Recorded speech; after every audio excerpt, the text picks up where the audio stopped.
Alright, it looks like we are live and ready to go. So let's go. Take a sip of my morning tea here.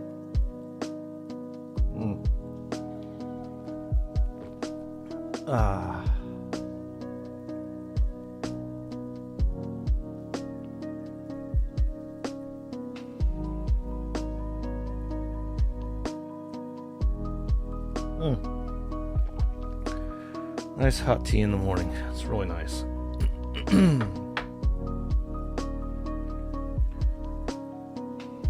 Okay, what are we doing here?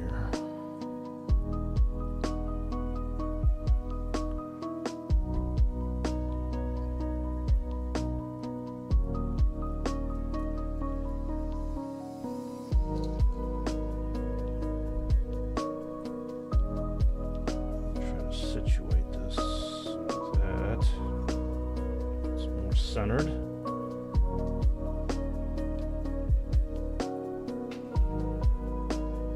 Okay.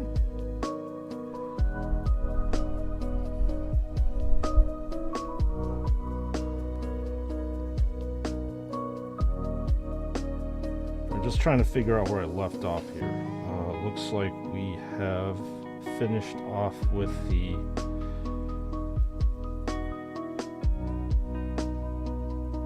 correction of the painting here. Let's see this part. Angel's red.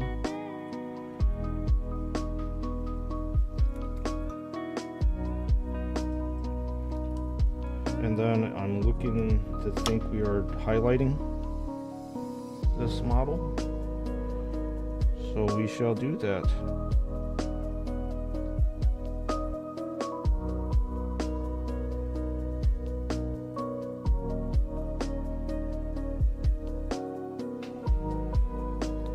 Some highlights, some fixing here and there.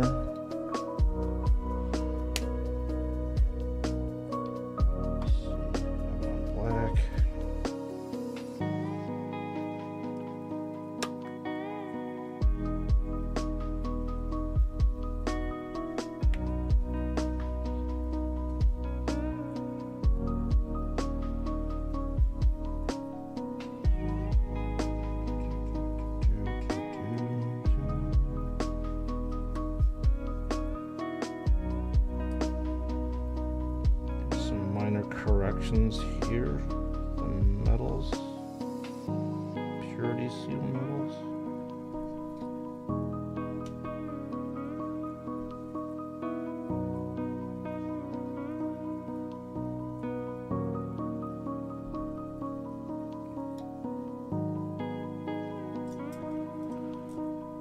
All right, highlighting time.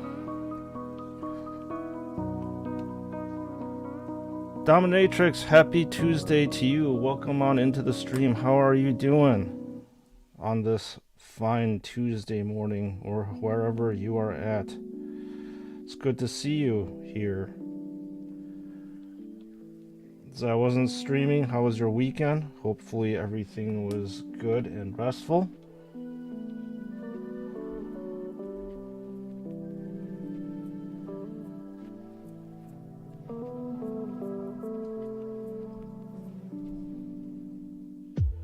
My weekend was very, very restful.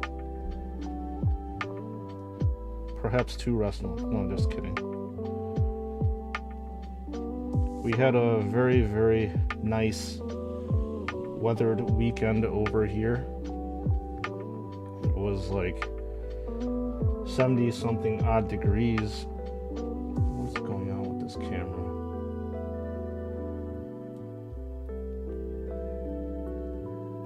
70 something odd degrees, so lots of barbecuing happened, hanging out at parks, and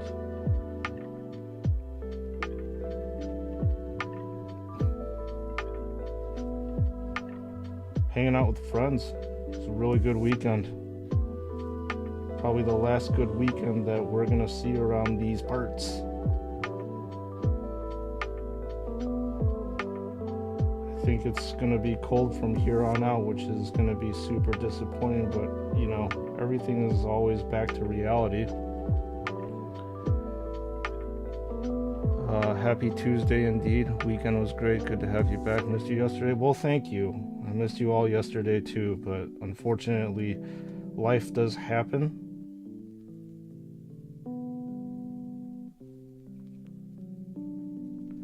And sometimes you just have to take care of some stuff last minute. So that's what I had to do. But I'm back here and painting and relaxing with all you. Gavin, welcome back. How are you doing? Welcome to the stream. Happy Tuesday night to you, if I'm not mistaken. Hopefully things are going well over here for you. That you are relaxing right now. Warm from here on out in Australia. If I'm not mistaken, it should be what, late spring for you over there? So yeah, I would understand why things would be very warm.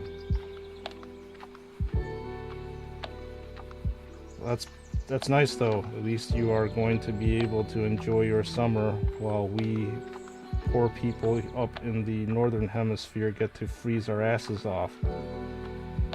And I am not a cold weather person, so this is going to suck. I think fall is a nice time of year. I do really enjoy it. However, the problem is when winter comes around, that's when I get a little bit, I don't know if I probably get some sort of seasonal depression, but my mood isn't exactly as fun because I can't go outside and hang out. Mando, how's it going? Welcome back to the stream. How is your Tuesday going? Or Tuesday afternoon, should I say that. Hopefully your weekend was good and restful. So I missed you all yesterday. Correct, getting warmer. Yep, it is getting warmer over there. I wish I could be like a snowbird or something like that and go to areas in which... Hang on, I gotta pay attention to this thing. Okay, this camera's going nuts.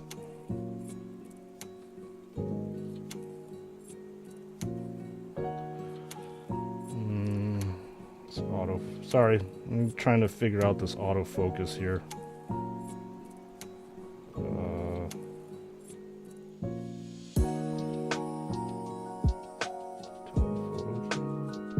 Nope, that's... Nope. That is definitely not it.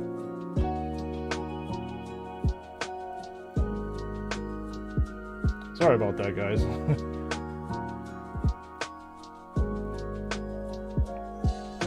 Keeps like fluctuating in and out. Zoom out a little bit, maybe that'll help. Let me know if it gets annoying. So I can see how if you're watching the stream and the camera is constantly zooming in and out, it's a little bit distracting. So I apologize for that one. Technology is awesome when it works until it literally doesn't. So I'll figure that one out. It's always good to see the quote-unquote regular crew hanging out here. It's very nice.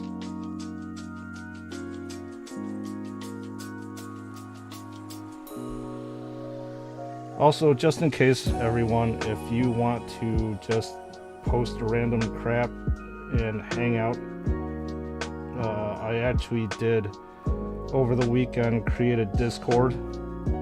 So the link is in the description of the video, and from now on going to be embedded into the description of all my videos as well as the live stream. So basically, I think most people should know what Discord is. But yeah, I created one so we could talk about Warhammer, Legos, food, whatever it is, and I realized that, you know,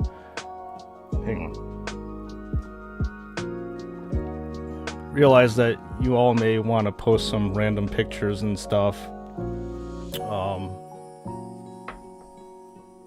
And then talk about, you know, Warhammer 40k, Joy Toy products and stuff that are coming, so you feel free just to post that on the Discord server so we can all see, instead of like directly DMing me or something like that. Not that I really don't mind you all directly messaging me, but so link is in the description if you want to come hang out over there.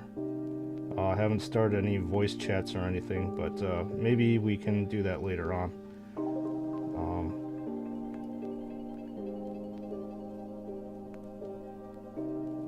So yeah, you all can definitely hang out with me over there.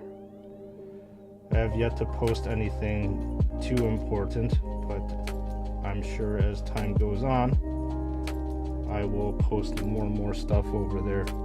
And it also helps that we have an active community over there as well, so we can chat about stuff. So let's go.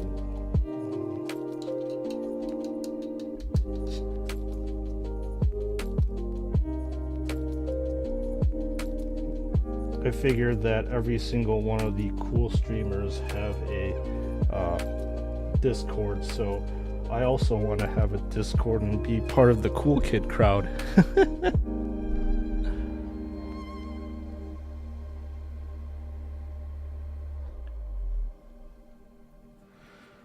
So today we are, obviously from the title, going to be working on this Death Company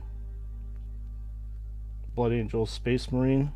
We have this one to finish up and another full one to be painting, so hopefully we should be getting done with that tomorrow. We can move on to Chaplain, and I think this Friday is still going to be slated for another Lego build, and I'm going to be forcing the issue on this Lego build in that we're going to be building the Lion King's castle, and that's going to be a massive build.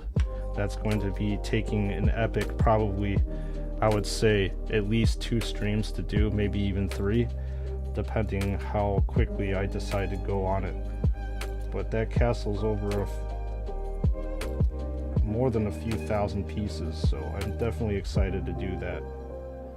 So we'll be doing that this Friday, just to let you all know. Get my poor hands a break from being in a claw position all the time, so I can challenge myself to properly read Lego instructions without screwing up.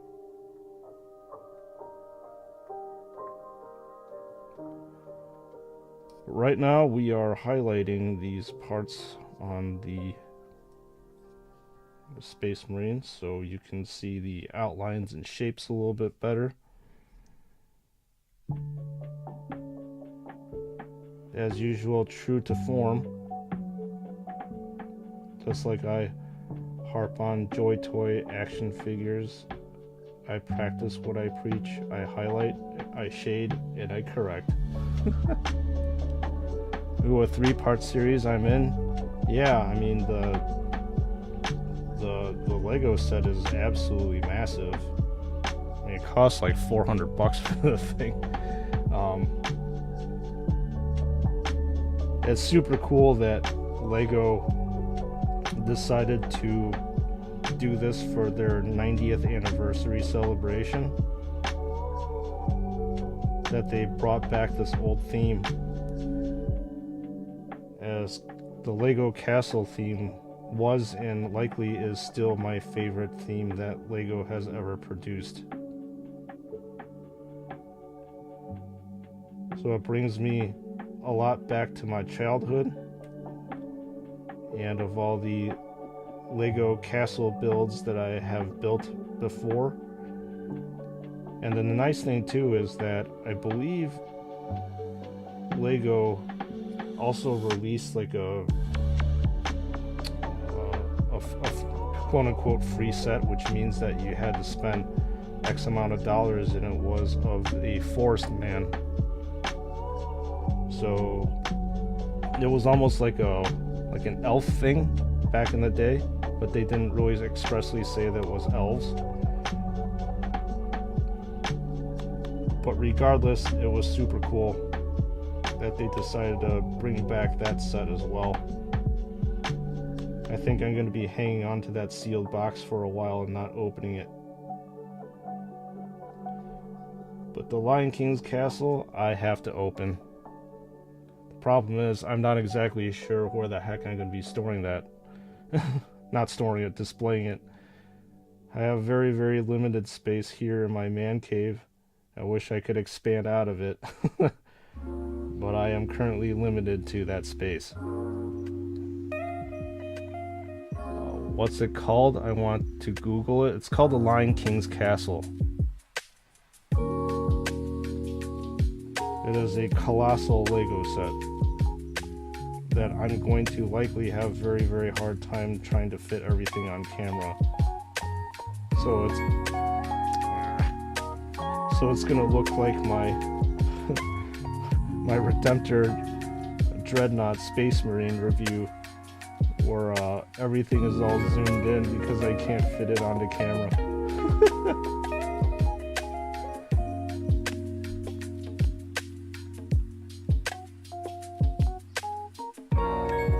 But yeah, that set is super badass. It's almost like a gigantic Lego dollhouse.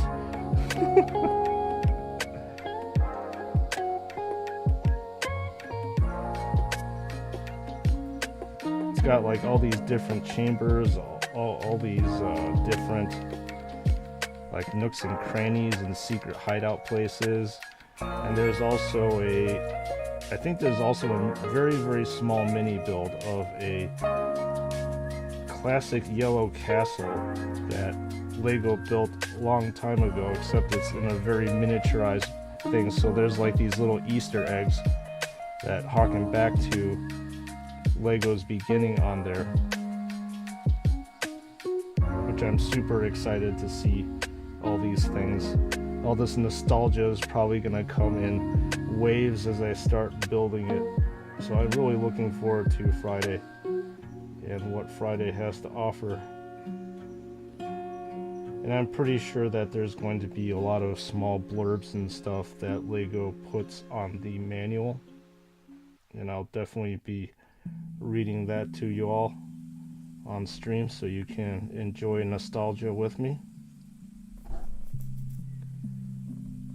Frostman, welcome back to the stream. How are you doing this Tuesday afternoon? Good to see you here. I hope that your weekend was good and restful, since we were not live yesterday. And that your Tuesday is going very well. Apologies for tardiness. You don't ever need to apologize for being late. If anything, I would need to apologize for being late. But regardless, late or not, thank you for dropping into the stream as usual. Love seeing the regular brothers and sisters of the chapter here. Makes me very happy to see you all, and you have this extra time to hang out with me on stream. Thank you. Much appreciated. So I am doing well, Frostman. Thank you for asking. I had a very busy Monday. I had to catch up with a bunch of life stuff last minute that I needed to do. But at least afterwards I was able to just hang out and chill at home and enjoy likely the last day of good weather that we're gonna have over here. We had a very unseasonably warm weekend over here, so there was lots of hanging out at parks and hanging out with friends, barbecuing. It's a very, very good weekend. Very relaxing. Not that this isn't relaxing, but it definitely was very relaxing just hanging out and seeing and talking to good friends.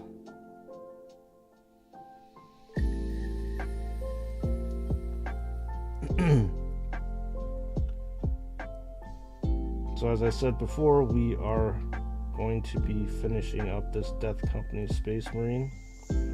Right now we're just doing the highlights on a few areas, armor, and we are going to be progressing to the 5th and final Space Marine in this little squad over here.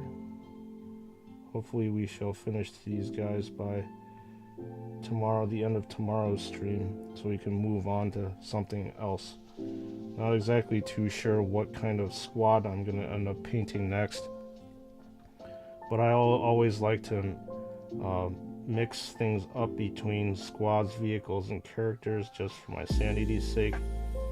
This is usually how I paint off stream too. As I said before, painting squads are fun, and they're usually a little bit more chill than painting characters. However, it can get pretty monotonous after a little bit painting squads, so need to mix it up. Still got that chaplain to finish up as well.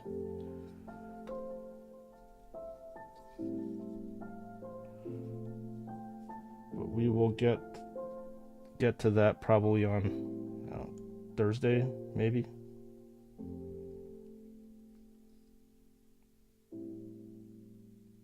Yeah, likely Thursday.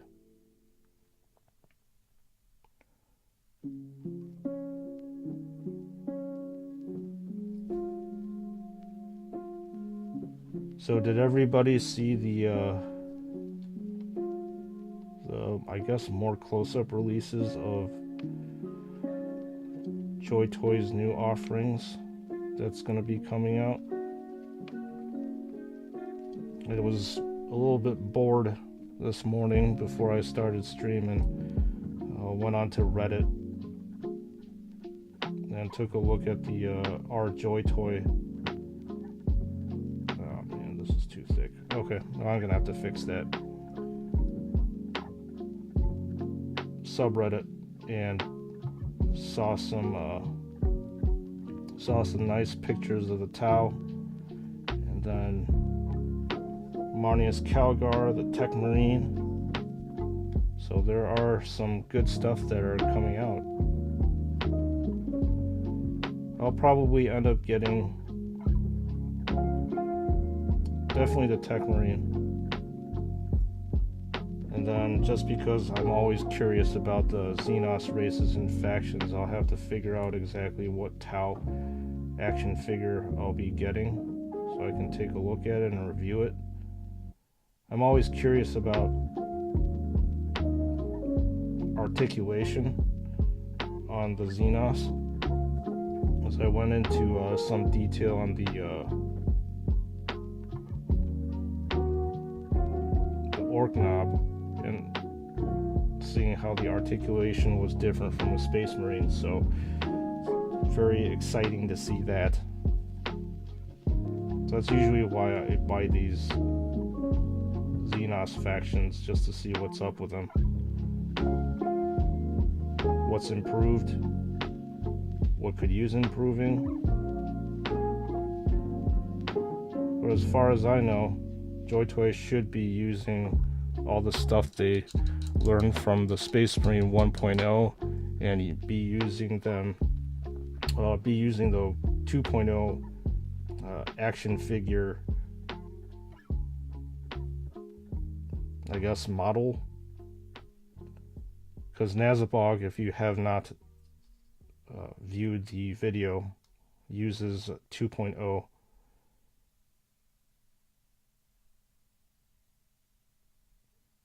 action figure setup, which is cool. I'll be honest with you, like, the thing is super stable too. That's the biggest reason why I like the 2.0 action figures more than the 1.0. It's just that it doesn't take forever to pose.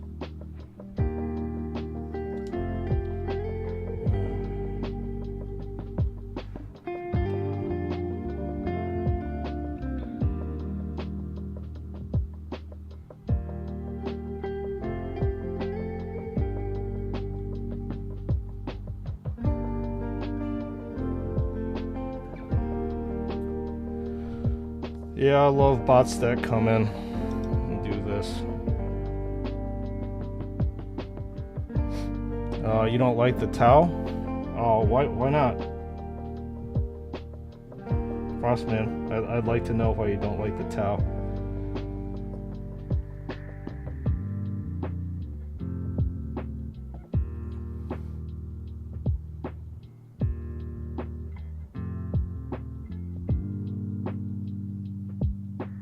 But they do things for the greater good, man. And their technology is insane. Compared to what the Imperium has, their technology is way better.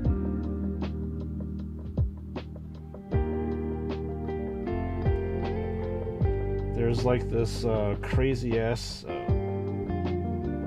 gun that you have, the Tau called the Railgun, that does massive damage.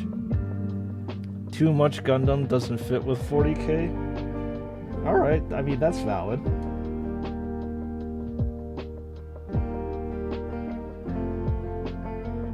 I can definitely see that.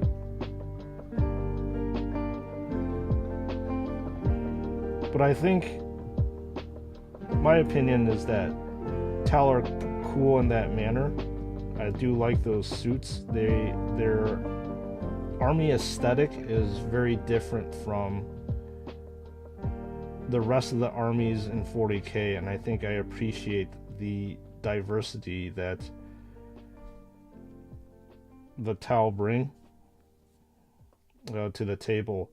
So that's why I like them so much. Although they're was it Storm Surges or something like that?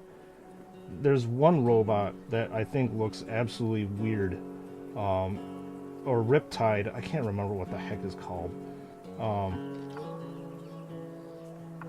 Or it's like, it looks weird to me because it's got basically like almost like rocket pods on two sides, both sides of where the arms are supposed to be, and it looks really bizarre. And that is just like pretty much two missile launchers with on like legs.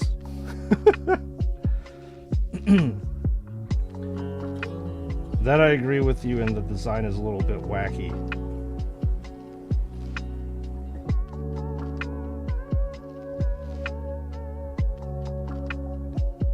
If not just like downright weird. I don't really like the design of that one for sure, but there are a lot of other things that I do like the design of.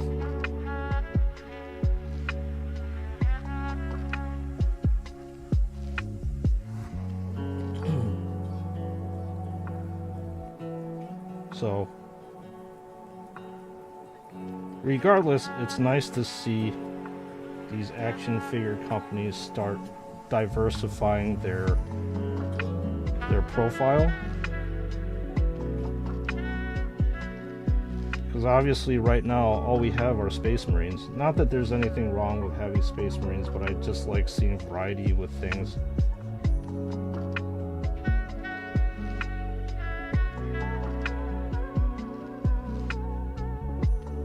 So obviously Joy Toy finally did Orcs, which is really cool. I mean, McFarlane's been doing Xenos figures for a little bit.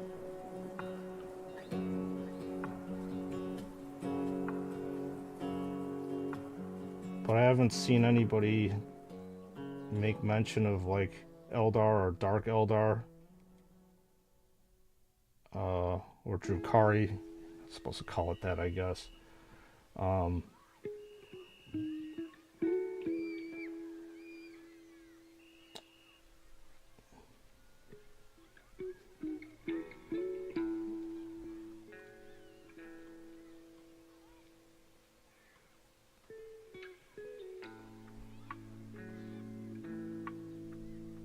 What other factions would I like to see out there? So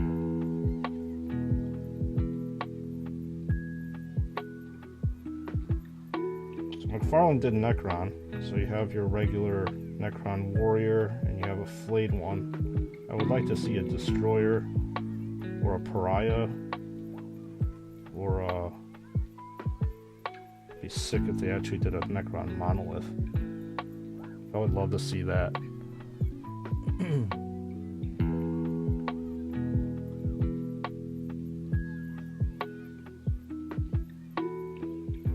Reagan, how are you doing? Welcome on into the stream. Happy Tuesday to you. Tuesday night. How are things going for you? It's good to see you again. Welcome back. I hope your weekend was good and restful. We are again back to painting Death Company Space Marines. And we shall see what we're going to do after this, after we're done painting them. I just need to obviously clean up the various areas where I screwed up.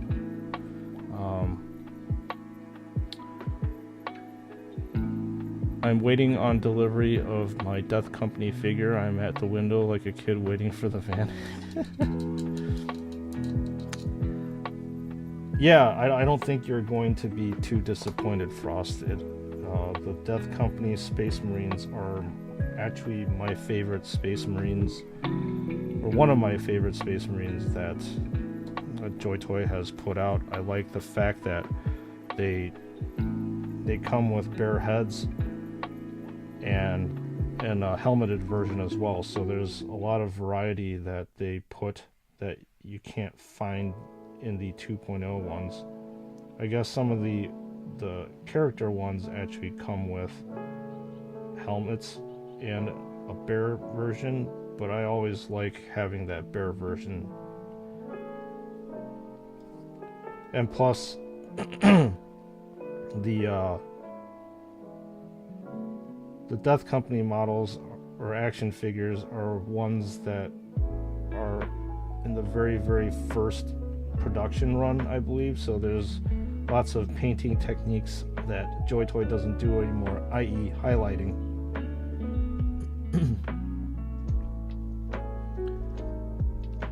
I think Tau is okay, but don't think I will pick any up. I want tanks. Well, yeah, me too, Gavin. I really want tanks as well. However, Tau have a bunch of tanks, if I'm not mistaken. I don't remember what they're called off the top of my head, so, but they look a little bit strange to me. Tau, if I ever get some, they will just be for Chaos or Ultramarine victims. Yeah, you can definitely pose them in a losing position, I suppose, alongside the other various factions that you're going to be wanting to win.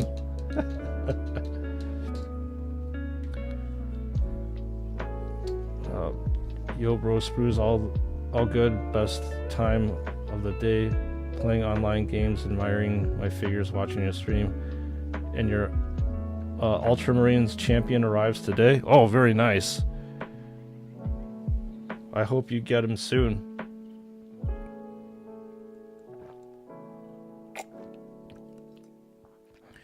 Yeah, I was looking. Looks like Joy Toy, like up the, not up the release. Well, yeah, they basically upped the release time for some of the action figures. So when I put the poll of the Space Marine, the Ultramarines captain, I think it was due to be released in November or December, and they upped the release time to like now, which was really surprising to me. And same thing with the Paragons of Baal, or the Blood Angels veterans. They moved it to the end of this month, so that actually surprised me that happened. Christopher, welcome into the stream. Happy Tuesday to you. How are things going for you? hopefully you are enjoying the stream and having a nice,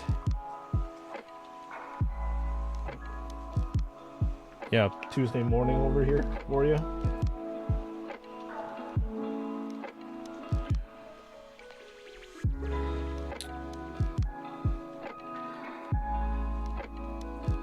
So yeah, anyways, it's really nice to see these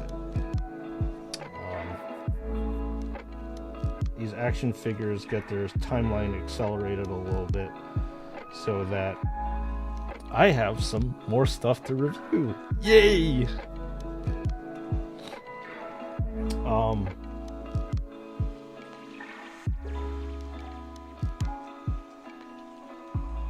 So I think I'm due to get, that Ultramarines Captain pretty soon. So I'm pretty excited to review that. We'll see what happens with the rest of the stuff. And I really hope the Blood Angels Veterans gets released sooner than later, which is going to be pretty sweet.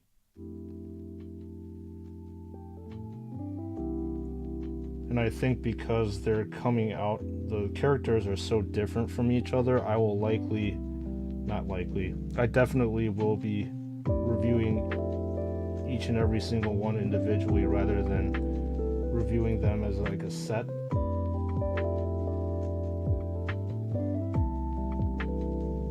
Because I think at least 2 of the 4 are completely different. Yeah, the more Joy Toy the merrier. I do not disagree with you on that one. The problem is, I believe that our bank accounts are going to be disagreeing with us, unless if you like your bank account low.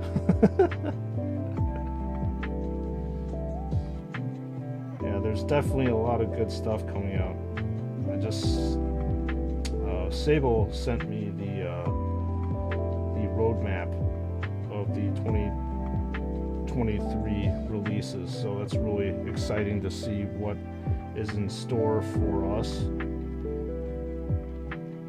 I know for sure what's in store for us is that we're going to be very poor. Oh yeah, because we have most of the regulars here. I was saying early on the stream, I actually did create a Discord. So if you want, you can check out the Discord. It's new, and the link is in the description. And if you don't know what Discord is, it's pretty much used by a lot of streamers, and to basically connect with other streamers and just everybody else. Actually, even friends, for all I care. And it's going to be a place that we can all sit and discuss Warhammer, Legos, or whatever the heck you want, kind of offline, off stream. So it's definitely it'll be a nice chill place to hang out. I know that you all have been saying, like, I'll link the description or link pictures and stuff, so with Discord you can do that so we can all see it. So it's going to be a nice unified area where, like I said, we can all hang out. Yes, Joy Toy is expensive. You have to be picky on what you buy to save money. Yeah, that's the problem, Gavin. I want to buy all of them. No, but sadly, that is not even a possibility for me. So I typically like to pick and choose which ones to buy. I wish I could buy all of them. Like the orcs and stuff, I want to get the orc with the Burna, but I don't know if I really want to focus in on, spend actually, like, what was it, 60, 70 bucks for that thing?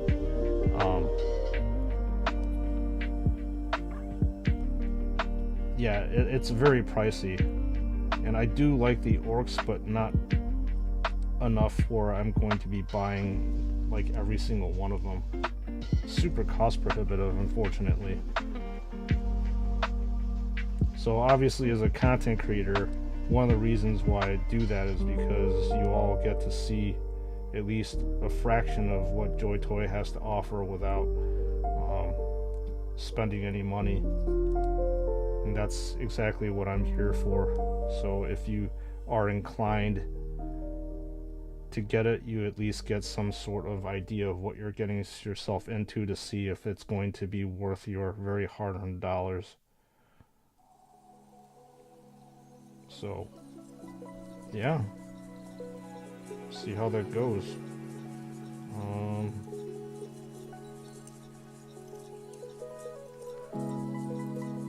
Alright, the highlights are pretty much done for this. So we will move on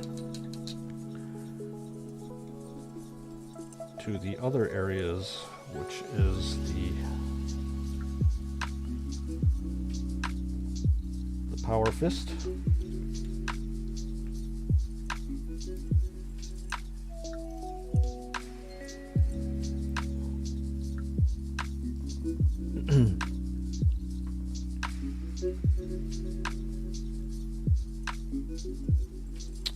For Emperor Reagan, and I'm looking up wearable stuff. What kind of wearable stuff are you looking at? Warhammer stuff?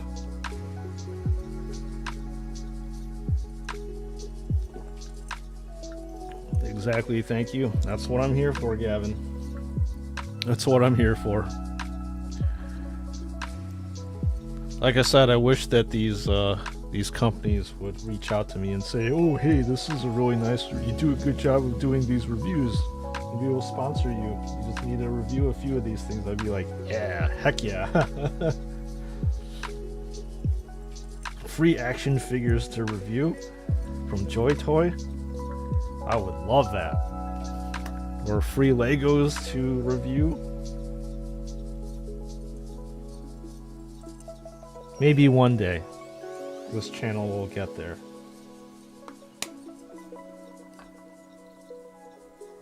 I wish you could give us a room tour sometime. I'm probably going to put that on my Patreon, Gavin. I've been thinking of how to expand my Patreon. So I was probably going to do that on there.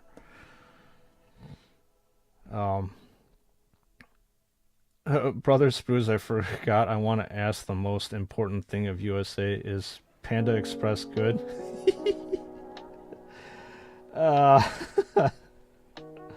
That's a very interesting question to ask, Reagan. Is it good? I actually personally do eat Panda Express. Is it? But I suppose that doesn't answer your question. It's good in a pinch. So what Panda Express is pretty much like Americanized Chinese food. And if I'm having a hard time trying to figure out something to eat and I want something real quick to do, or quick to eat, I will by default go over there and eat. I mean, it's okay. They have like broccoli beef, mushroom chicken. What else do they have? Orange chicken. Pretty much all the staples that Americans want to see on a Chinese menu. So obviously they cater to the American population rather than the native Chinese population, I suppose.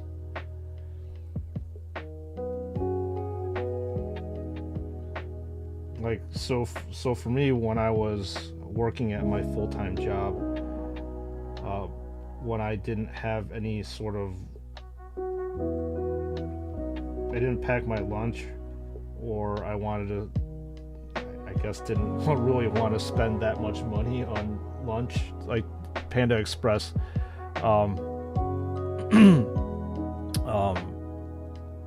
yeah. I did ask about others, but forgot about Panda Express. Like I said, it satisfies your hunger, and that's about it. So me coming from a Chinese origin, It's not that good. As a resident of America, I confirm that it is awful. Yeah, I wouldn't say, for me it's not like entirely awful, but it's definitely not my first choice when it comes to trying to figure out what to eat here. If there are other options available to me, I definitely will be choosing those options first. The pics look yummy though, but yeah, it's typical American Chinese food. We have nine of those here.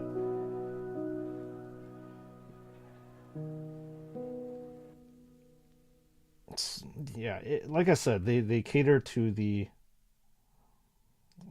American audience for sure. So that's why I find the food to be just like not that great.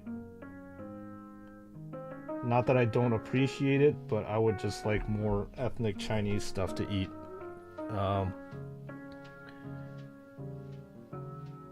If you accept free Joy Toy, you will have to be nicer about the paint jobs. You know what, Gavin? I don't know if I can, man. Usually how I do my videos now, it's just like, oh, well, it's maybe I'll just say it's just typical Joy Toy without digging into them too much. Oh, man.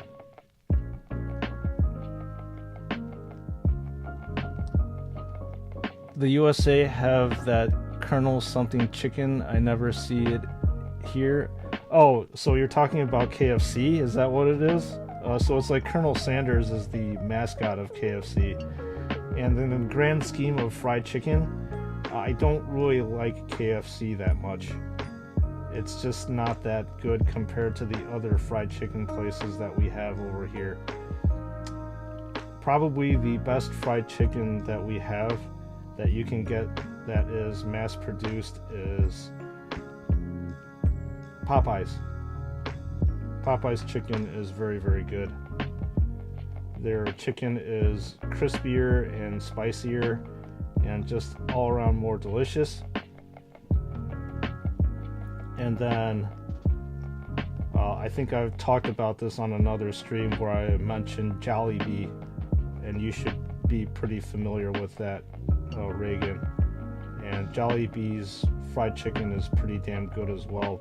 And it's a Filipino owned and chained restaurant that obviously started in the Philippines that started expanding. Chinese Colonel Orange chicken, maybe. Yeah.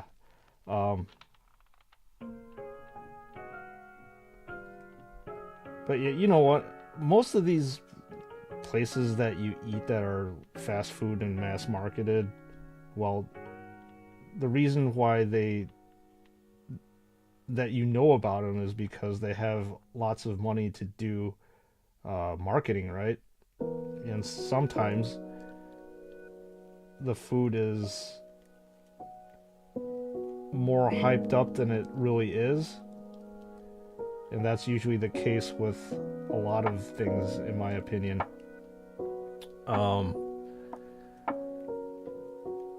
Halo for my OG Spartan, and I wouldn't have the room in my house for a big suit of Space Marine armor. Would make it and then sell it if I did. Dude, that Space Marine armor would be insane if you actually did it, Chris. Because, like, that would be, what? More than 7 to 8 feet tall, according to the lore? Yeah, you definitely would not have any room whatsoever. Jollibee is number 1. Heck yeah, Dominatrix definitely knows what I'm talking about.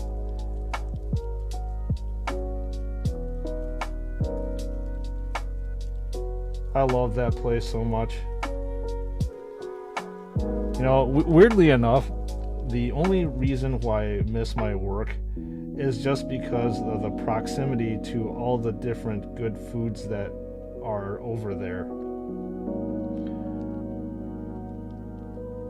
And where I live at, it doesn't have any of the, like, I wouldn't say Jollibee is an ethnic place, but it doesn't have any of the ethnic foods that I usually love. So, like, I would usually eat out at least, like, 2 to 3 days out of the week. And then I would go to Vietnamese places to eat. There's Jollibee. We have this place called Chipotle, which is like a Mexican slash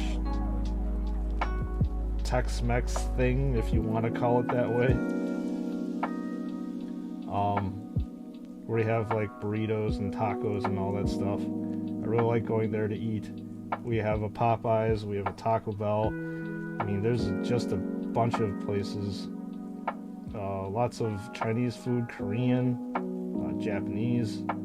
We have everything down there, so that's the biggest reason why I miss my old workplace is just the proximity to all the food over there. Always talking about food, you're making me hungry. Well, because I love food, Gavin. And I always love talking about food. And as I said, every single live stream, we're going to be talking about food.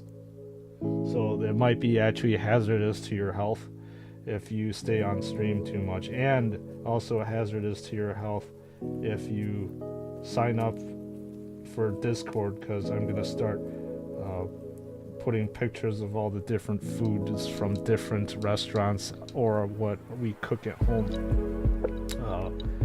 on it. And of course the thread is aptly mentioned food porn. So yes. We have KFC here. Okay, that's good that you have KFC over here. They're a pretty big company. But I'm sure that KFC has different foods aside from fried chicken that cater to more of an Asian population, and they have to cater to different countries that way.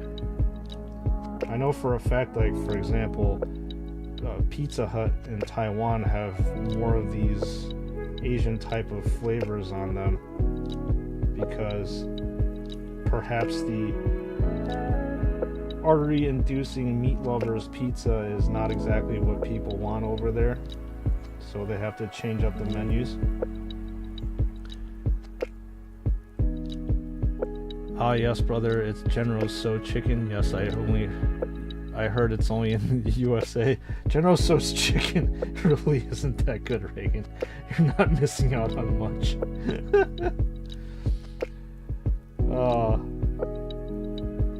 I cringe talking about that stuff. Primaris is 8 to 10 feet tall. Yes, so I'm sure that you would have a very, very hard time trying to fit that in your home, Chris, if you decided to make it. But it'd be pretty badass if you could make a suit of armor like that. Unless if you have vaulted ceilings. It's pretty good, usually a regular. I order when I get Chinese food, spicier with a little sweet. Okay. I actually like Szechuan style Chinese food, although they don't do a very good job with the stuff that's over here. I went to this Szechuan place. I don't know, man. I think they over salted everything. I'm pretty salt sensitive, so I thought that it was pretty gross, but having Szechuan peppercorns, I'm not sure if you've ever had that before in your life, like legit ones. Like it's spicy in a weird way where it like numbs your mouth and your tongue, and it makes it tingle in different ways. So yeah, having a real Szechuan food is good. We miss out on these great food chains here in Australia. Well, I'm sure you probably over time will get that stuff migrated over, right? I mean, you have the Golden Arches. No, I kid. That's not exactly a great food chain in my opinion. Maybe good in a pinch.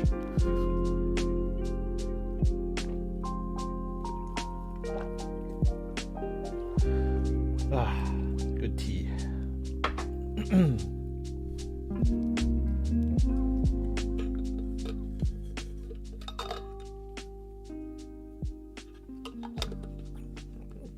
So yeah, I'm pretty sure that over time you will get them, Gavin. you just be patient.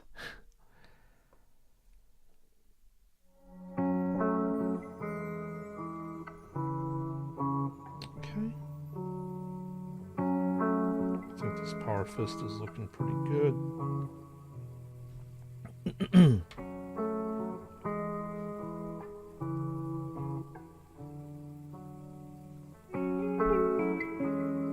What other, let me think of what other good food chains that we have here. There's this place called, what else is there? Some of them are overhyped. We have this chain called Raising Cane's, which is like a chicken tender place. And a lot of people will flock over there to eat, but I've had it before, and I can't really say that I'm a fan. They also have this pretty decent garlic bread that comes with every single order. And then I think, Reagan, you mentioned something like Arby's. I actually do like Arby's. They have very good roast beef sandwiches, and then that Arby's sauce is a killer. Sauce, I love it. And then it's probably the only chain that actually does curly fries really well, especially if you get them fresh from the fryer. Woo, that stuff is good.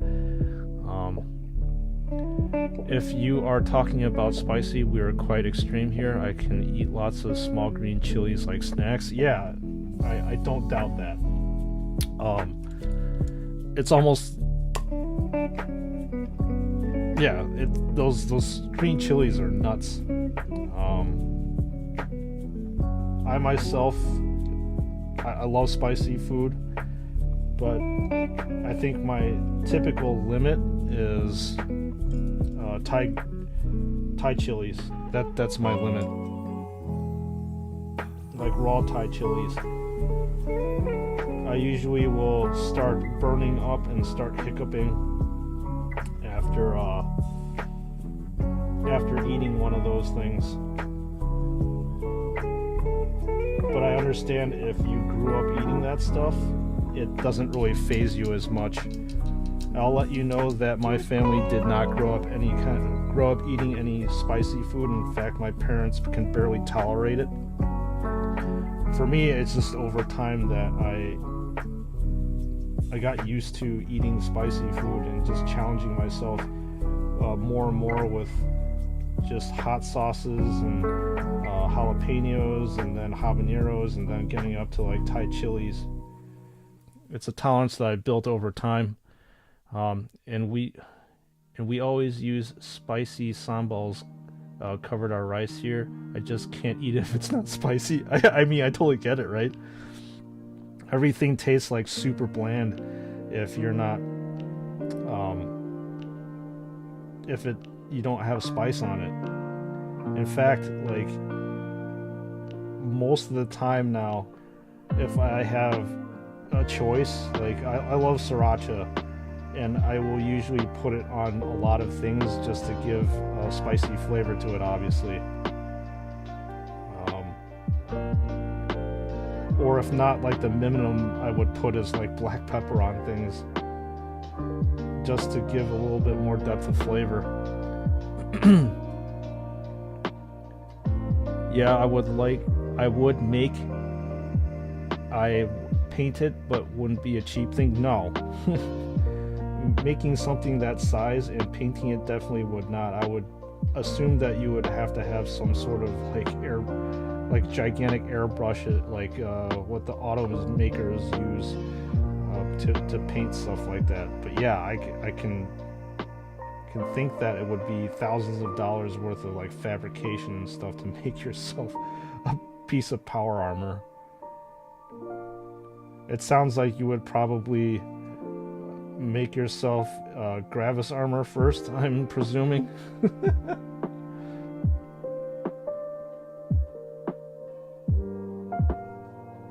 Since you are a big fan of the Chonky Boy. Speaking of the Chonky Boy, I did ended up pre-ordering the Captain with the Captain and Gravis armor, or god damn it, Heavy Intercessor Captain. Jesus, I could speak English. Yeah, definitely a lot of good things coming up to review.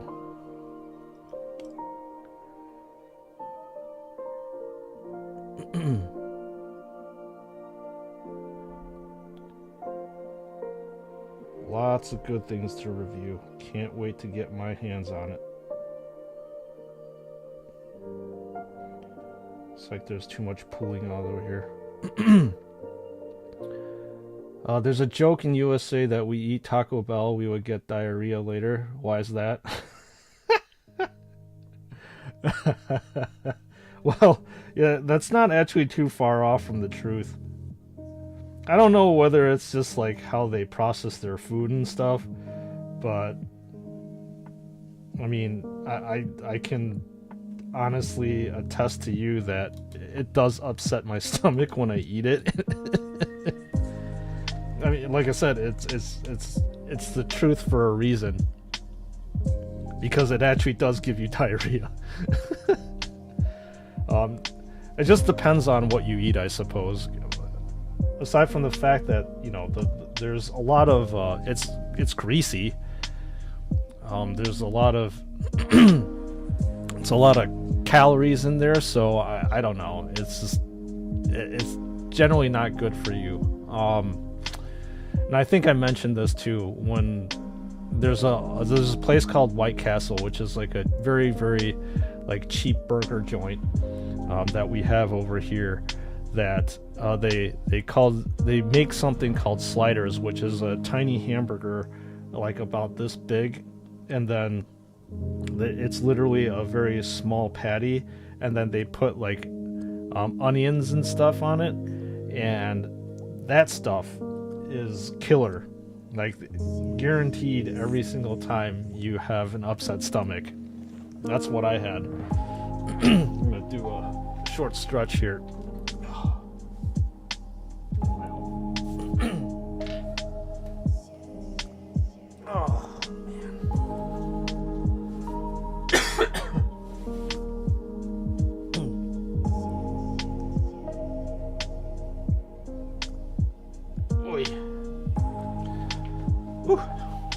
Alright.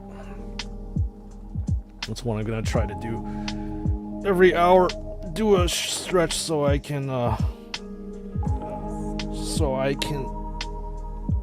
stretch out my back. He has arrived. Congratulations, Frostman. I hope that you enjoy your action figure, and hopefully you will not be disappointed too much. So I am glad. So if you are silent on stream, I know exactly what you are doing. Make it Blood Angels for selling it, and technically have automotive airbrush at your dad's. Nice. So I suppose then the only barrier that you have making it would be just the fabrication part, which I'm sure is going to be pretty insane. But if you could fabricate it, that would be badass to see. I'm sure also that it would be a very, very long and protracted project, but most things typically are, and you can call it a labor of love.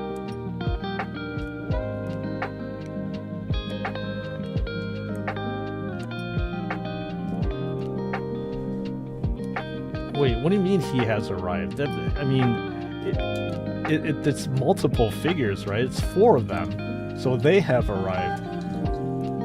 unless if they sorry, unless if they actually give you Jesus, why am I burping so much? Unless if they give you options of buying individual ones. I swear that it only came in a pack of 4.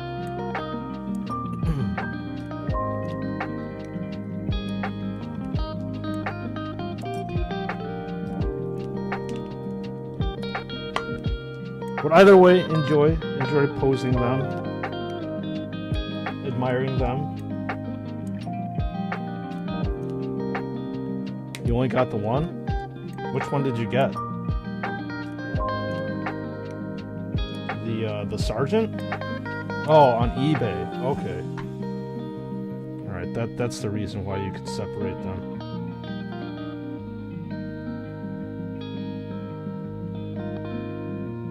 I was like, oh.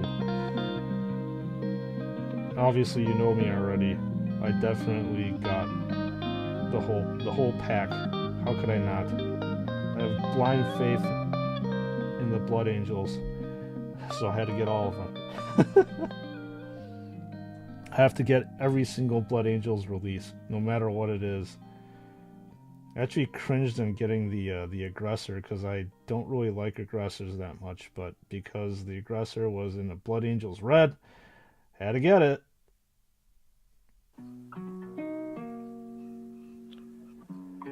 Probably be just the standard armor. There's parts of the Gravis, but I would probably be doing a hybrid of all my armors and probably get an FDM 3D printer. Yeah, I would assume that you need to get a 3D printer for all the stuff that you're talking about that you need to do. Hey, you know what? That's cool, Chris.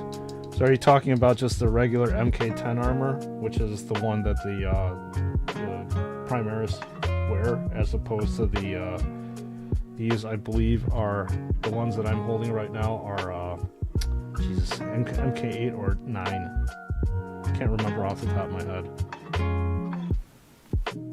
Aye.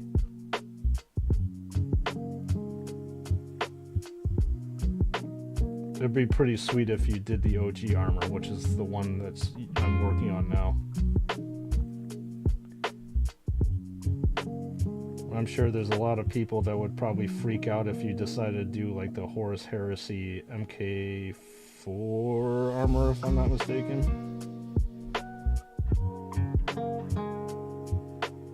That's a dope tee, by the way. Thanks.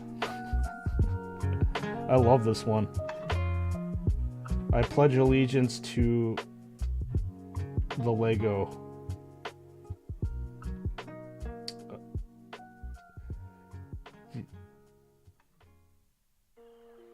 The classic space theme was also one of my favorite themes growing up as a kid.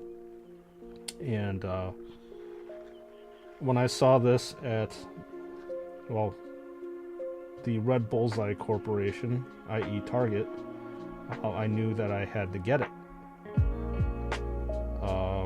The problem is, like, Lego didn't collab with Target for too long in terms of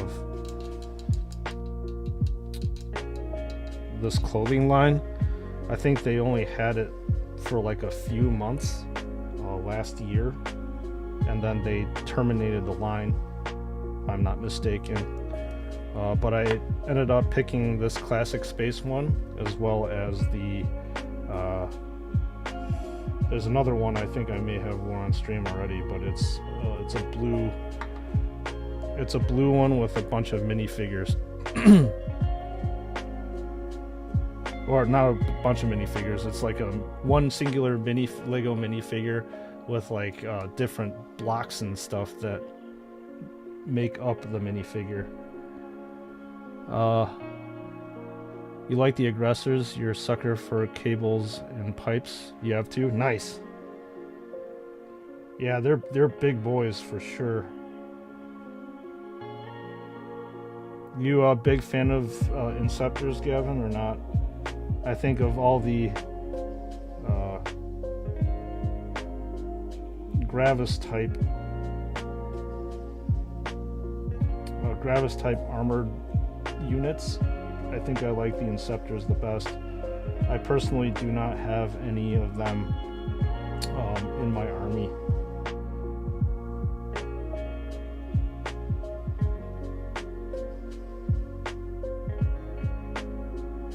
I also, speaking of which, I have a huge backlog of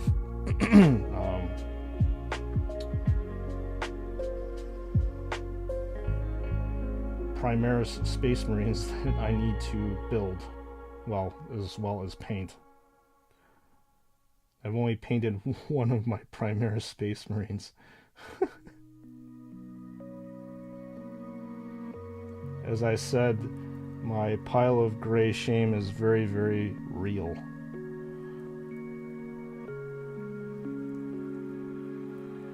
There's too many shinies that were released, especially with, I think 8th edition was when they started introducing Primaris Space Marines. And I knew I had to have them. I had to have all the shinies. So I went out and bought, like I said, a whole Primaris Space Marine chapter, pretty much. And then they've been sitting around. Half unbuilt, half unpainted. I've been too focused in on trying to paint my firstborn ones that my lovely Primaris have been completely neglected. Yeah, maybe MK1 through MK10. Other the armor that can't be made, the unknown MK9. Oh, okay. I haven't picked up any Inceptors yet, but very cool. Yeah, they are actually pretty cool. I like it how they have their like grav chutes and stuff, and they hover around the battlefield and basically spew death out of their guns.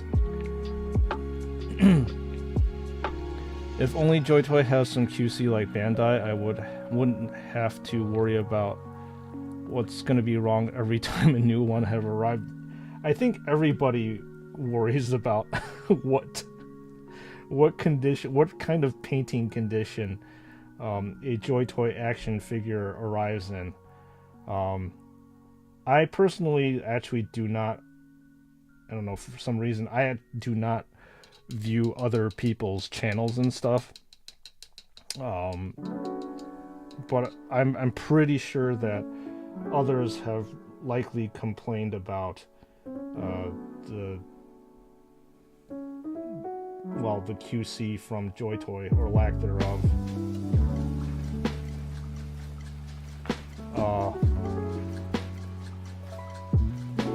Which kind of sucks that when you're getting this, expensive model or action figure in the mail and that comes all like broken and messed up, you're like, what the heck, man? I spent all this money and none of it's right. Yeah, Bandai actually does have very, very good quality control. As Bandai, they're a Japanese company. And Japanese are very, very well known for their attention to detail. And that's one reason why I like Bandai so much. Just because of that. Even though their action figures are insanely expensive. I mean, you see the one back there with the Gravis Captain. $250? Ugh. But they have also other stuff, like almost like models like this you put together that they come pre-painted, and the screening on the painting is like absolutely awesome. I put together a I don't watch Demon Slayer, but my family members do, so like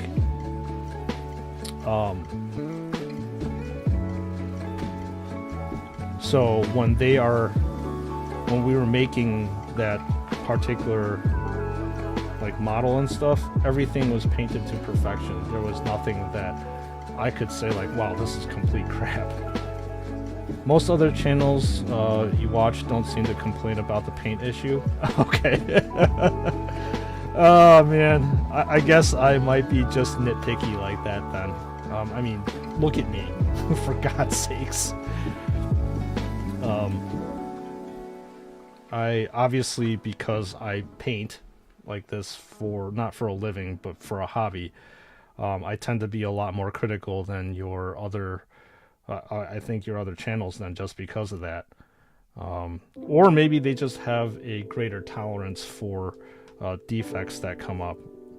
I don't, clearly. And that might be what people may find my reviews a little bit grating, just because I nitpick on all the damn time. And I realize that.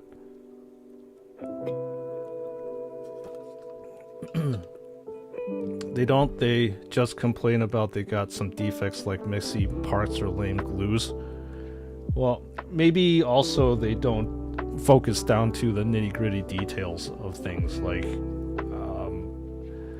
my videos tend to run pretty long because I'm focusing in all that stuff, and that's probably why you all gravitated toward my channels, because it's an in-depth dive into the action figure itself.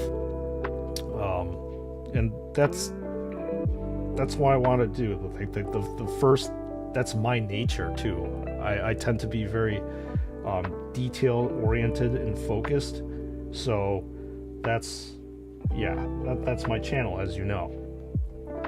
And obviously the way I present stuff may or may not be, like, people may not be a fan of that, and you know what? I'm okay with that. I'm not going to be, I can't cater to everybody, clearly. I can just only cater to a certain audience. So, cater to you guys. I make Bandai figure Rise kits. They are thumbs up. Yeah, they are. They really are. Again, I just wish that Joy Toy would have that same QC. Same thing as everybody here. There's just something to be said about just taking something out of the packaging and be like, alright, this is great. The honest reason why I clicked on your video for the first time was because you had the same gaming chair like mine. Same colors and models too. Well, that's good. Regardless, I am glad that you clicked on my video and that we are sitting here and we can chat about it. I'm glad you all were able to find me. That YouTube algorithm, man, it's brutal. It really is brutal.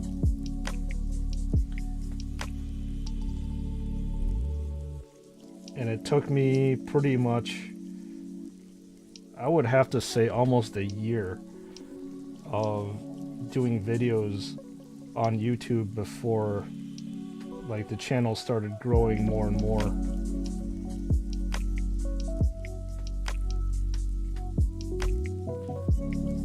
Beforehand, I was just getting like tens of views, if not barely that. But now getting hundreds of views is awesome.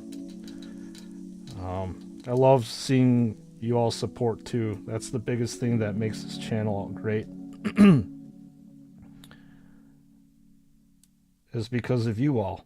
Not exactly me.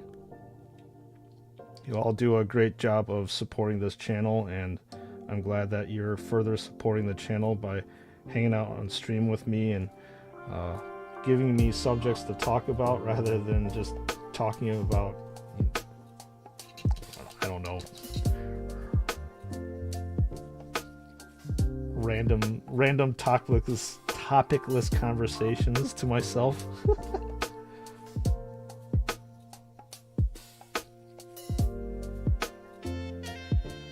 I was talking to my friends. One of them actually is a streamer, or a part-time streamer, and they were asking me how the stream was going for the first week, and I'd said it's pretty damn good, thanks to you all.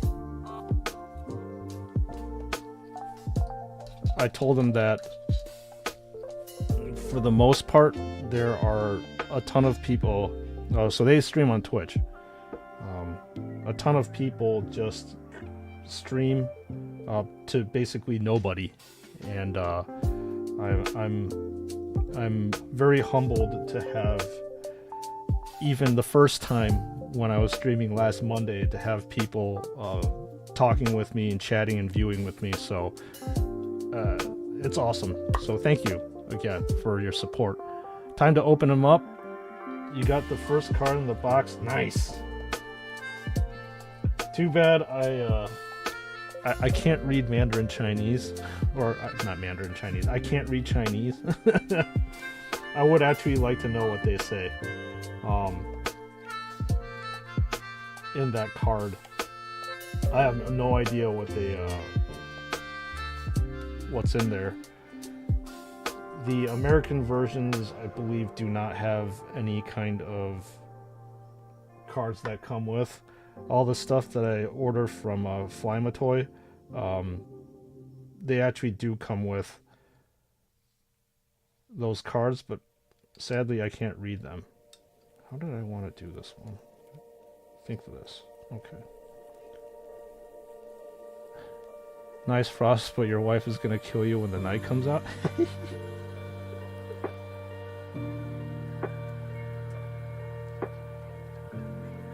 Yeah, I can imagine that one being a little bit hard to hide. I mean, considering that the regular knight is almost as big as your regular firstborn dreadnought.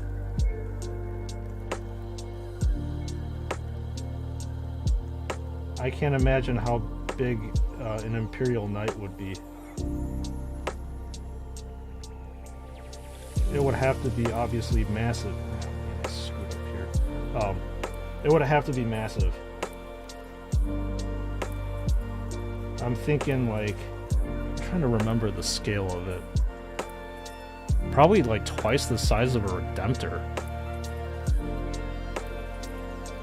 which is the biggest thing that I own right now. It will require 6 cents to read Chinese, bro. Need to rise our cosmos. I'm struggling with it too. Yeah. It's not a very easy language to read or learn, especially if, well, I've, in all honesty, completely forgotten a lot of it. I can't read.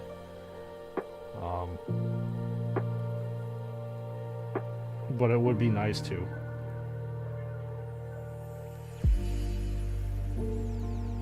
I wish I could read that.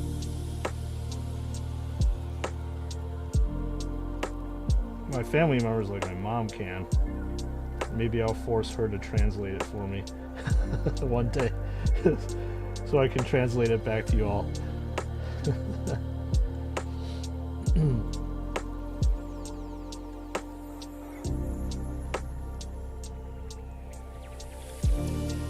It's gonna be the size of a small child? Yeah, for sure.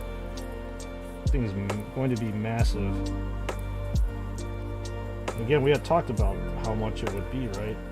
I would think at least in the almost like $400 probably dollar range. Easy, just because of that.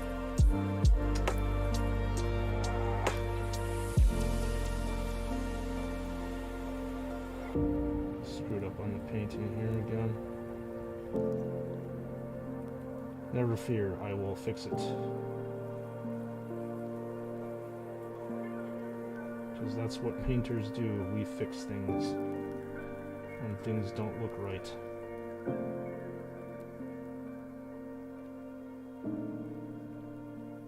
But we'll see what happens with that. When is that scheduled to be released? You know, sheer curiosity. Hopefully I will have better finances available to me so I can actually afford it.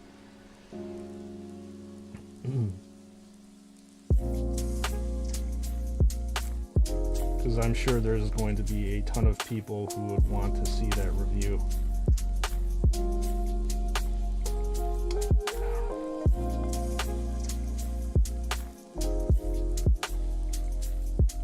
This is not good. I myself would love to see that thing in person. Just to unbox it and take in all the glory of that Imperial Knight.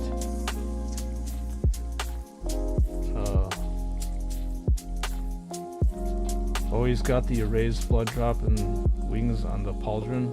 Yeah. If I'm not mistaken, I would have to look. The blood drop is actually, it's got that cool silver undercoat and then that red overcoat that I do with this stuff, so it gives more dimension. I love it when Joy Toy does that. I just wish that they actually did that with every single one of these types of areas. Your grandpa was fluent in Chinese. He even read newspaper with Chinese. Yeah, I can see that.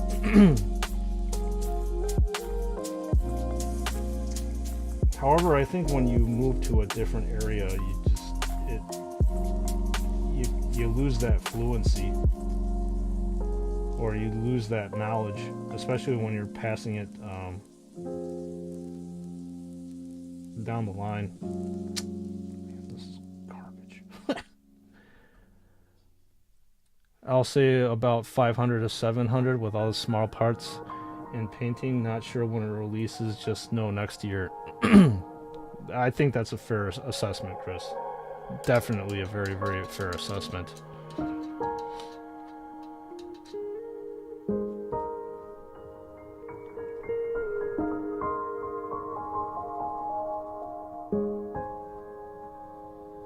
It's almost the price of a Stormhawk.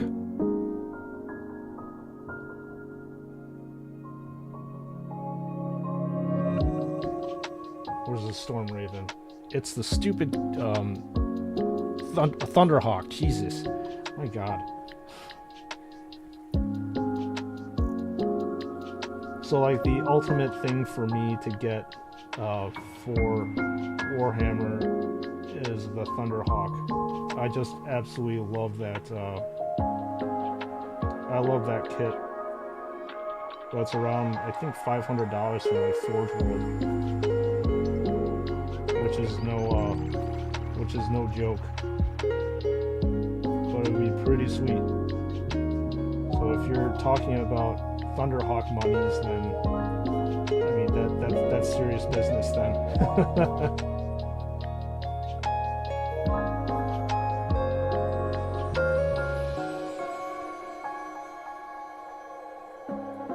There's another one too. It was like $1,000. I think that's the Sokar pattern Stormbird. I think it was.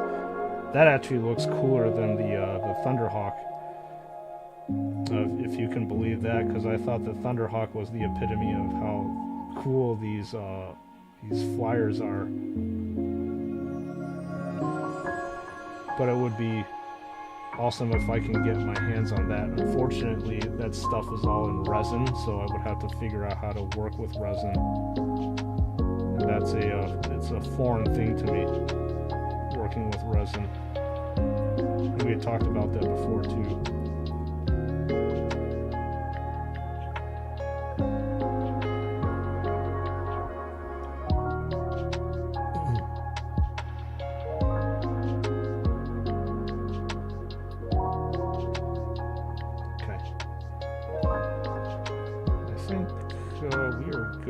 This Power Fist here.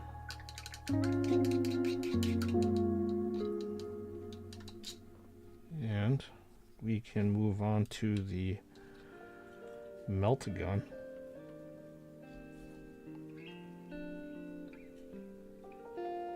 That'll be how much I'll sell wearable armor for. I think you probably need to sell it for more, Chris. I mean, a custom piece of armor like that would be insanely priced if it's like $500 to $700. That's actually cheap for all the time and effort that you would need to put in.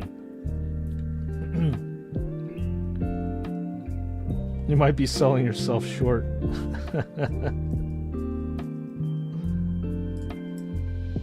Alright, we're going to be painting this melt-a-gun over here.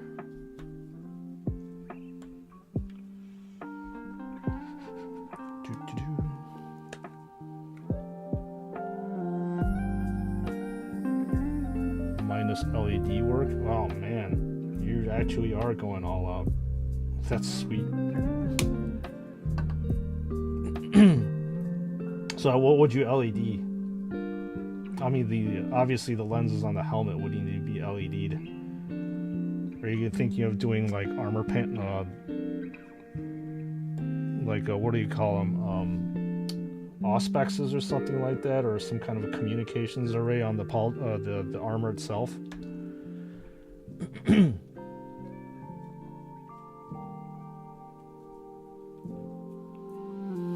That'd be really cool to see. How long also would you think that would take you? I would think it would be like somewhere in the near of like at least like 2 to 3 months, right?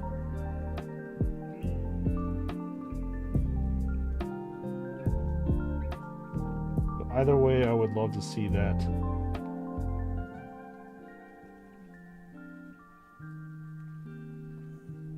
Come out in the end. I'm sure it would be really badass.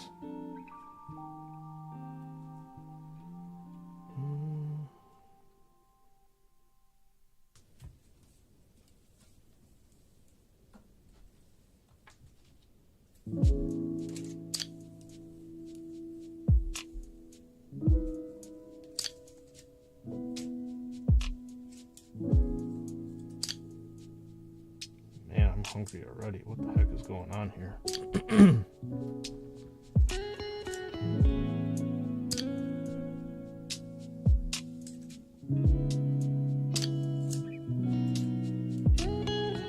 So out of sheer curiosity, if there was one action figure that one of the companies would make in terms of 40K wise, what action figure do you think you would want or pick up? Pretty much this is another way of saying what is your favorite action figure or Space Marine unit, or not even Space Marine unit, just unit in general in the 40K verse.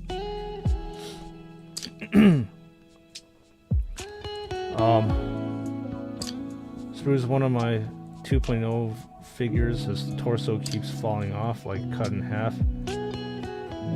You got any idea or tricks to make it tight again?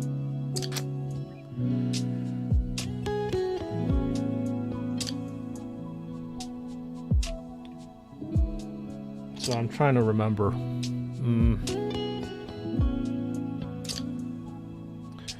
So there's a barbell joint there.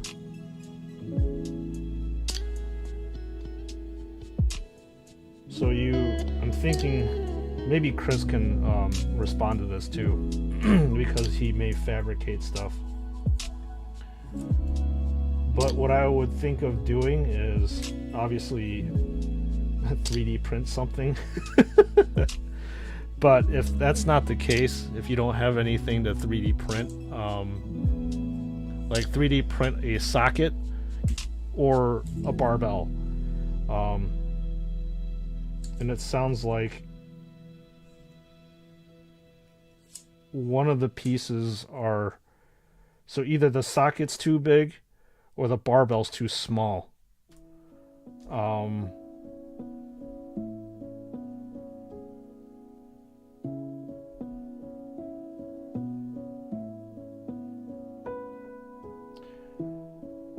don't know actually, because you're gonna be posing your action figures a lot. It sounds like, Reagan. That would be a tough fix. I personally would probably either. I think the easiest thing for me to do off the top of my head is use green stuff. So green stuff is like a putty that Warhammer or that Citadel or Games Workshop makes, so that you can sculpt your own various areas. And what I would do is take that green stuff. So what I'm talking about, so this is the mechanism that pretty much Joy Toy uses, right? I would probably put green stuff around this ball, and then it hardens up pretty well, and then you can obviously attach it in like this.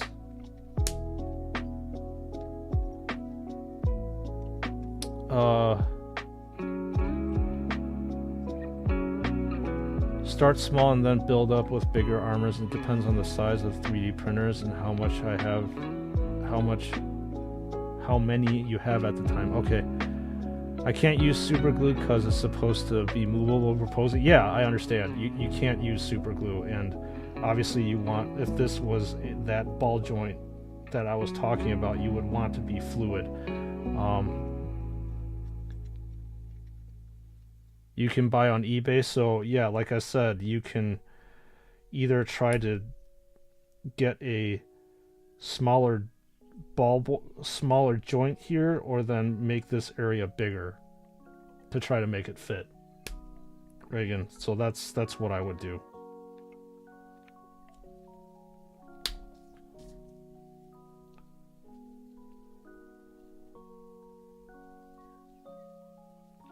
But that sucks, though. I don't think it should be like that. I haven't had too many problems with my 2.0 figures in terms of the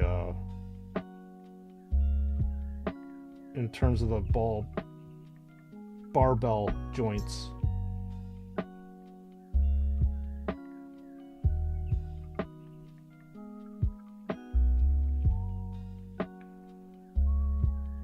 Or this would be a very, very expensive fix. Not very expensive fix, but you know, you could buy one of those Space Marine intercessors that are around what, 30 USD or something like that. 32, I think it was. So I'm talking about the Imperial Fist one, or the standalone Imperial Fist one, Ultramarine or Blood Angels. And because the joints are the same, you could probably take the barbell from one and then replace it with the other. But like I said, that it sucks that you have to sacrifice a figure for another figure. But that may be another way to do it. Not sure if you can find these parts and stuff on eBay.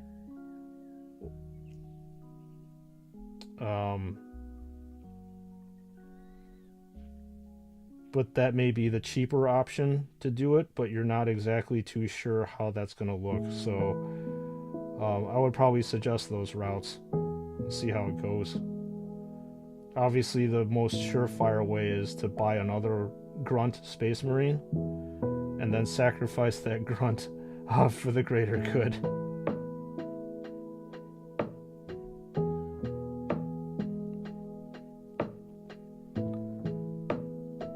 Yeah, no problem, Reagan. I'm just trying to think of some ideas off the top of my head that you could possibly do to make that particular Space Marine work out better for you.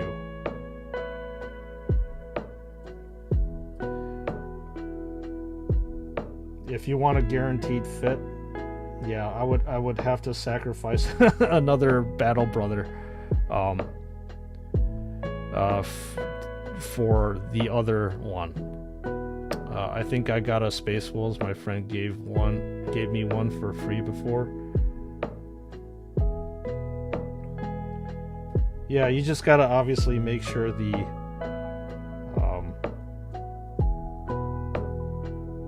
thing fits, because I'm not sure if you can actually swap between the 1.0 and 2.0 ones. I've never actually had to do that before.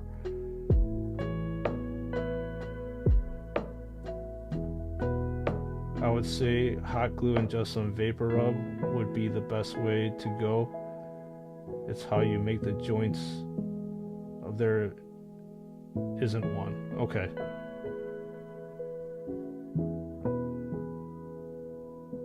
What is that supposed to do out of sheer curiosity? Hot glue and vapor rub. I'm actually not aware of that technique, mainly because I don't fabricate stuff myself. But what does that do? I'm curious. That seems pretty cool. I like these different ways of like trying to tackle a problem. There's not just one single way to arrive at the same, I guess, the same endpoint or same conclusion.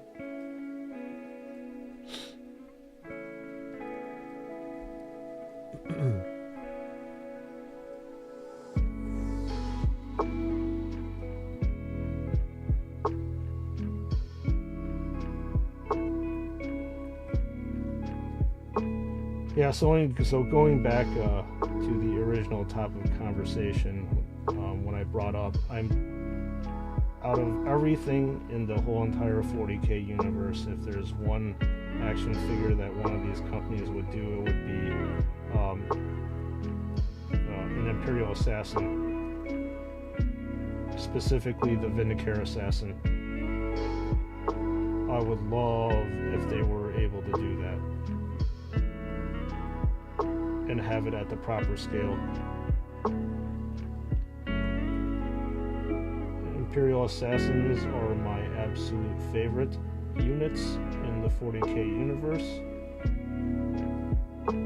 I've always been fascinated with just the Assassins lore and all that stuff, so I naturally gravitated toward them when they came out for 40K.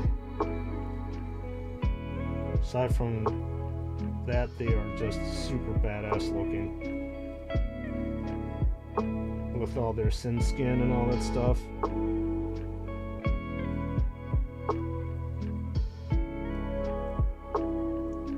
And I think if there was a close second, I would definitely go for Mephiston, which is the chief librarian for the Blood Angels.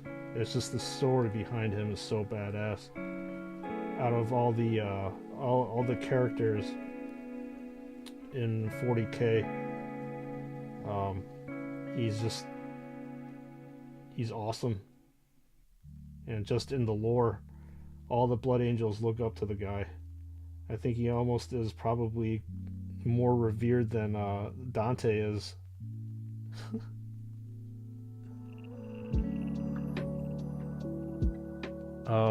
Vapor rub just keeps the ball from getting stuck when drying. Okay.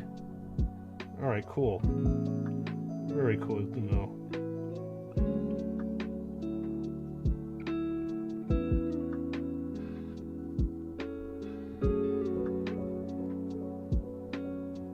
Very interesting.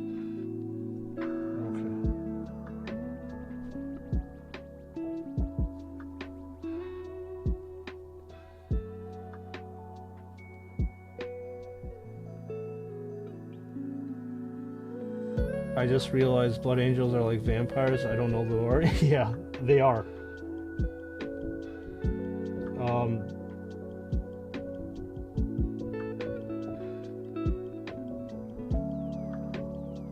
Basically, they have something called the Red Thirst, and they that's why they are assault type Marines. Because they literally get down and dirty and love to get in that hand-to-hand combat with their enemies. It's not so that they can drink their blood. It's just that's how they are. But as a side effect, they can. The problem is that it's a genetic defect.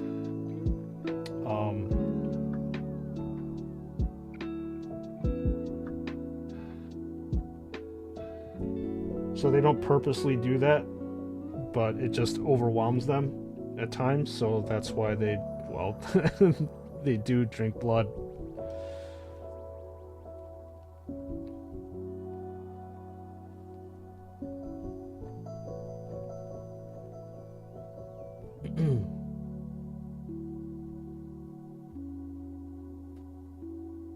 Call it a genetic flaw.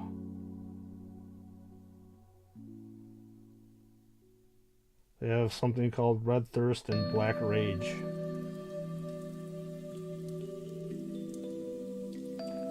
And it's all passed down from their Primarch Sanguinius.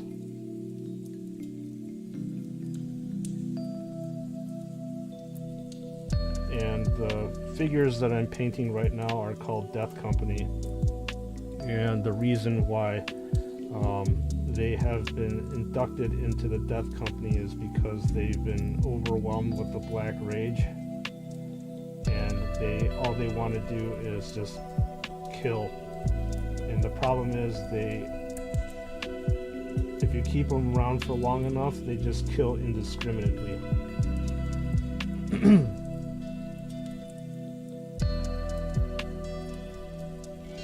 So after you've been inducted into the Death Company, if you don't die in the battle afterwards, you actually do get executed by your lovely chaplain, which is Asarath in the lore, or the main chaplain, the head chaplain.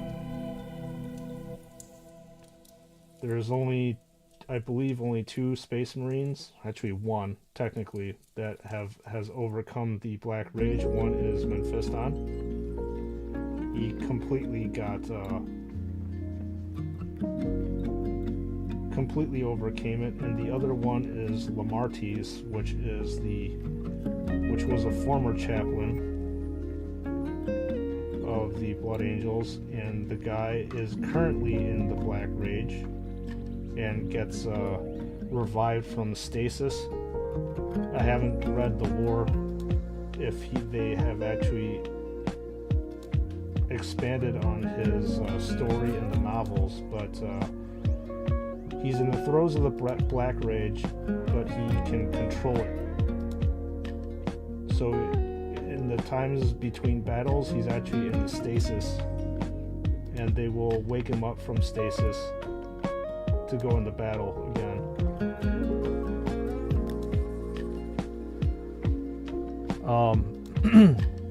Yeah, Blood Angels are vampires and Space Wolves are werewolves, and there's mummies and other.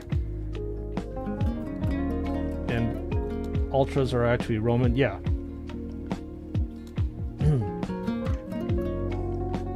They model all of their stuff after Roman stuff. So that's why you saw Sidonicus, which is the Primaris, your standard Primaris captain that you saw in, I believe, Dark Imperium, with the power sword and the bolt rifle. He has a plume on his head, and that's entirely Roman based.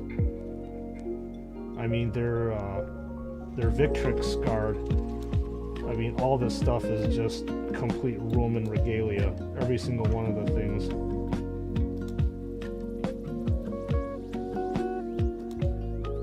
I mean, all their Legion stuff, their numbers are all Roman numerals. So that tells you definitely they are based off of Roman ancestry. Imperial Fists, I'm not 100% sure what they are based off of.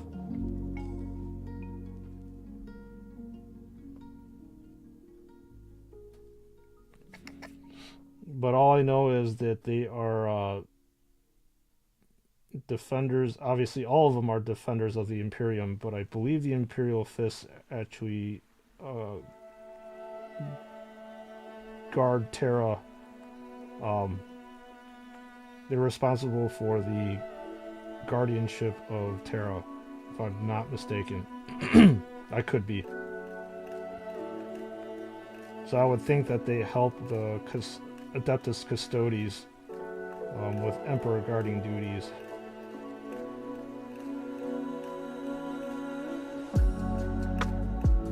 Well, yeah, if like me, Reagan become Ultramarine, then my name would be Brother Regulus, like a Roman. Yeah.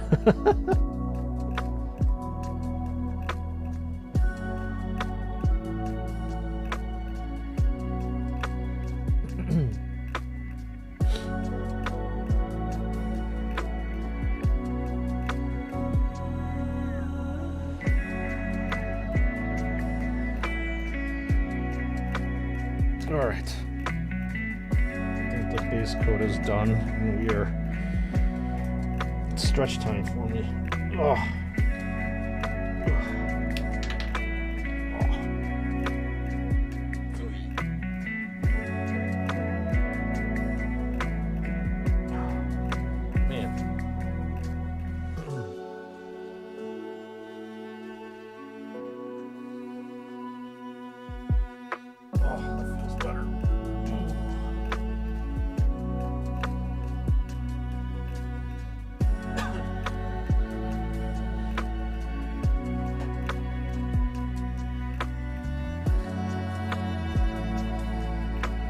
Stretch out my old man back. No, I'm right. They're the protectors of Earth. Okay, that's good. I know my lore. Ish. Not all of it.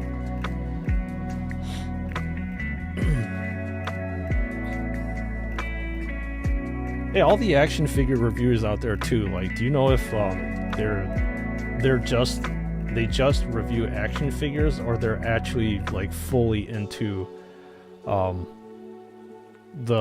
Warhammer 40k universe? From what I've heard, they're not like fully invested like I am. I mean, a lot of people have commented that like some of these action figure reviewers don't understand why the pauldrons look different, or why there's different like insignias on that stuff. So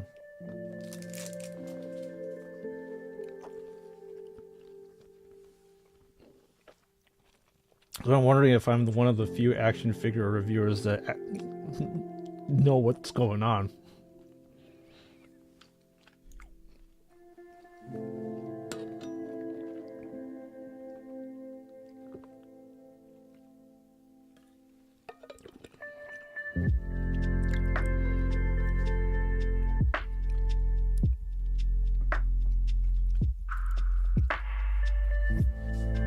You only know of one reviewer who just reviews Joy Toy, but not only Warhammer one? Okay.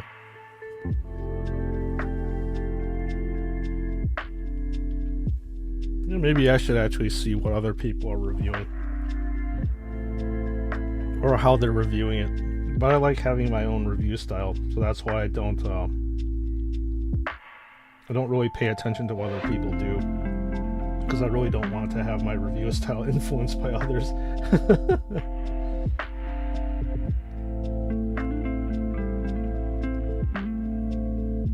I guess you can say that I review in a vacuum then.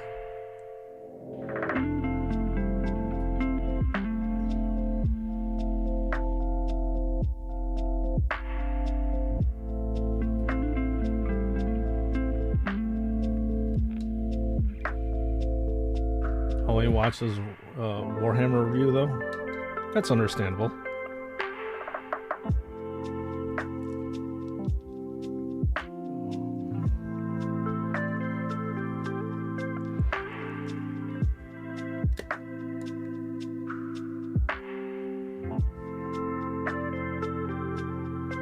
I would just like, in all honesty, I would love to just to get these action figures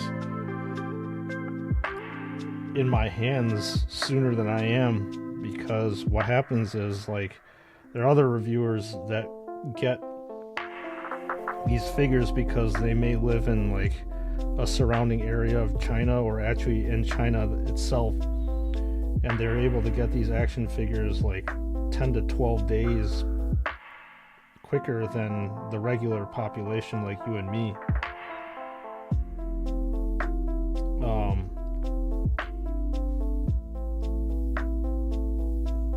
I would just love to get my hands on it first, is what I'm trying to say. Other stuff for like City of San Reja or something. Big robots. Okay.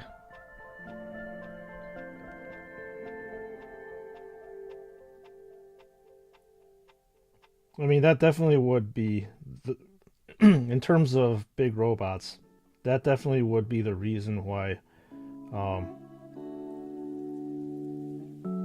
Joy Toy has made robots quicker than any of the other action figure makers out there.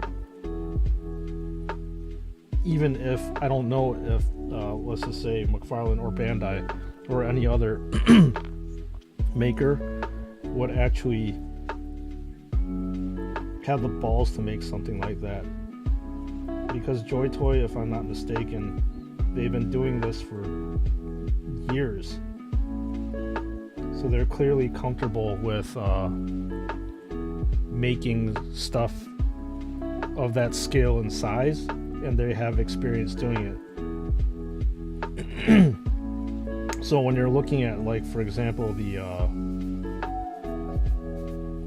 Outriders bike, the Raven pattern bike, you can definitely see that there was prior experience on how to do it, because they've made mecha like that before, which makes them super badass.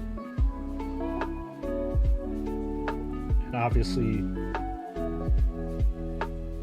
the first ones on the market to do it.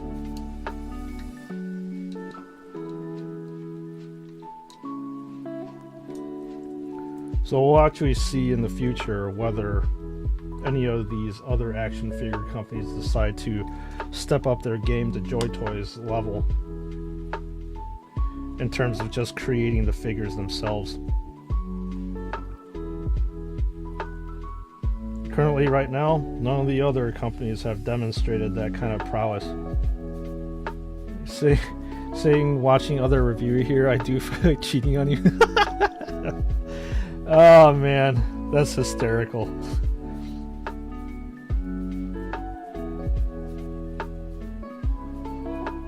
It's fine if you cheat. I'm giving you permission. That's funny though. It's not like you need my permission to see other reviewers and stuff. Seriously, I shouldn't be the only outlet for things such as this. Getting a different perspective on these types of figures is always refreshing as well, because everybody has their own review style, and there's times in which my style won't jive with other people's, or you just tired of hearing how I review things. It's like, oh my god, he's going to talk about painting again? Jesus. Can't he just talk about something else?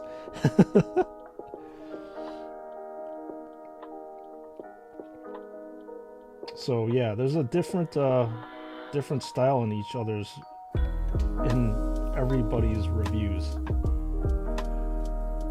Everybody has their own style about going things, and that's why I said I prefer not to watch other content creators' reviews, because I don't want, like, there's a plus and minus there. There's a plus in that you can learn from others people's reviews and how they do things, but the minus is you're not going to be unique. So, or you may think you're not unique, but regardless, in terms of that, I kind of live in a review vacuum. So I review things, obviously, my style. McFarlane has vehicles, but not for 40K. I didn't actually know that. Really? So it's weird that they didn't translate that over to the 40K universe, these vehicles. Maybe I could see the issue being that because they're 7-inch models, and if they want to have to 7-inch scale, maybe those figures would be absolutely massive. I have absolutely no idea.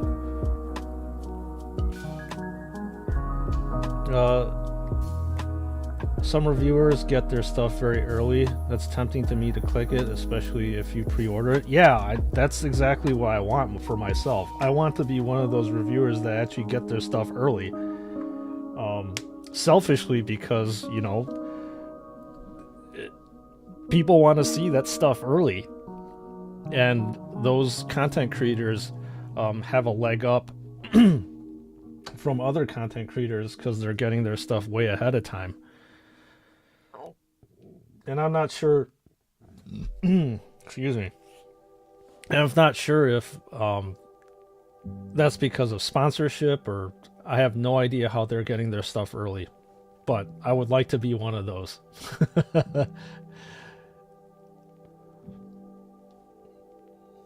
There's a lot of perks if you actually have exclusive access, right?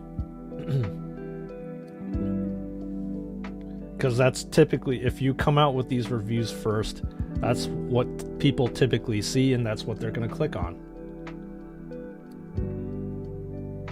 It's almost like pretty much like news reporting these days. If you're the first one to report something accurately, then more and more people are going to know about you in the news media and look to you as an outlet for things. So yeah, it would be nice if I could pre-order. I get this stuff earlier than other people, but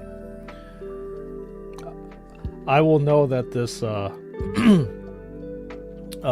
will know if this channel actually gets there if somebody reaches out to me for a sponsorship for something. I do suspect one is sponsored by JoyToy because he said that he lives in China. In a good way, though. Yeah, I mean, that's totally understandable. All the power to that content creator if he's able to get the stuff early on. I'm jealous. I want to be those. Well, I want to be that person. I think every single content creator wants to be like that too. Whether if you're just reviewing like even Lego or any kind of other action figure, or pretty much anything, you want to get first dibs on it. Like, for example, you know, Apple and Samsung, they send out early reviews of their phones and stuff to these content creators, and they have like an embargo, but after that embargo lifts, like it's usually about a week before their product drops, everybody's clicking on that stuff. Alright, so sorry. What I'm doing right now is I'm making this putty a little bit more sticky, so this will actually stick to the bottom because I need to paint the base. That's why you were seeing me doing that.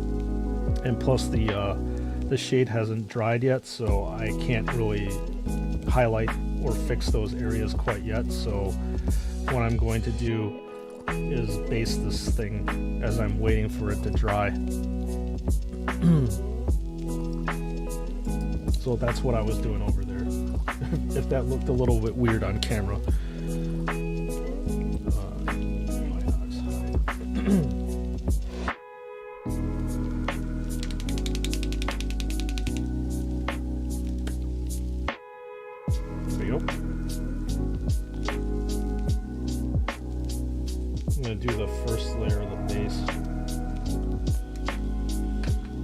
How I maximize my time here. While I'm waiting for one area to dry, I can paint the other one. Paint the other areas. So to maximize my time.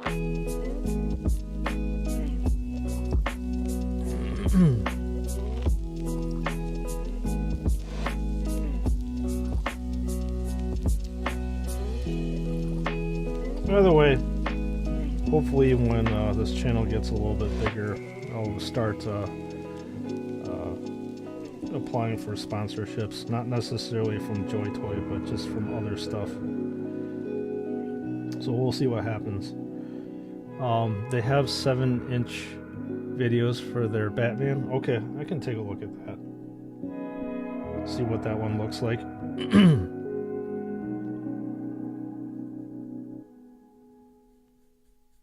It'd be pretty nice to check to see that out.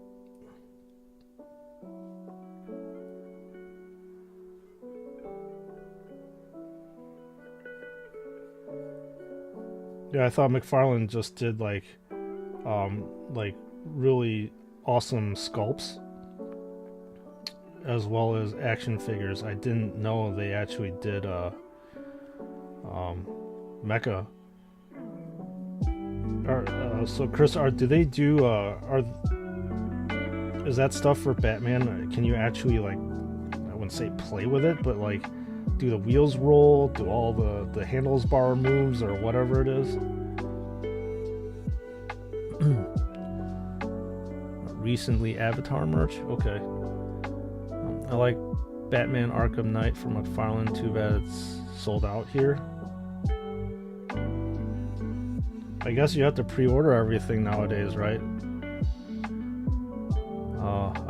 I played all Batman Arkham games already on Steam. All done. Nice. Yeah, I never actually got into that. The Batman stuff. I was mostly, and still am mostly,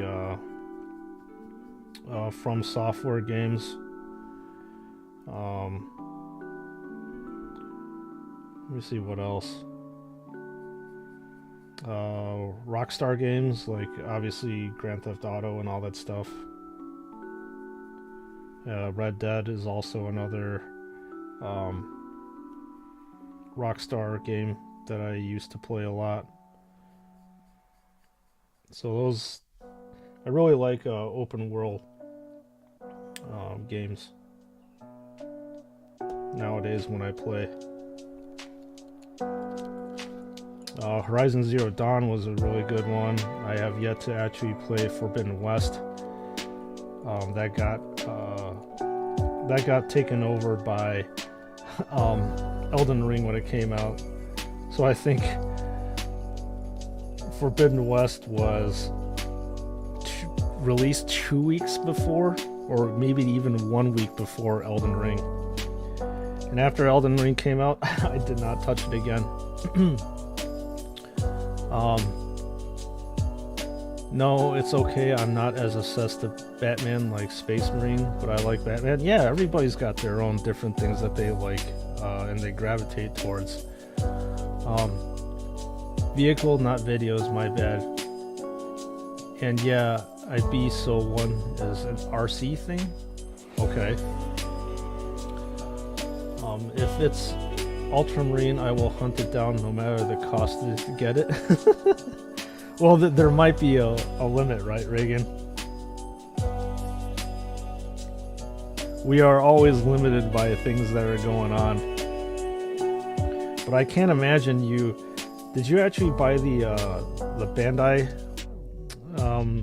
Ultramarine Gravis Captain, Reagan, or no?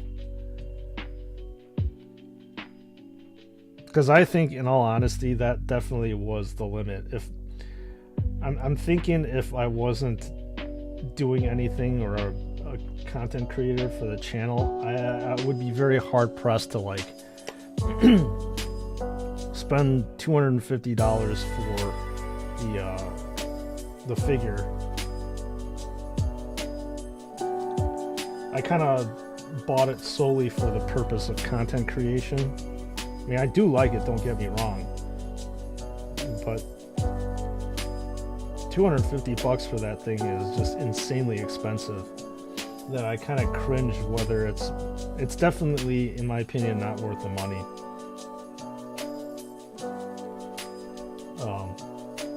So I'm curious if you actually track that one down. Oh no, I told you I'm not into Bandai Space Marine because it feels like an anime version. Okay. Or is it you don't like it because it's just too polished looking?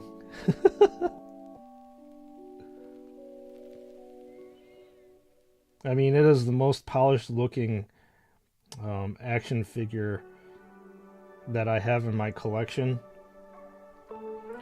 I have the first generation Bandai Primaris Intercessor, and I have it's still sealed in the box. I don't think I'm actually gonna ever open it, but when they came out with it, it still looks pretty badass from the pictures that I saw online.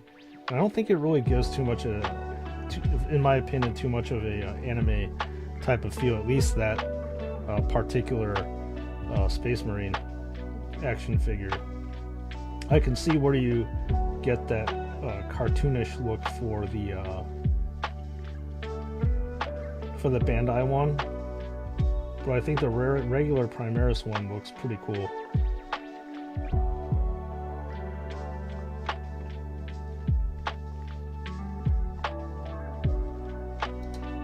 Yeah, right now I'm pretty much putting the finishing touches on this over here.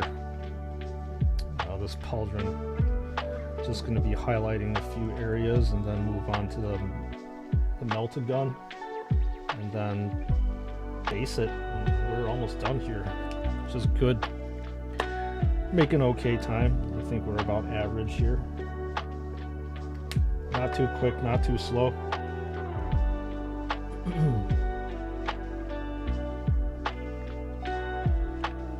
Some highlighting on the skull.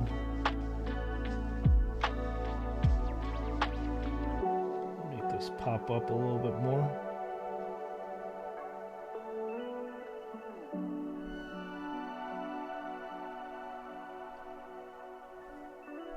Yeah, so anyways, back to the Bandai thing. I don't think they've actually created any more. So they had a second or third run of like Salamanders, Imperial Fists. There's another one that I can't remember off the top of my head. Was it Raven Guard?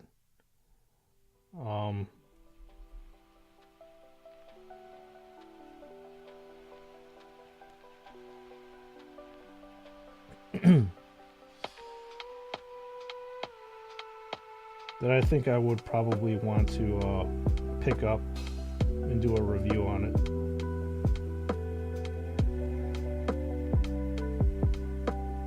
Hopefully, maybe later down the line, they'll think of doing like a Blood Angels one. If they actually do make a regular Blood Angels Intercessor, or even a Death Company one, I would totally pick that up in a heartbeat. Obviously.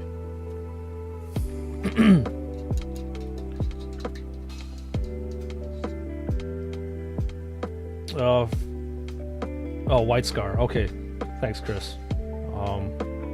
I was thinking there was some sort of white armored Space Marine. I just checked in our local online store. Blood Angels and Imperial Fist versions cost about $25, but guess how much Ultramarines version 2 cost? They cost $40. Wow, that is actually a pretty huge price difference. $15 makes a pretty large difference. Shame on those stores, already got 4 Ultra Intercessors version 2.0. Well, I mean, they know that the Ultramarines tend to be the poster boys of the whole entire Warhammer 40k universe, so since they're the most popular ones, it would make sense from a economic and financial standpoint that they will charge a little bit more for them. I mean, I totally get it.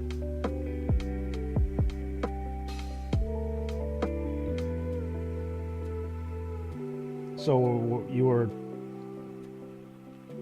Well, $25 is still a lot to spend, but it could be doable for you to buy like an Imperial Fist or a Blood Angels version 2.0 and use those use those sockets and barbells to fix whatever broken parts that are on the Space Marine that you really care about.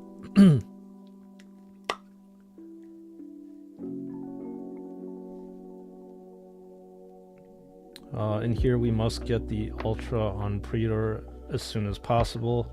They'll sell out later on with skyrocketed prices. That sucks. But like I said, it makes sense. Everybody knows Ultramarines. They're the most popular Space Marines chapter, so it would make sense that that's occurring.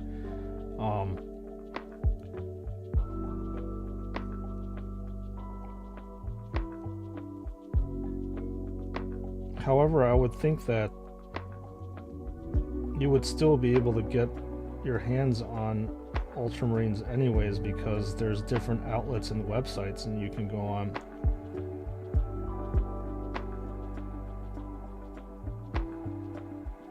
I mean, what was it? Was it Cool Kids Toys or whatever it is? There's a bunch of other places that you can try to pre-order from. But then again, the only one that I really slept on was the Victrix Guard. I was still on the fence of whether I wanted to get that one or not, so I kind of let it sit there. And then by the time I was like, maybe I should get it, it was already sold out. And then you could find it online for inflated prices, but after that I was like, it's okay. Maybe it's maybe it's sold out for a specific reason.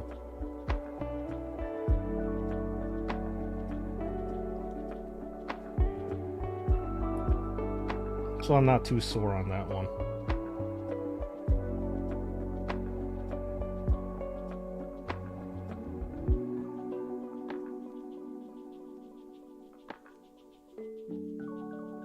I'm like kind of on the fence of wanting to get like Marneus Calgar as well. It's a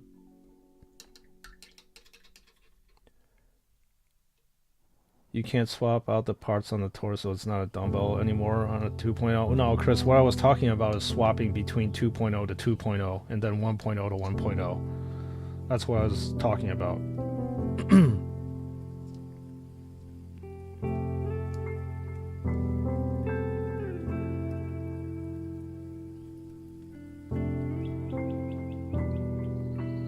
Yeah, it's very obviously it's different from the two different versions, but within the same version you could swap out parts. I don't think there's an issue with that, especially with the Space Marines. There's really nothing that's like too uniquely different from one to another, so within the same versions you can swap them out. 2.0 sucks really, but I like the paint scheme better on the 2.0. What is it about the 2.0 that you don't like, Reagan? I just find that with the 2.0, the stability makes all the difference in the world to me. I still have a pain in the ass time trying to pose my 1.0 ones, and they constantly tip over when I'm trying to add new Marines into my cabinet. I have to be careful of how I open it, or else they'll tip over and fall. But the 2.0 ones, man, they sit there like a rock.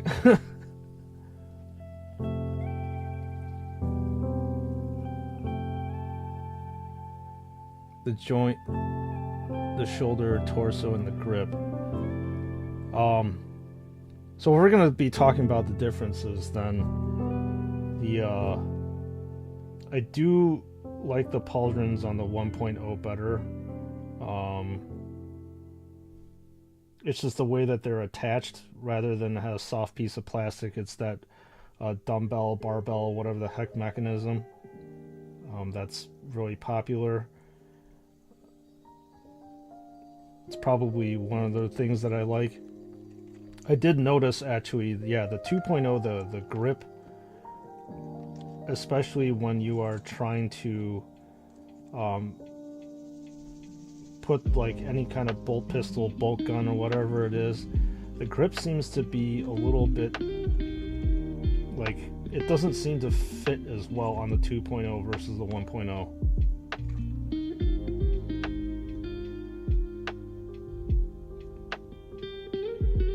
Yeah, I mean the hand that's holding the weapons. Yeah, that's exactly what I was talking about. The index finger doesn't look like it's able to curl on the trigger as much, and there's like a huge gap between the hand and the gun itself. So you're right on that one. I do not enjoy the grip of the 2.0. It just seems to be a lot looser.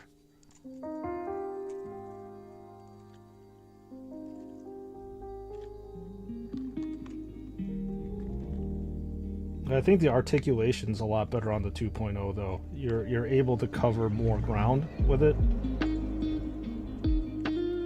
Especially with the wrists. I think there's more of a gap on the wrist part. Like the dumbbell probably extends out a little bit more, and maybe the wrist part of the power armor is like pushed back a little bit, so you are able to get a little bit more range of motion on it.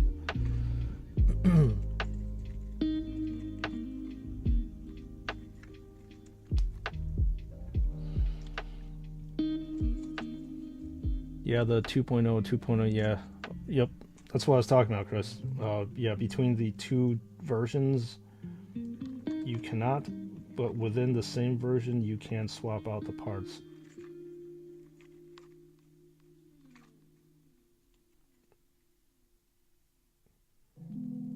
It's hysterical. Maybe I actually should think about getting like a donor marine just in case if just in case if one of my action figures decide to like their joints get loose or whatever it is. They can just replace one with another. Donor marine. That's funny.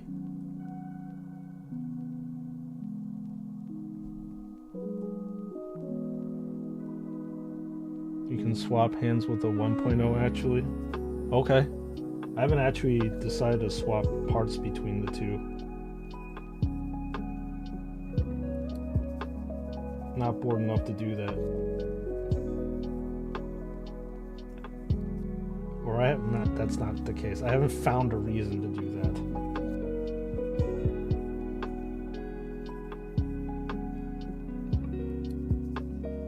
Although one thing I have to say about the hands too is that I wish they actually would have provided the other the other hand for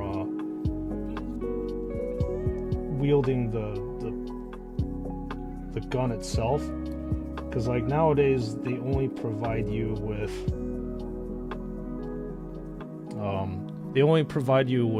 an alternate wrist to hold the, like, for example, the intercessors, like the chainsword. They only provide one alternate wrist for that. They don't provide another one for the gun itself, which sucks. So I think on the 1.0 you were able to swap out freely whether you want the gun on your right side or the left side, and then conversely with the secondary armament, like the chainsword.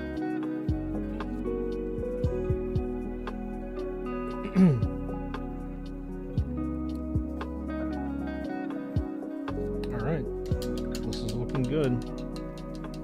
You can swap the hands with the 1.0 actually. Okay, that's good then, because like, if that's the case, I could probably then take the extra 1.0 hands and swap them in with a 2.0, so I can, you know, change the position on how they're wielding their weapons.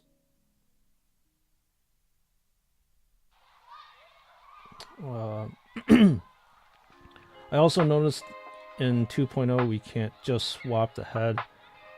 I did swap the Sedonicus head with another Marine. It just does not fit. It has the same ball joint. It can, but not perfectly. Well, it just depends on the size of the ball joint, right?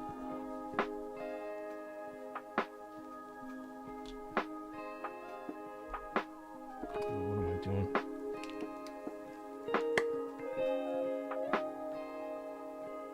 Yeah, I haven't actually gone in and done this myself to swap the different parts. I usually just keep the figures stock, as in like the 2.0 with the 2.0 and the 1.0 with the 1.0.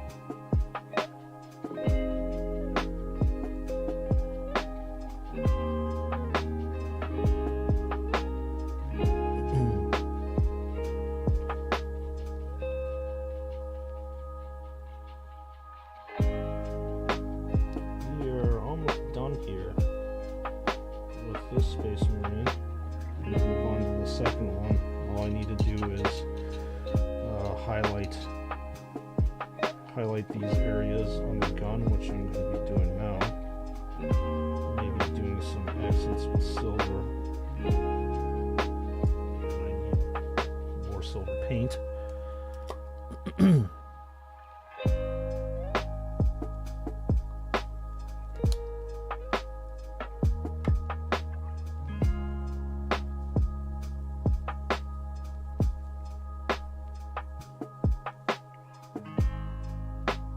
Obviously, I'm going to be only doing this on the highest points on the melted gun.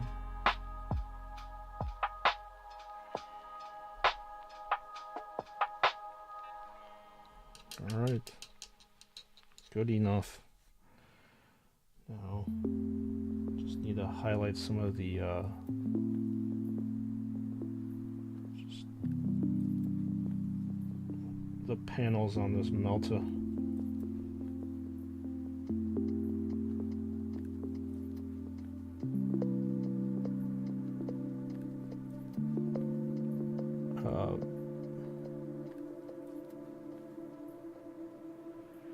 May I have a question about you? Just curious, are you the same age as me? Just want to know about who I follow. I don't know how old you are, Reagan, but you certainly can ask how old I am, but you have to guess first. Got to make this fun. Oh, I don't mind this. I don't give a shit. I think the next is just slightly bigger or smaller. Okay, interesting, Chris. Yeah, you can ask. I don't care. But like I said, you have to guess first. I don't really like to straight up tell you exactly how old I am.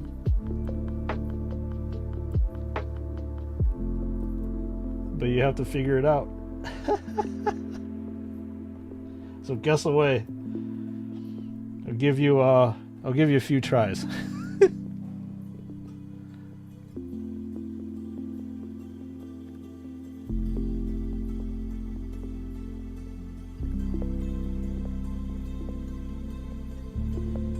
And this is going to be on VOD, so everybody will know how old I am if you guess right.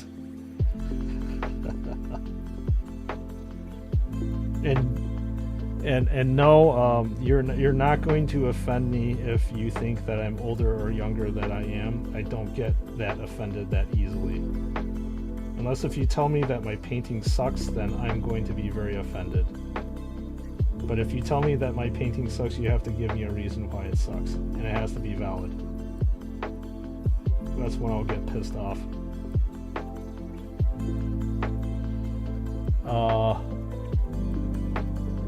Well, since you know I have preteen daughter twins, I guess you may think I'm an old dude. Am I 38? No, I am not 38. I'm actually older than that. You know, for us Asians, it's hard to guess our age, right?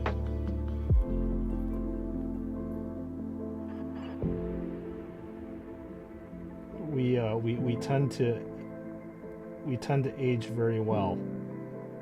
And that's a good thing. Call it in within our genes to do so. Try again, sir.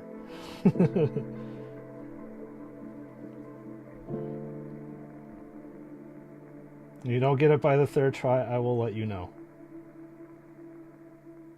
That's nothing, like I said, that I don't really care about not disclosing.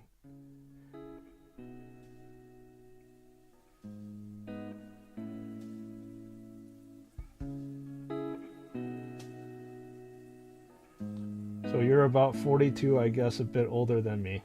Close enough. I am 43. Close enough. Cat's out of the bag. I'm an old fart.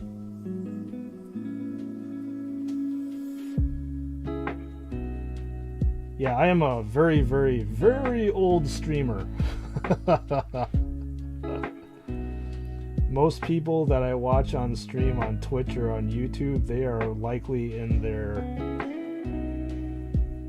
probably mid to late 20s, if not early 30s. I decided to obviously do this at a very very later age.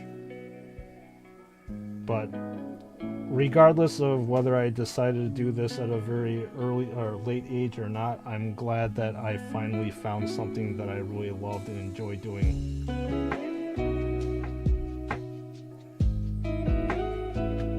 So I'm super thankful for that.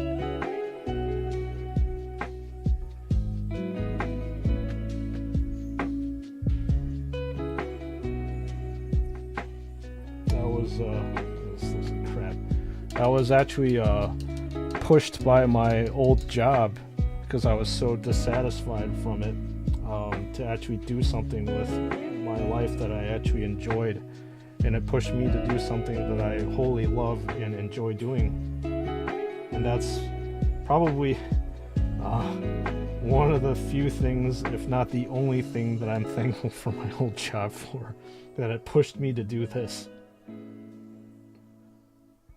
And I'm glad that it did, because I love doing what I'm doing now.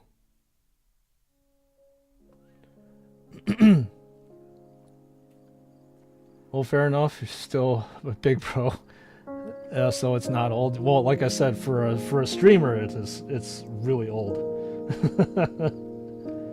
Like I said, most of the people that you find online during streams are, like I said, in their mid to late 20s. There are some old farts like me, but they're few and far between.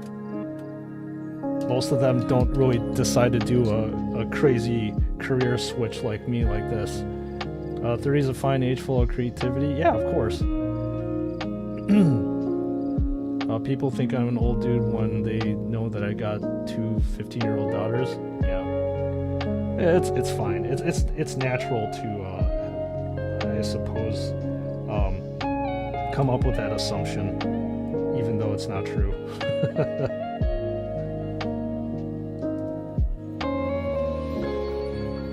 So I gotta take a look how this is and highlight the areas that I may have missed where the light would catch.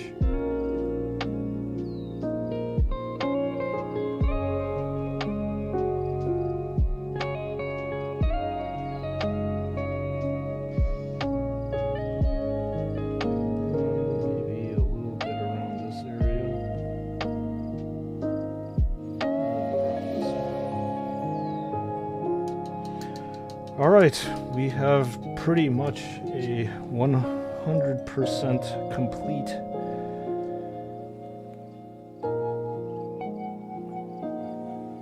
and very intimidating looking, well, actually, Death Company miniature. It's gonna grab you by your neck and pop your head off.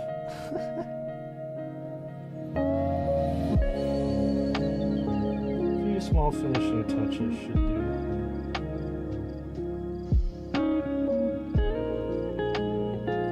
There you go. Alright, time to base. Where are my basing equipment?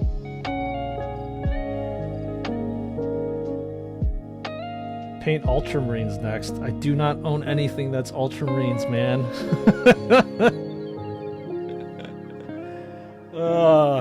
The only thing that I own that's Ultramarines is, well, it's Blood Angels.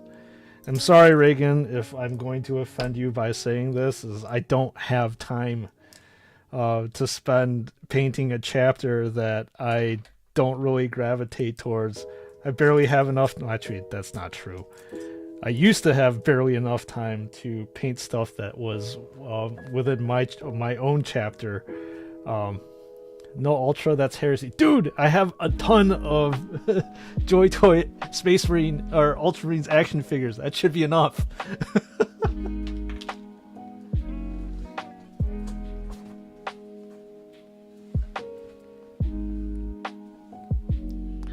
That's saying a lot if I'm going out of my way to collect a Space Marine chapter that I typically wouldn't care about. Oh, man.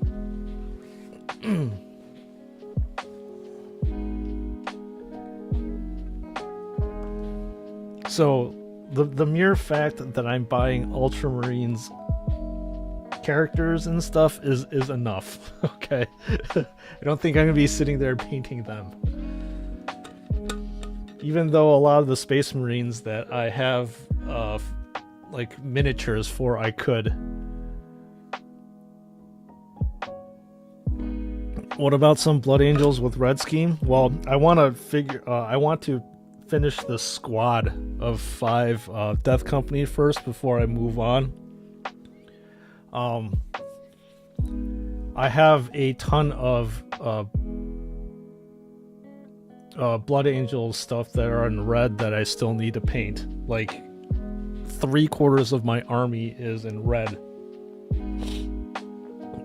So I likely, if I'm going to be painting up a squad, I'm going to be painting up Terminators next. I mean, you paint black, I can't see anything because you're an amateur. Well, that's what all the highlights are for.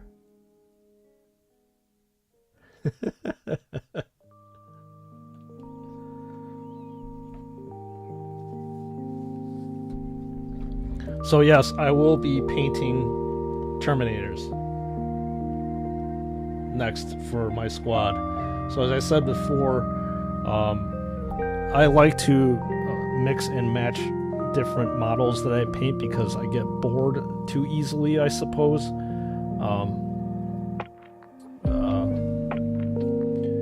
So I want variety when I paint. So like I said, painting squads and stuff are fun and all, but painting the same kind of figure over and over again is a little bit boring to me.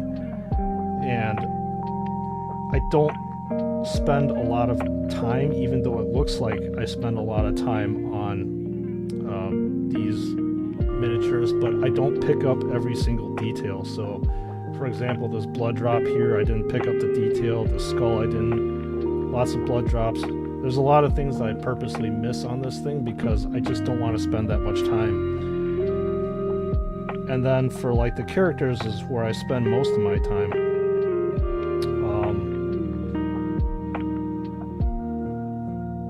But characters, even though they're individual and I do enjoy painting them, you do spend a lot of time, and I tend to like focus too much in agonizing detail on characters. So that's why you saw in that chaplain back there, I'm not done with it yet, and I've been on stream painting this thing for about 12 hours and I'm not done yet. Whereas you see me pretty much painting one regular grunt member like I'm painting right now, and it takes like, well, when I'm doing it off stream it takes me about 4 hours-ish. On stream it seems to take me a little bit longer because I get distracted by you all. Which is a good thing, by the way. I'm not as focused on stream because I have to pay attention to the chat. And then somewhere in there, I like to mix up a vehicle, because painting vehicles are a whole different thing compared to painting infantry.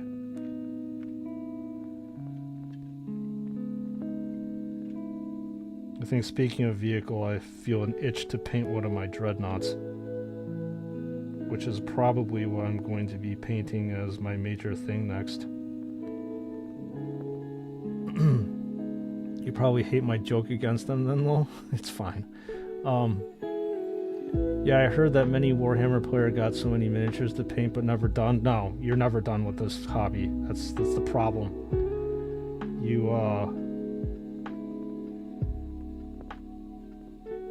You see all these models that get released, and you want to pick up all of them because they're new and shiny, and then each like set, I suppose, either have 5 to 10 models in them, and if you're taking your time with every single one of these things, it takes a while to paint. And I want to take my time, obviously, with this, because the hobby is enjoyable to me. You don't want to rush through it, or I don't want to rush through it. I'm gonna bake this guy now.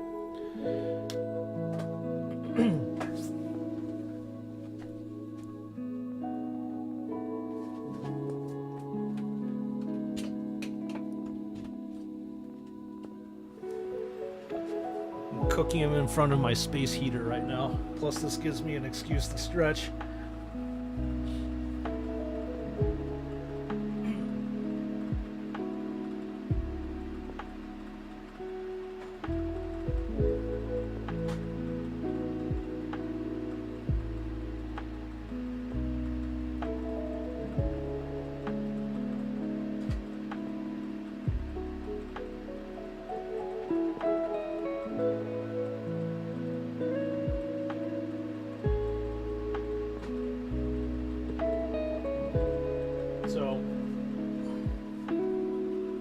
I'm likely going to paint this guy next, at some point in time next on stream.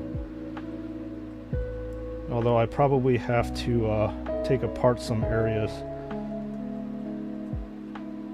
So this is magnetized, so I can swap out. So this is a storm bolter with a power fist and a twin link las cannon.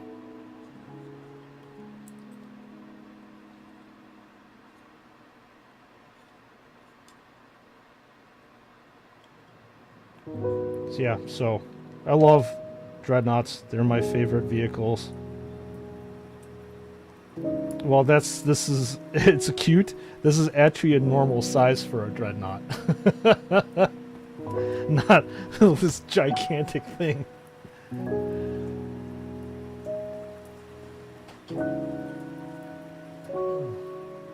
So I'll put them off to the side. I don't know why I always think Furiosa are cute. I don't know. I don't know why either. They're definitely not cute. They're pretty badass and mean. Alright, where's my other Space Marine? Here we go. So we're back to unpainted again as I finish off the other... as I finish off baking the other one.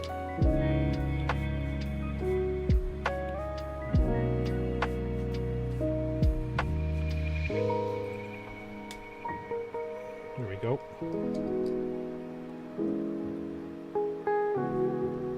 Yeah, so you can see there's a ton of things that I could possibly pick up on this Marine if I really wanted to, but I'm just too lazy to do it. You know the joke I'm making against the Ultra? It's fine, Chris. Like I said, don't worry about it.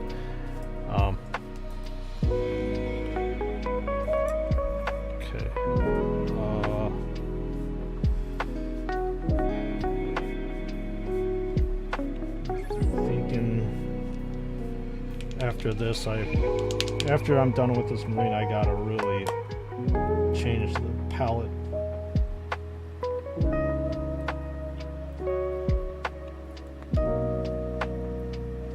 We'll start off with the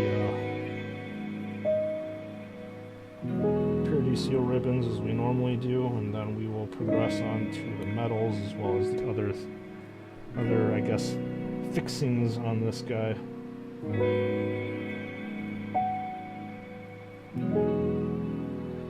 And it looks like it's almost lunchtime too. Ooh.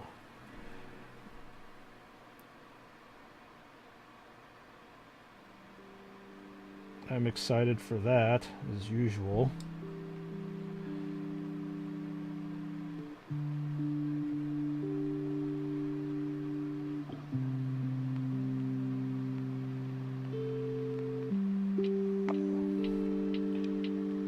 Go up in about 10 minutes and again get a nice excuse to stretch out a little bit.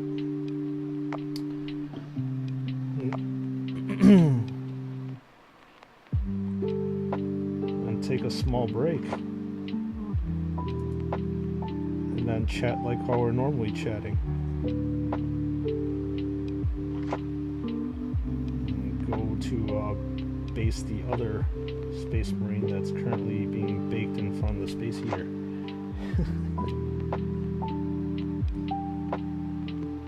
There's a lot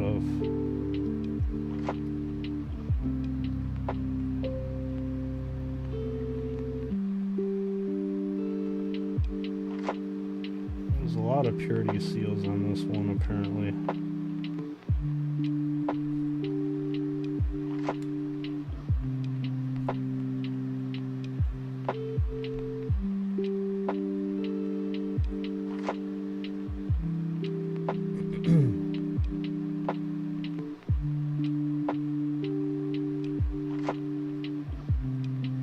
So yeah, we will do some Terminators next for our next squad.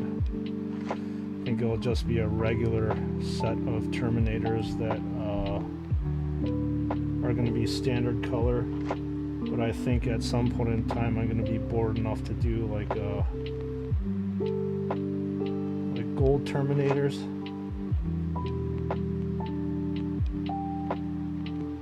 Gold armor Terminators, just to do something a little bit more fun. And then maybe black Terminators as well. Gotta see how that pans out. I'm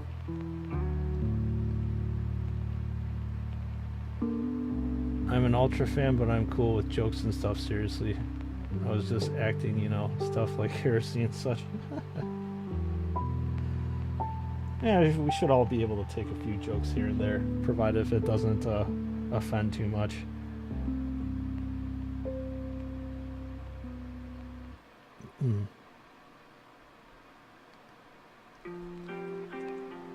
Like for me, Ultramarines are, I mean, Reagan, you might get offended by this, but they're just Ultramarines to me.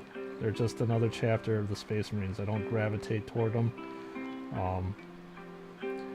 Everybody's got their own chapter that they like and they love. That's just what interests you in the beginning. Like I told you, for example, the Blood Angels, I like the lore, I like the history, and I like everything that's all about them. They're a very tragic chapter, and I kind of gravitate toward that. In fact, I don't really like people who are obsessed with something that can't take jokes. Yeah, that's just too much.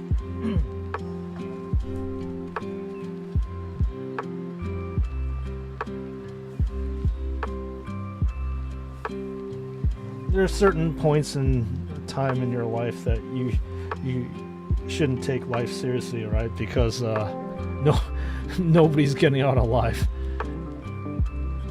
But you can find them like that in anime fans and some idol groups. Well, I mean that could possibly be bordering on obsession, which is not a good thing. If you're so blinded by all that stuff, yeah, that's definitely not good. everybody's got their flaws and stuff. And every anime, every person. Like, blind idolatry is not good either. After all, we're human and we all make mistakes.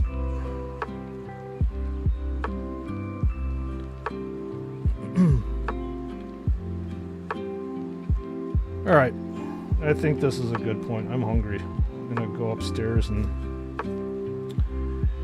heat up some food,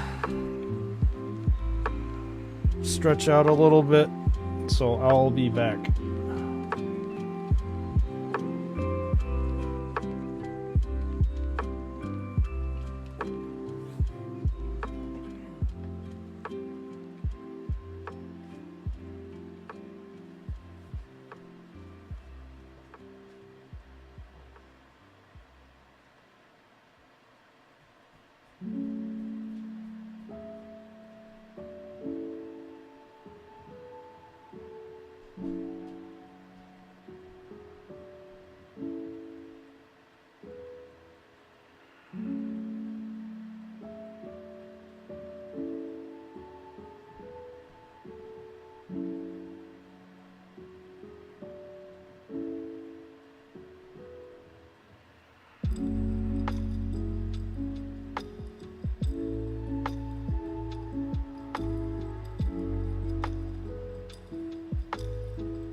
Okie dokie.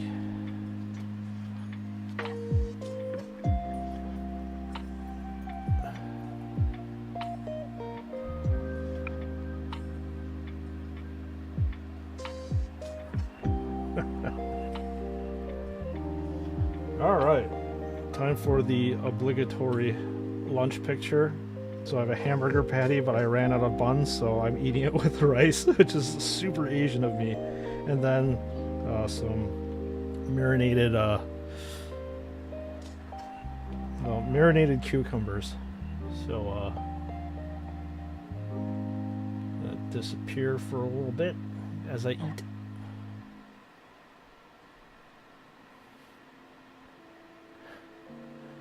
Scrap Teddy, welcome into the stream. How you doing? I'm glad that you had the time to stop by and say hi. Would anybody help me on my homework question? Well, it depends what the question is. I don't know if you should be randomly trusting random people on the interwebs for your homework questions.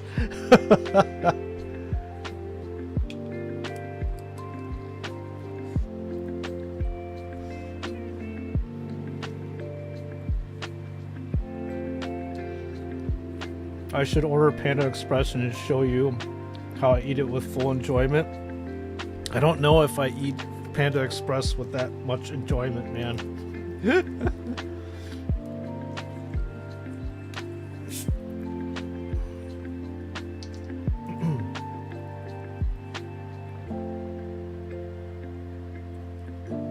I only eat it just to get by. And plus it's really not that good. The stuff that you see on the pictures, they have it as product placement, so it's only gonna look, it only looks good in pictures.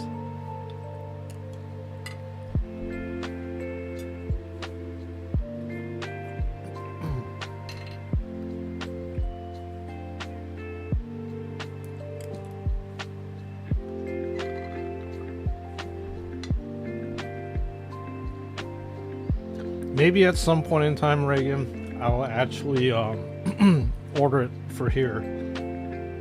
I mean, I do have a Panda Express that's like about 5 minutes away from me, but me being away from the stream for like 15-20 minutes isn't a long time to be away.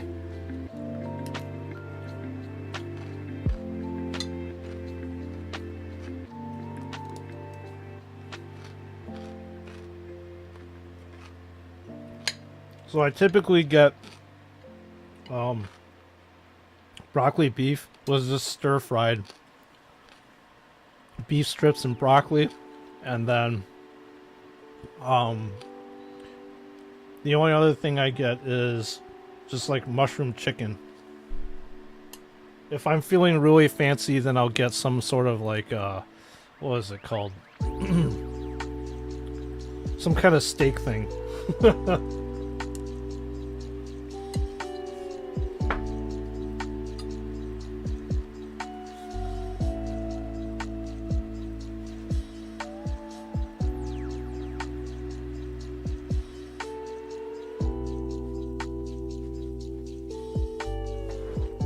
Alright. See, this only took about 5-10 minutes to do. This usually takes about half an hour to dry. So, we're going to be basing this guy. So we'll be 80% done with this squad, thankfully.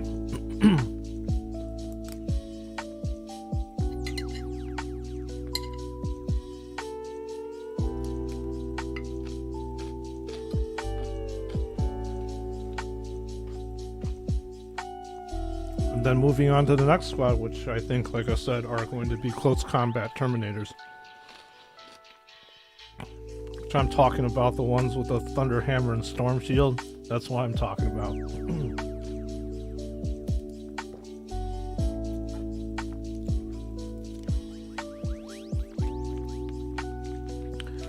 You're posing your Ultramarines for Intercessors led by Captain Voltian with a Venerable Dreadnought.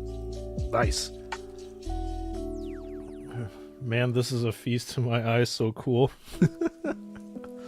Well, I'm glad that you are enjoying your Space Marines and posting them. Or posing them, I'm sorry. That's how exactly what you should be doing to enjoy your action figures.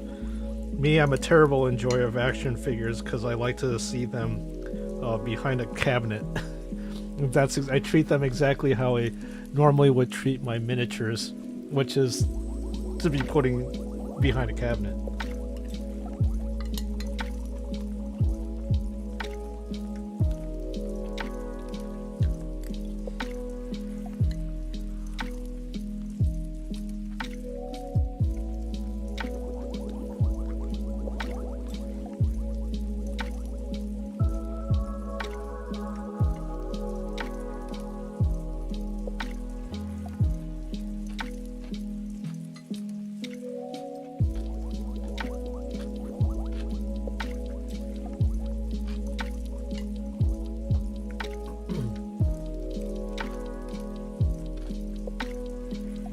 Oh man, so hungry.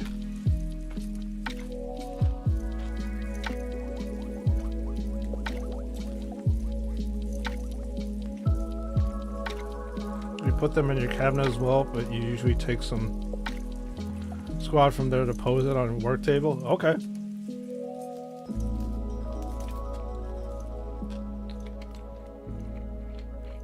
So it looks like every now and again you change their poses. I just have mine in just like one static pose, and I just leave it there.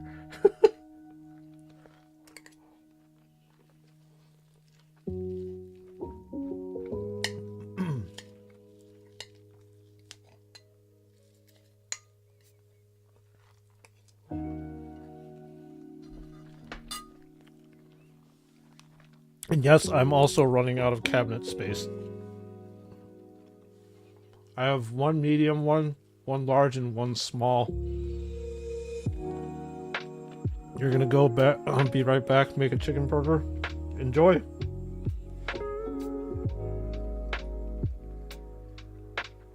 Enjoy your chicken burger.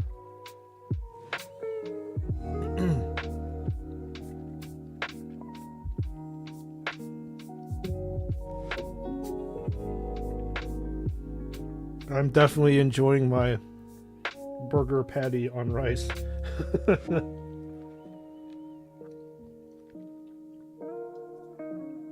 going on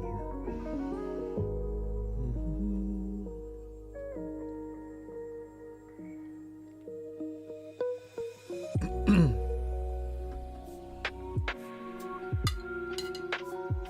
Reagan, how often do you repose your action figures on? Every day? I certainly don't do that. Seriously though, mine are all literally in a static pose, and that's it.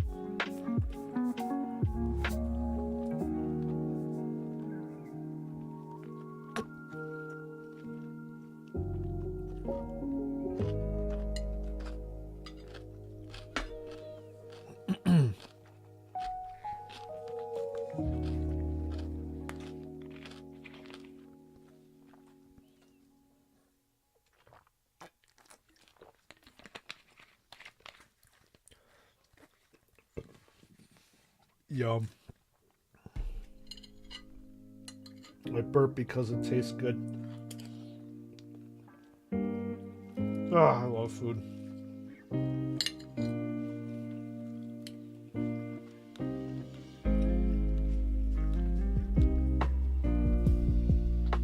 We have some schedules like a day for Ultramarine, Blood Angels, Imperial Fist, and Chaos. So you rotate them every single day, their poses? Oh, that's a lot of dedication. But I like it. I didn't plan to get these chapters, just add Ultra and Chaos. You couldn't get Ultra Intercessor, so I took another chapter. Okay.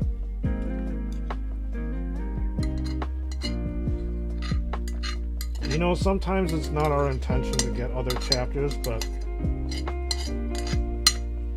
Joy Toy makes it really compelling for you to buy other stuff, and for a due reason.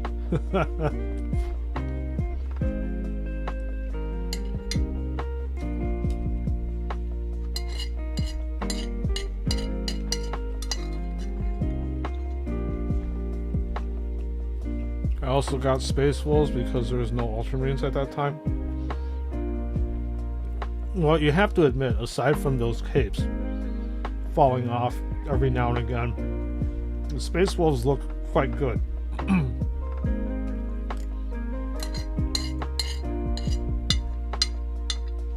This is from a Blood Angels fan stating that. I think the Space Wolves action figures look the best because they have the most detail.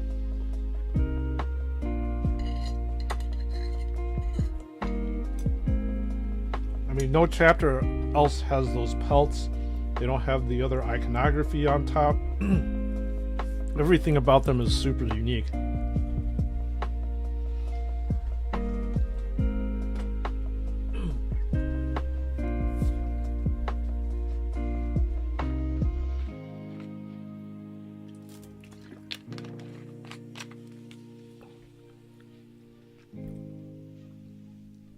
All right, I'm back.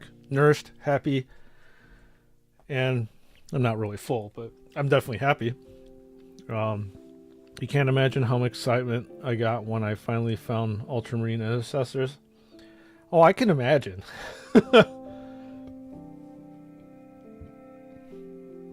I'm the one that gets really excited whenever Blood Angel stuff gets released. I got something for you, Reagan. As I forgot to show you on stream. I got these sour bright candies over here. These are sour gummy worms.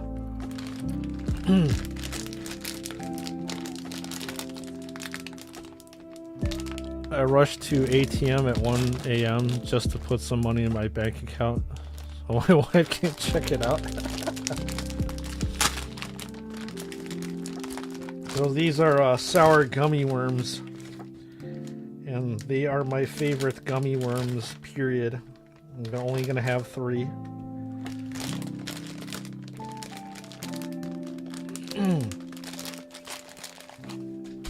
So I believe this is lemon and cherry, this is lime and orange, and this is strawberry and blueberry, I believe. The strawberry and blueberry one is my favorite. Never mind, you don't have chicken. What are you going to eat then, Chris?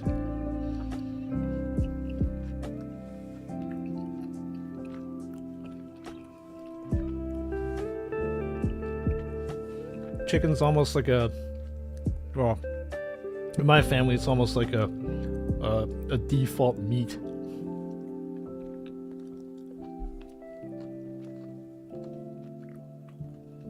Then she asked what's going on. It says emergency, I need to go to the factory.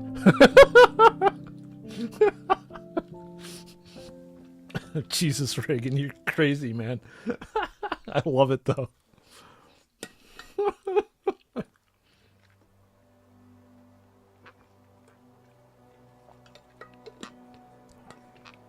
Hey, you know what? I really can't fault you on dedication. I love it. That is pure 100% dedication right there. Yeah, I appreciate that.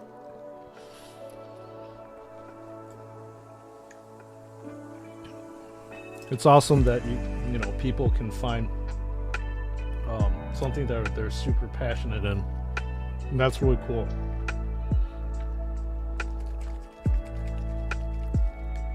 It's all for the ultras? Yeah, I totally get it. You stick to your chapter, man. You stick to your chapter.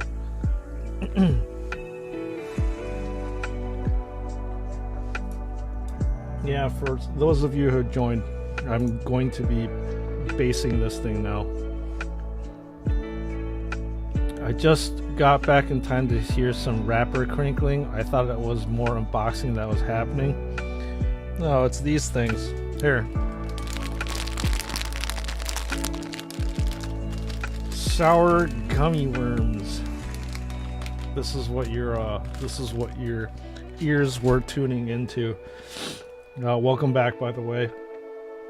You will definitely be hearing a lot of crackling going on Friday, as I'm going to be busting open probably one of the largest sets that I own for Lego, and we're going to be building that bad boy on stream. So stay tuned for that one. Eggs, haven't had anything, so it'd be my breakfast and lunch. That is that's exactly what I do, Chris. My breakfast is my lunch. My lunch is my breakfast, whatever it is. Tasty ASMR. The best kind of ASMR. The brand is Trolley. I'll type it in chat.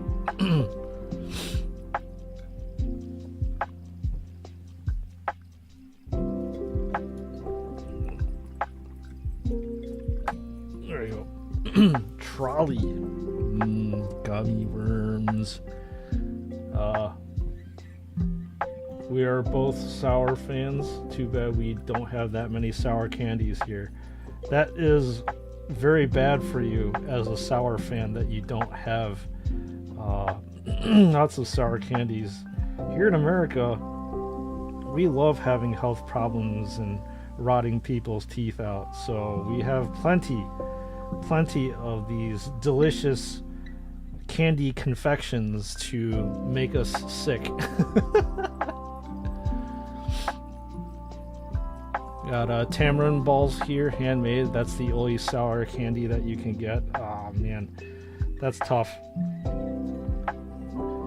Well, I can say for a fact that in America you are able to get a lot of different the candies, especially the sour kind. I think there's one that you'd probably like. They're called Warheads. So it's basically, it's a hard candy. And it's fruity, so it comes in different types of flavors like lemon, watermelon, but like the first outer coating of it is basically citric acid, which is vitamin C, and it's like even right now as I'm talking about, my mouth is watering. So there's candies about this big, and you pop them in your mouth, it's instant, like your mouth is watering because it's so friggin' sour. You would probably love that. Oh, you know Warheads. You've tried them before? Okay, yeah, so you know what I'm talking about. Like, I really can't go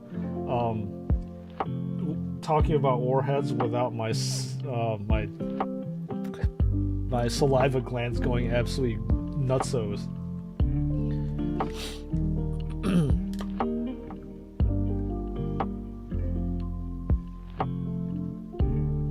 What's good, Frostman? You're back from your lurk, i.e. hanging out with your action figure. What was it a good time? How did you pose your action figure? Is he in a lunging pose? Is he in a dominating pose? Is he in a power stance? We have similar candies here, but it ran out of business. Oh, that sucks, man. That's tough to hear, especially when you've had the candies before and they take it away from you. Hi, I'm back. I just went to get a Lego minifigure blind bag and they only had Series 23. I used your tutorial on how to get the Turkey Man and I got him. Sweet! That is awesome. You know what? That really makes me happy to hear that. That's exactly why I do those 1-minute shorts and stuff, because I for one, I'm not a big fan of these blind bag things. It's almost like, for me, it's almost like gambling, and I kind of want to break the system by being able to get the minifigure that you want. And they're not cheap by any way, means, shape, or form. I mean, $5 to $6 is a lot for a small piece of plastic, and obviously I'm talking because this is very expensive too. But regardless, like, I don't like it how it's in a blind bag.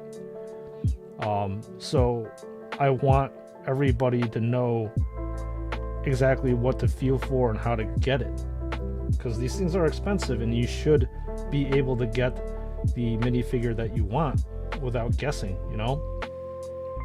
So I'm good. I'm glad that that helped you. As long as Lego is still going to be doing these blind bag things, I will be putting out these tutorials. But you know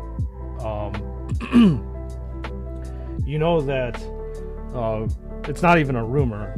Even Lego has already discussed it, that they're trying to get away from plastic packaging to be more environmentally conscious. And you know, as a content creator, I'm not really happy about the decision, but I respect the decision that they're making.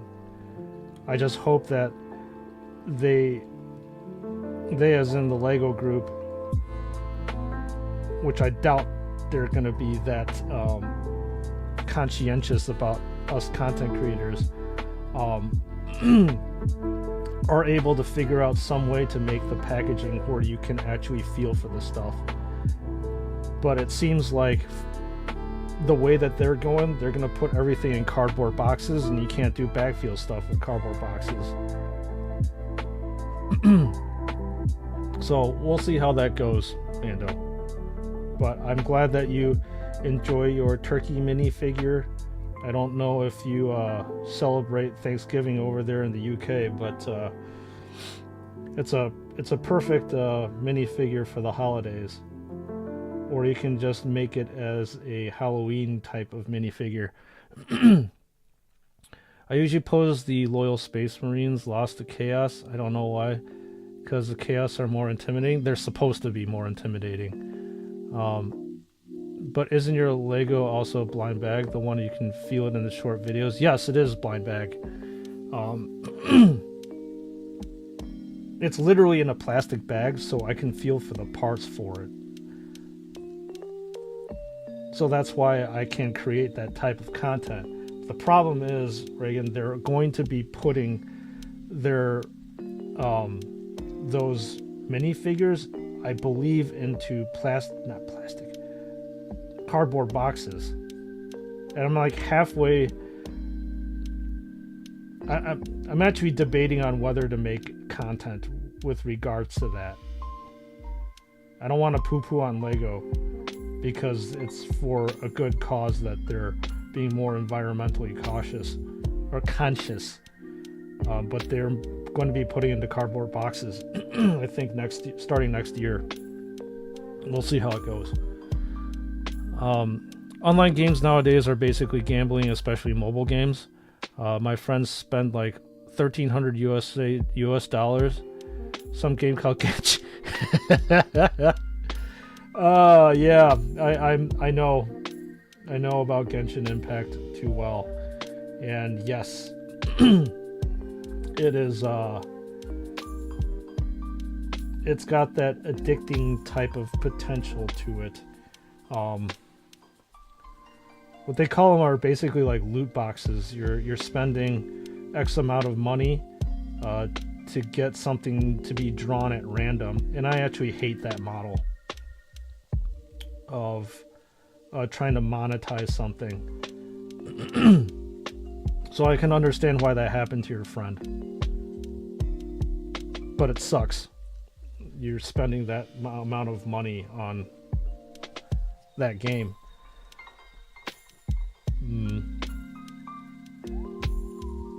And I hate loot boxes.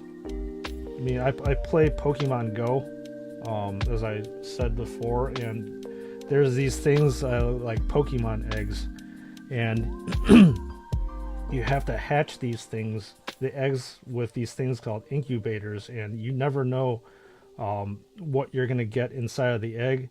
So they tell you that, you know, you have Pokemon 1 is going to be the most common one that you're going to get, but you also have Pokemon number 5 that's like the hardest to get.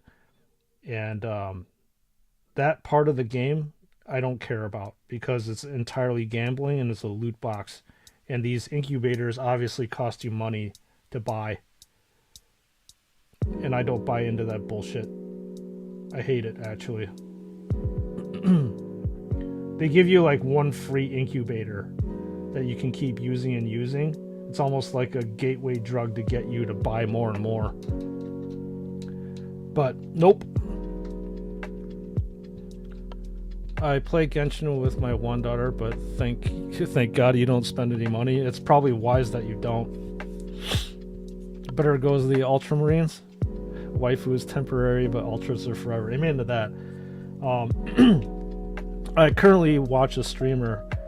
He used to actually stream quite a lot of Genshin, but he realized that he was spending entirely way too much money on it and way too much time. So he actually had to uninstall it. But it was good that he realized in the end that the game was bad for him, and it was too addicting for him. Sorry, for some reason I'm a little gummy here.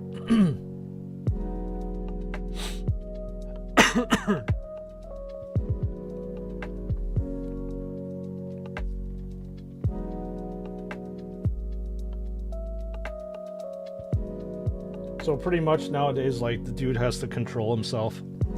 I mean, he wants to play Genshin, but he knows better that he's gonna go down that rabbit hole again.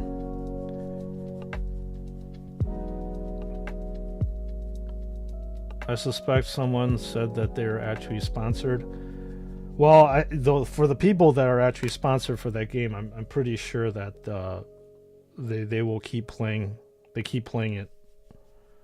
But that guy definitely was not sponsored. To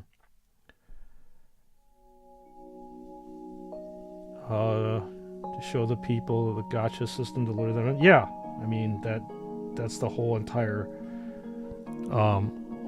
literal concept of that.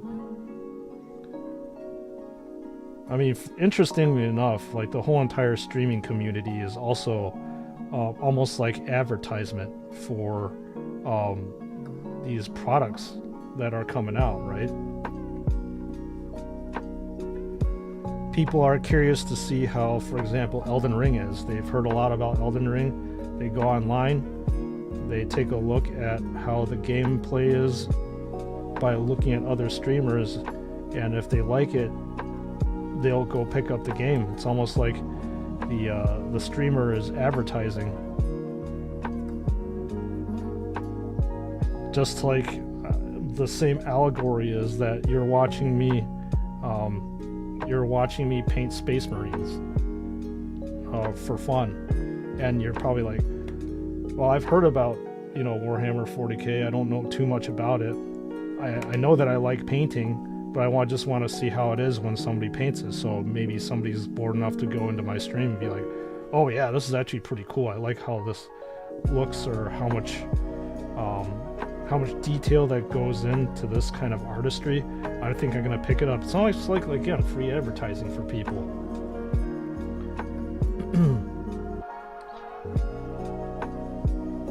And these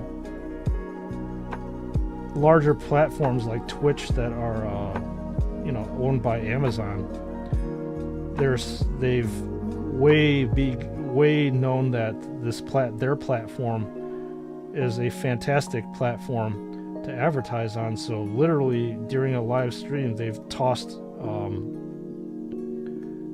advertisements into the stream. They actually pay streamers to advertise. So that's one thing that, I mean, I totally get it, but as a viewer, it ticks me off. But as the content creator, as a fellow content creator, I understand why it needs to be done. The bottom line is, if you're a full-time content creator, you still need to make a living. So they incentivize the streamers to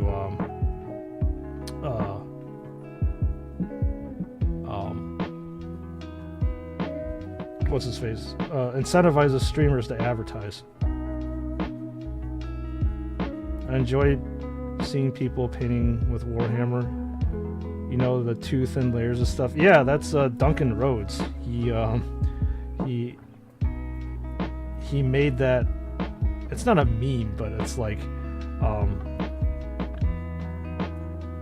it's almost like a saying. Two thin coats, right? He's got his own line right now, and the mascot is called Sir Coates. I saw you never thin your paint with water, brother. I do. I always thin my paints. Well, it depends on what type of paint that you're talking about. So right now I'm working with a a dry paint medium. It says here. It's meant to be used as a dry brushed on, so it's not supposed to be wet. And then with shades, as you see me here do, it's supposed to be darker and goes into the recesses. It's already watery. You're not supposed to, well, you can water it down to get more of a diluted effect. But if you see me use these base and layer paints, I do water them down. You have to. If you don't water it down, your painting will come out all chunky and gross. And that's obviously no good. You don't want that. Usually everybody's first mistake when they start painting is they don't realize that they actually do need to thin down their paints. So their model comes looking off like super chunky and gross. And that's a common mistake that happens with new painters. But I've been doing this for a long ass time, so I did make that mistake and never will again.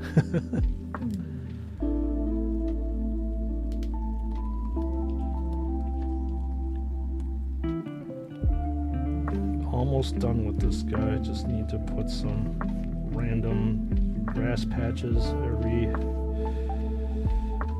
random areas, basically wherever the hell I want to put it.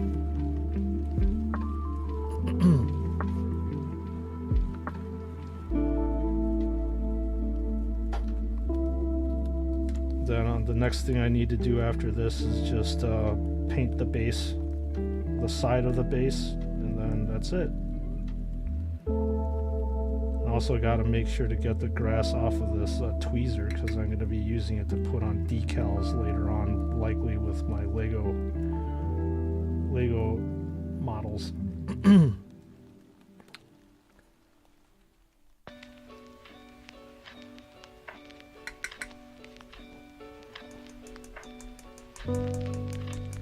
Tap the excess stuff off and call it a day for this one.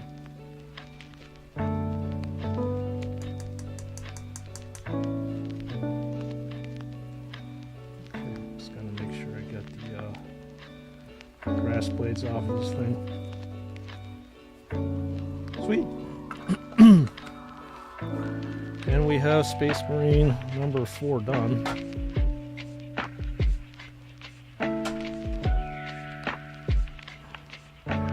Almost done, at least. Just need to... Is Death Company part of Blood Angel and Tabletop, or a chapter on their own? They are part of the Tabletop.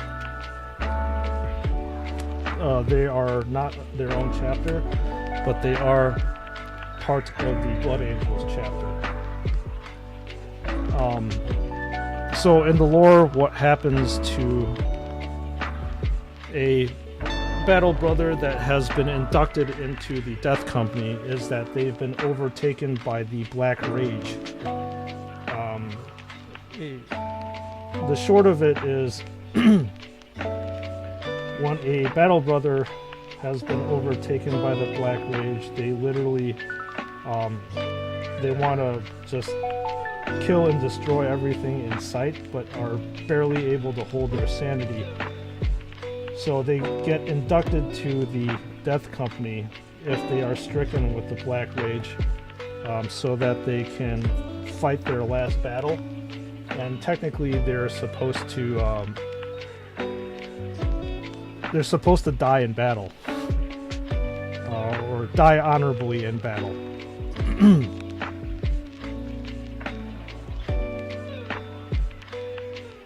I mean, you can have a Blood Angel squad on the left and the right side. Yes, you can.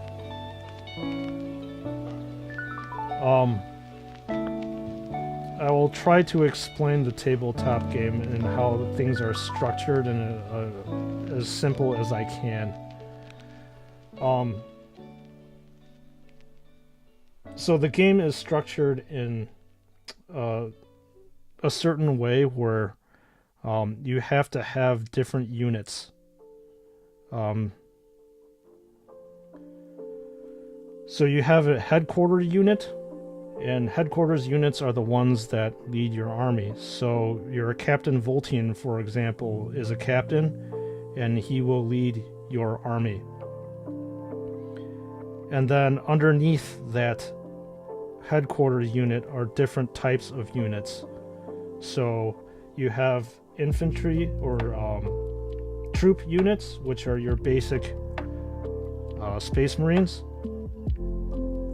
And then you have elite Space Marines, such as veterans. These Death Company that you see here are considered as elite units. And you can only take a certain number of elite squads, or typically you can take a lot of troop squads. There's heavy support and fast attack. And you're limited by the number of points that each of these things cost. And then you can only take an X amount of elite units per army, heavy support and fast attack, as well as HQ.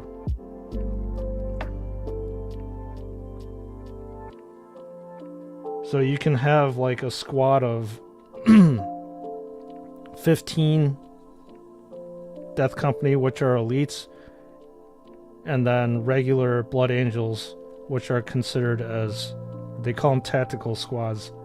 They are considered as troop units. I hope that makes any sense.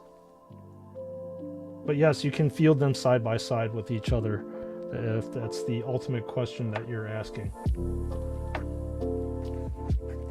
But you can't mix and match the squads. Death Companies stay with only Death Company. Infantry can only stay with infantry. So like your Blood Angels Intercessors, they can only stay within an Intercessor squad. If it's a heavy Intercessor, you need to put them in a separate squad as well.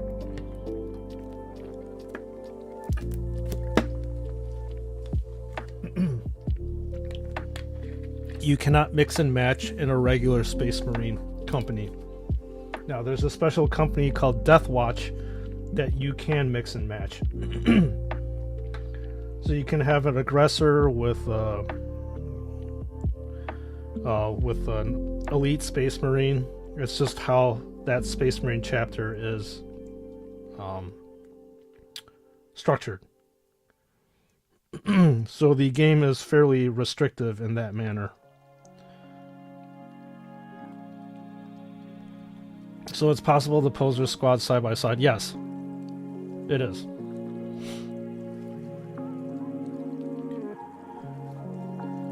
Alright. Oh, so it's good. We have 4 of these guys done now.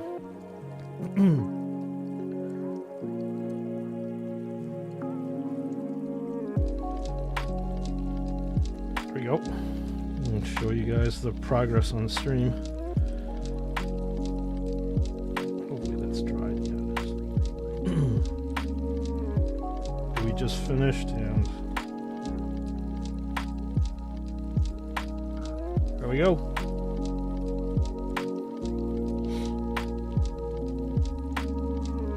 Still have this last one to go. They're looking good. Thanks, Mando. Appreciate it.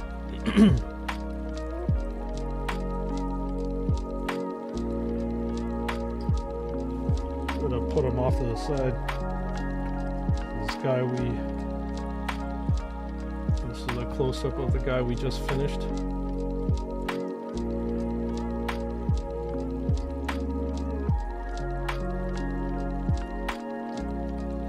And then we have one last dude to go. One last brother.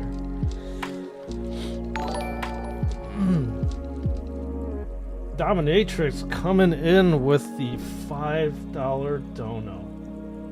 Thank you so much for your donation. It is very much appreciated. You do not need to do so, but I definitely do appreciate you funding the continued engines of this lovely little Space Marine chapters, brothers and sisters that are going on. So thank you so much. Appreciate it. These chill sessions are just what the doctor ordered. Thanks, and I hope you stay well, Sprues and Studs. Thank you again. Much appreciated.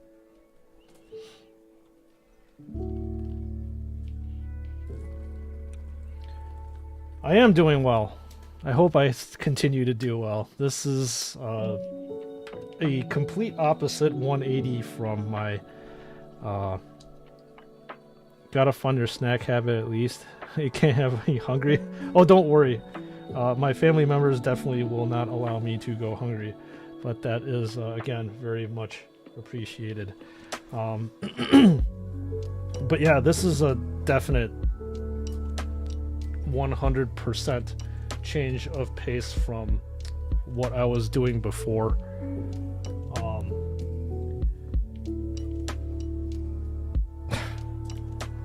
The pharmacy industry, especially if you're a pharmacist, is it's very restrictive, and you do not have the creativity to do anything that you want. And then a lot of things that you want to change, you have to be aware of these laws and stuff. You have to like run it by your superiors all the time. And if you work a full-time job, you already know that's typically the case with everything. But there's so many laws with pharmacy that there's state laws, there's federal laws, then you have to do like insurance laws and all this crazy crap. So I'm doing well. Very well. In fact, nobody's telling me what I can or cannot do on stream. Well, there are terms of service when you do YouTube stuff, but it's nowhere near as restrictive as what I used to do for a job full time. So yeah, this is nice. I wish that I can say that this is currently sustainable, but I don't know if it is. But we'll see. I mean, it's very, very highly likely that I will need to go back into a full-time gig in the next few months at the latest. But I'm hoping that at least some point in time when the channel gets bigger and that I will be able to do this at least part-time. So maybe instead of streaming 5 days a week, I could probably do like 2 or 3.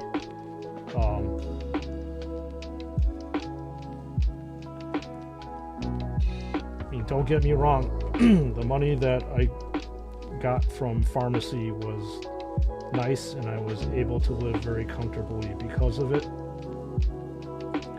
So that's probably why I need to go back and figure something out. Fortunately or unfortunately, these Joy Toy action figures, as you all know here, they're not cheap, and I gotta fuel the obsession.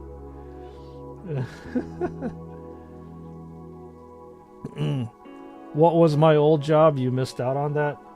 I was a manager at a pharmacy. That was my old job. Before that, I was just a regular pharmacist.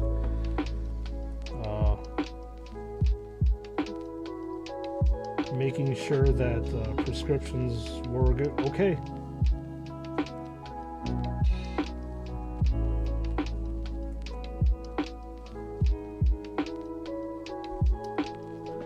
Yep, I was in healthcare, and I suppose I still am in healthcare because, like I said, this, as much as I love this work that I'm doing right now, I don't know if it's going to be sustainable.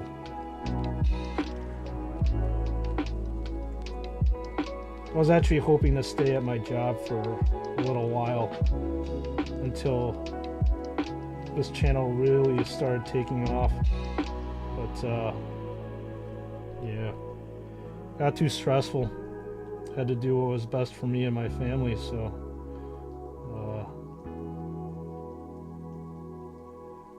and my health, so I left it.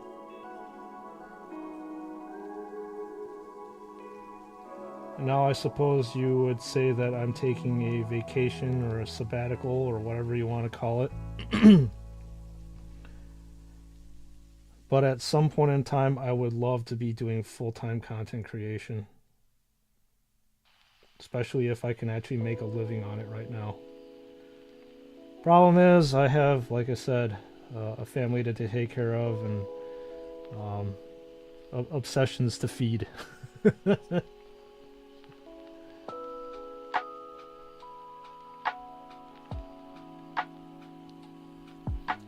And I'm painting one of my obsessions, so, and these things obviously are not cheap.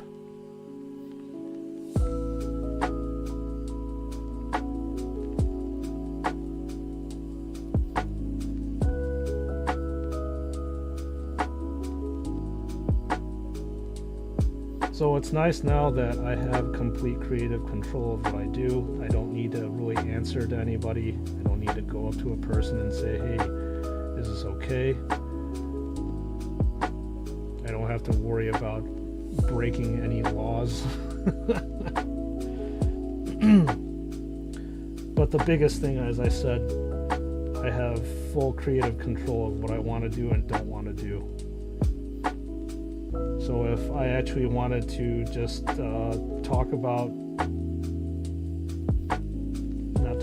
let's just say if I was bored enough that I wanted to start doing Pokemon streaming, for example, I could if I wanted to. Nobody's gonna tell me that's no or yes.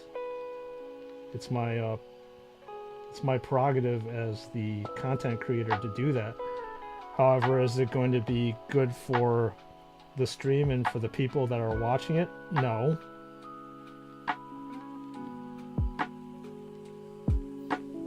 Because you typically came here for either A, Lego content, or B, Warhammer content. So you risk alienating your base, and that's not a good idea. And I do not want to do that. Family is number one, and Space Marines number two, yeah. And I think that's the biggest thing for me, just having the option and the freedom to do, like I said, anything and everything that you want, obviously within reason. So if one day, like yesterday, that happened, I couldn't predict things that would happen yesterday. I don't have to call into work and say, you know what, I can't make it. I don't have to report to anybody. If I can't make it or I can't do it because something came up, I just don't stream.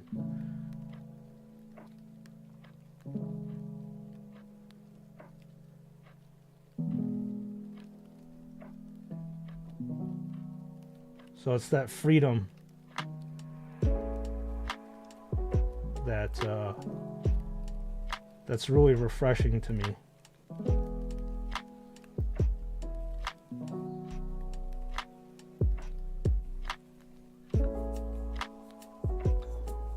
Chris, welcome back. How was your lunch? What did you end up eating? Hopefully it was good. Hopefully you ate something at minimum.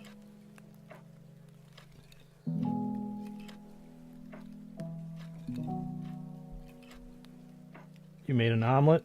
Nice. Was it just a regular omelet, or you decided to put other fixings in there? Like ham, cheese, any other... Where do you typically go into omelets? I don't typically eat omelets myself.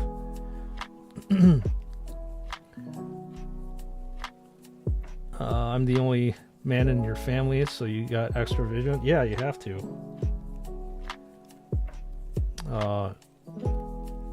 Omelet and cheese. All right, that sounds like your standard pairing for an omelet. That's good.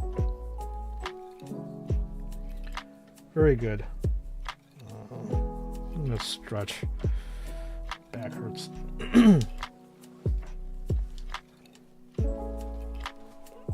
Oh. Woo. Ow. Oh. I can see my fat belly as I stretch.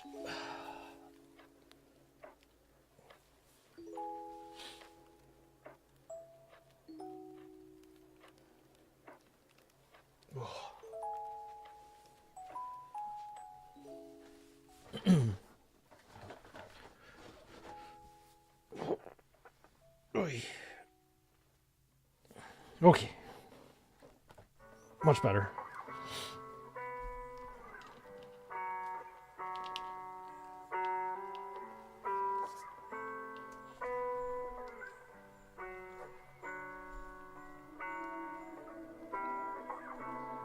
Chris, are you gonna go out and end up getting chicken later on? Said you want a chicken burger. Sometimes when you have your mind set on something to eat, nothing else will do, at least for me.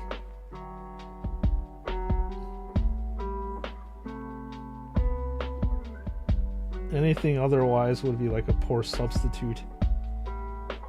So like if I want like a specific type of like fried chicken, whether it be like I'm craving Popeyes, for example, and if there isn't one around, no other chicken will do except Popeyes. I mean, I can go to KFC and eat, but that just doesn't have the same impact as going and eating exactly what you want to eat, if you know what I mean. I imagine you guys in the USA having cheese are just like us having samballs here. Probably. But I don't actually eat anything cheese related. I am lactose intolerant. And me eating cheese is literally a death sentence. I mean, I'm not gonna die, but I'm sure hell does not feel great. So I avoid cheese and dairy like the plague here, which is at times fairly tough because dairy is actually very heavy in the American diet.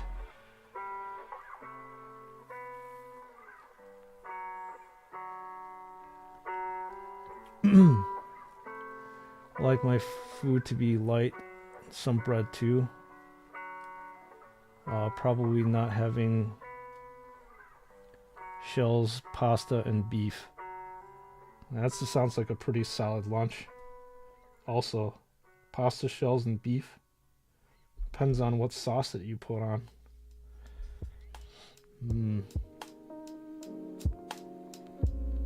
Okay.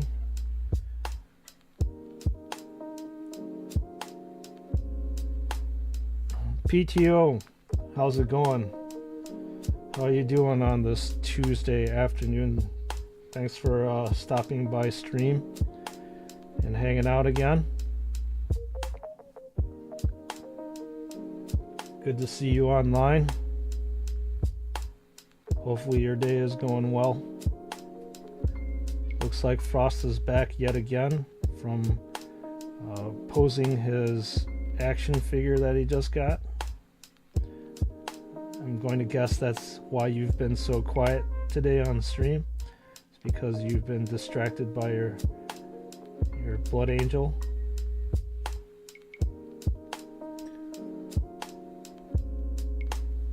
So what's good, PTO? Did you have a good weekend? Was it restful? Hopefully the job is going well.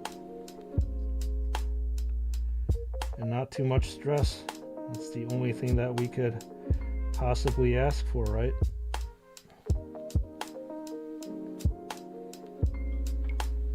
A smooth transition into the middle of the week.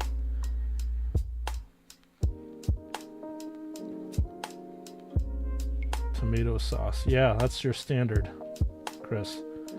Sambals are fresh made chilies, kind of like a Mexican one. Very similar how some of these cultures are, right?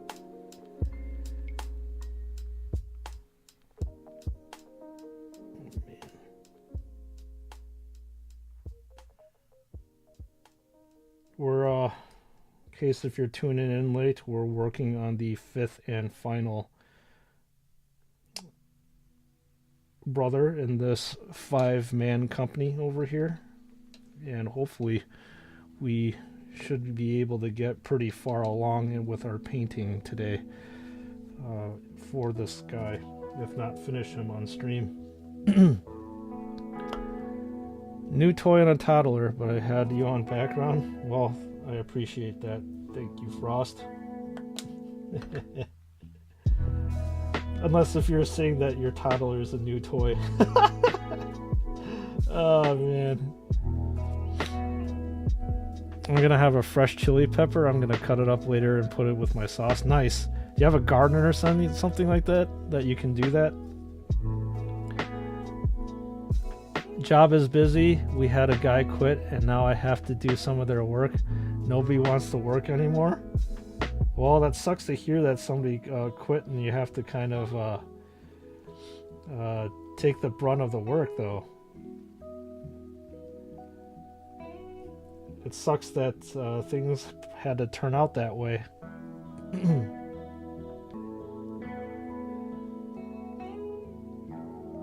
I mean, I'm sure that people have their reasons that they want to quit, whether it be stressful or they found something better, they got paid more at the other place. I have no idea.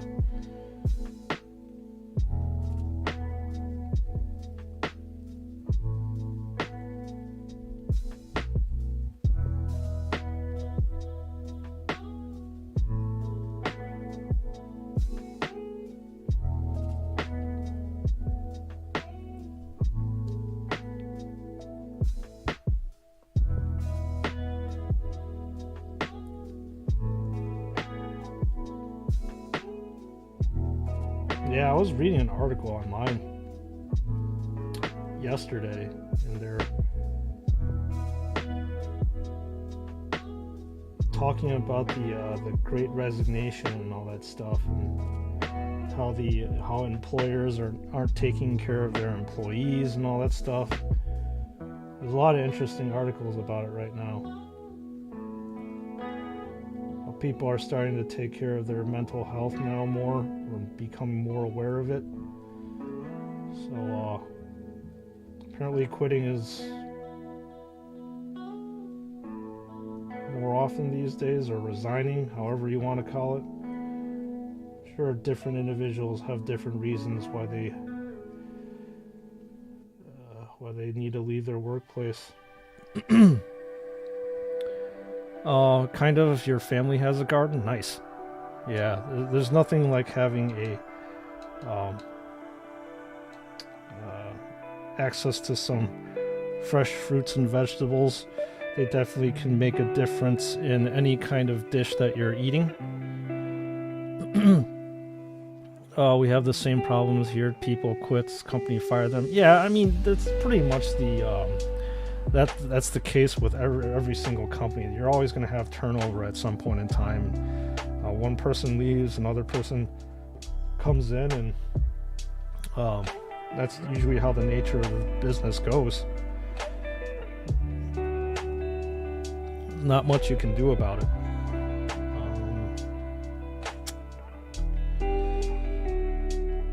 You know what? I don't know if I'm gonna do the red X here.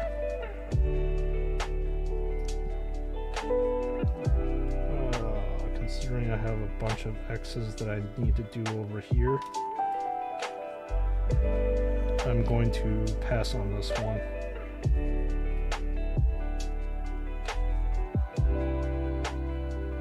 And then paint some areas, other areas where I can further accent, like here, here, maybe these two teardrops. You had greens and turnovers last night? Cool.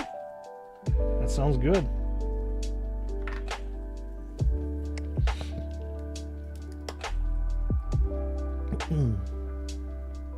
Having food to eat is very, very good.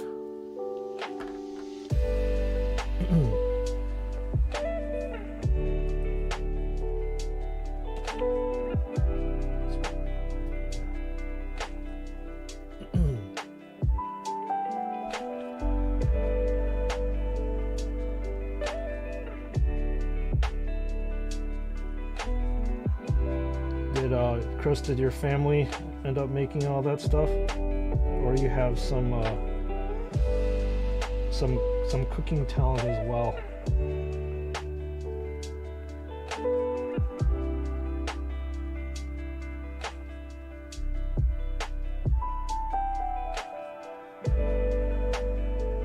I have a friend of mine that he's a real good cook.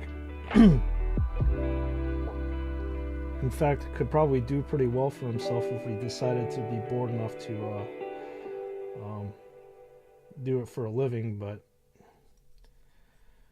think he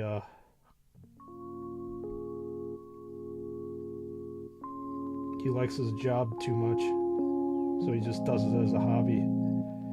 He does it because he cooks because he has to do it, but he also enjoys it. But he doesn't want to do it for full time because that's not going to become a hobby anymore.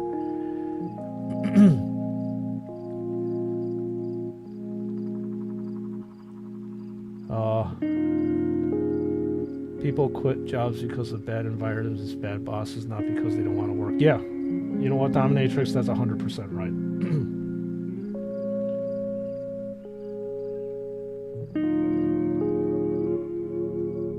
People don't leave good places. They leave jobs because of, again, the bosses and their environment and how they treat people. So,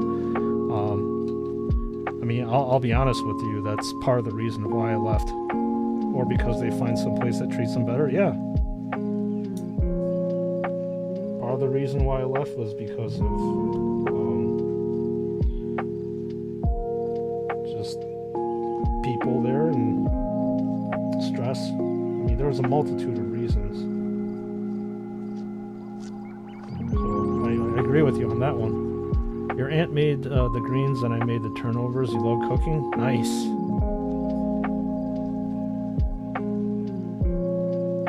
Yeah, I never really got into cooking myself. I know how to do it. I don't know how to get myself by.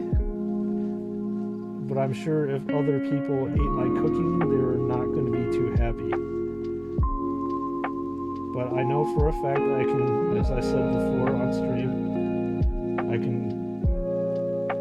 I can grill very, very well.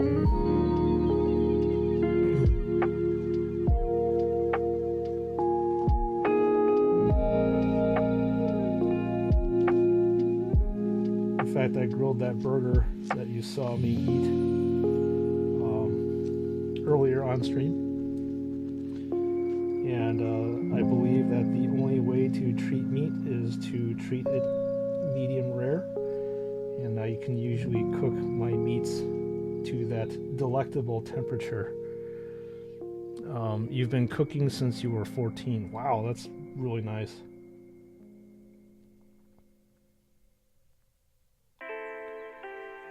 like ever since I got a legitimate grill,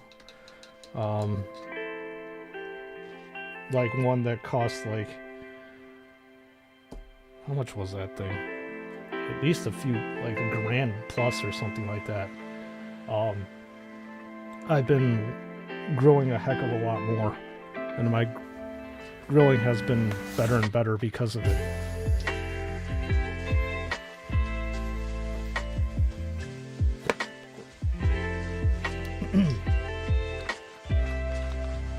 So yeah, I love grilling. Cooking, it's not foreign to me. I like cooking soups and stews. Those are my favorite things to do. But like stir frying things and baking stuff, yeah, I don't know if I really want to do that. I'm not that good with it.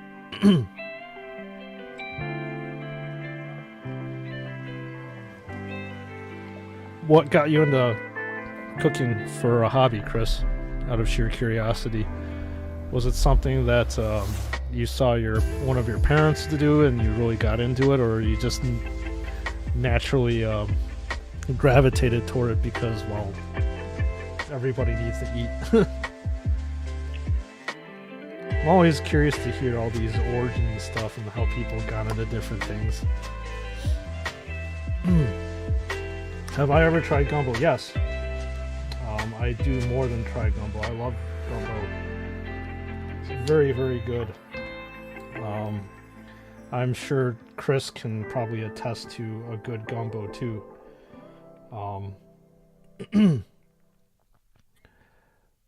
It looks so good in picture. I guess it's only in the USA. Typically, yeah. I believe it comes from the southern states, specifically Louisiana.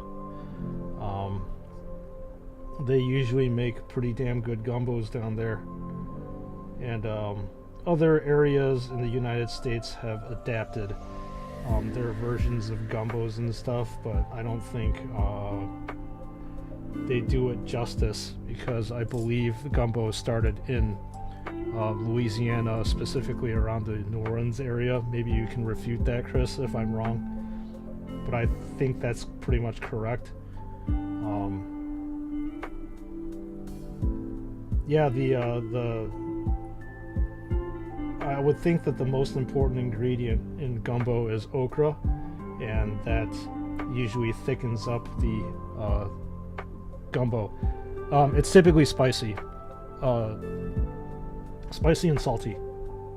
It's not typically sweet. You can have like seafood gumbo, you can have crawfish gumbo. Well, crawfish is seafood, but yeah, it's really good. I like it. Some people have texture issues, and when they eat okra, because like if you cook it, it turns like really soft and slimy. Those are the people that typically don't like gumbo because of that. Yep, it's more on the spicy side, as Chris said. You want it spicy anyways. That's how I like my gumbos. But I do enjoy a good one, for sure. It's so funny, Reagan. You're very big into American type foods. And don't get me wrong, there's nothing wrong with that. I love your curiosity. I suppose if I was a little bit more versed in Indonesian type cuisine, I probably would be asking more questions to you with regards to that. But I'm typically more versed in just Chinese, Korean, Japanese, Vietnamese, and Thai type of foods. I don't know if we have a lot of like Indonesian style restaurants over here in the United States. Spicy and salty is the gist of my things, the taste of happiness. Oh yeah. Big time. Those are probably the two best flavors that ever have been created. Spicy and salty, man. That's what I gravitate towards in terms of food. But it's almost like a complete opposite when it comes to like candy. It's sour and obviously sweet. I only asked what we don't have here. I mean, you're an American, so it's my chance to ask. Yeah, like a captive. I'm a captive audience.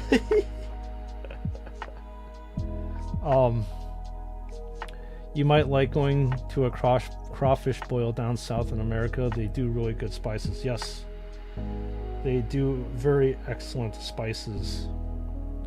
Crawfish boils are fantastic, actually. I did visit one of my friends down in Mississippi, and you could find crawfish boils literally on the side of the road, and you can just pick some by the pound out. Buy them by the pound and eat them for later. It's a fantastic experience. I bet Indonesian food are expensive there. I don't know if it would be like expensive, but it's just not very common around here that you would find a restaurant that specifically makes Indonesian food. Maybe it's part of my ignorance, maybe because I don't typically like eat Indonesian food, that I don't seek it out. There might be a ton from where I'm at, but I could be wrong.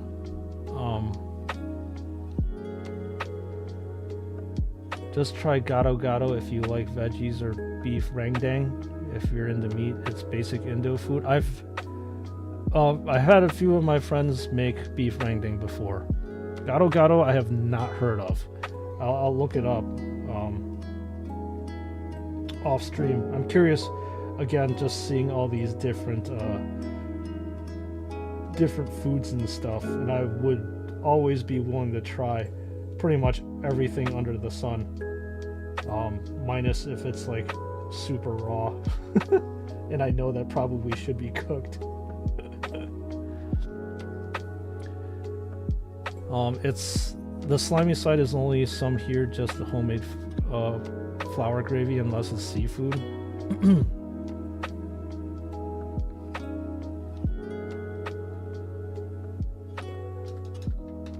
You remember as a kid you ate Indo foods in San Francisco and it's so damn expensive? Yeah, probably because it's not very prevalent here in the United States, and when the people are going to these restaurants, they're probably having to charge, I don't know, charge more because of it. Crawfish boils cooked with corn and potatoes and a lot of seasonings. Yes, and it's just a once boiled kind of thing, because a lot of the places that we have up here, when it comes to crawfish stuff, we'll do the regular boil of the crawfish. However, after we're done with that, we'll do like this is Viet style, but typically we will use we'll almost like stir fry it with different extra spicy seasonings added on to give it more umami and flavor. But that's like I said, Viet style, in which probably a ton of people down in the south would be like, "Oh, that's blasphemy! You can't do that."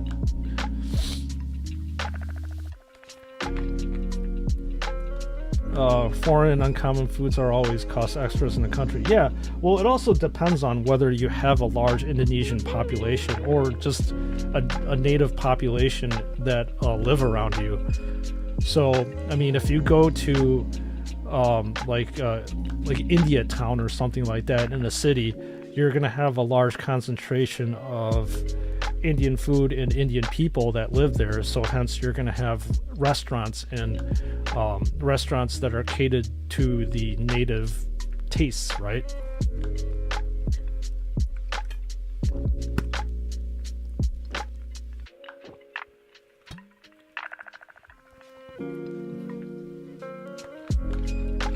So, yeah.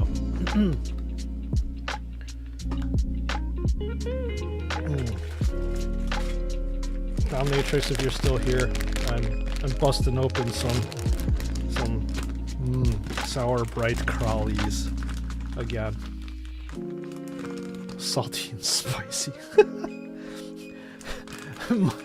My name can be like almost like alliteration for anything.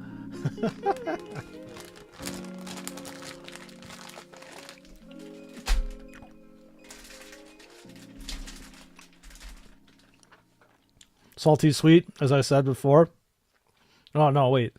Salty, no. Sweet sour. It's alliteration for that too. Not alliteration. Oh, it is an alliteration. But I can stand for that.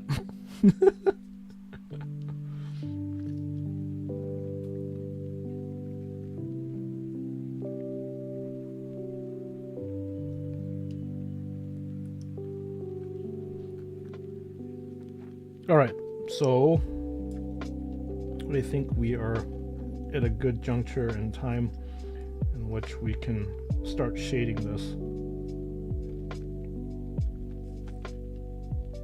Nope. I missed this part.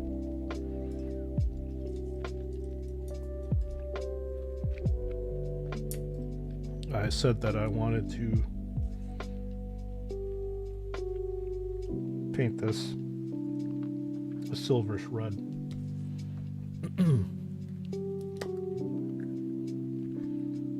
So paint it silverish red I shall.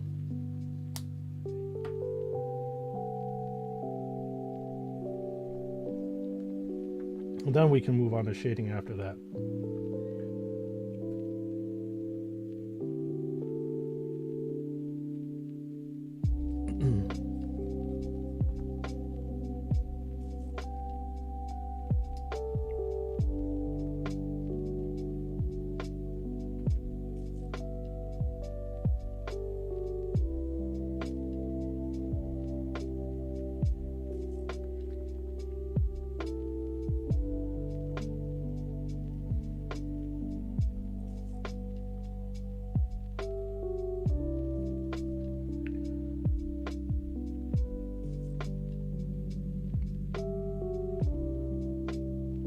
Do I know what Sprues and Studs is translated into your language? Go ahead. I have no idea.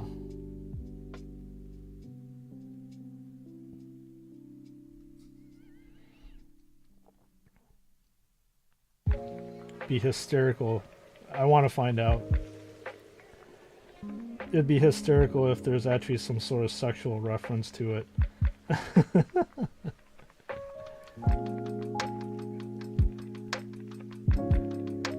Swollen gums and a macho male breeder. Yeah, there we go. That was a sexual reference I was trying to get out of. Yes, I am a macho male breeder. Hell yeah, man.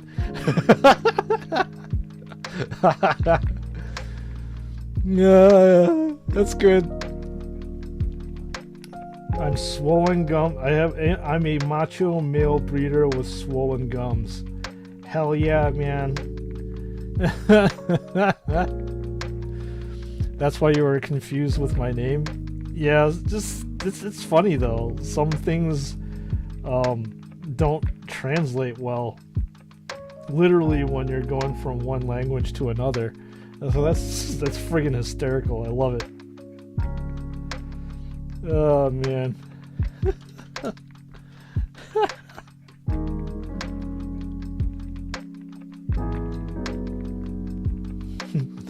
I'm gonna remember that. I'm a macho male breeder. That's good shit.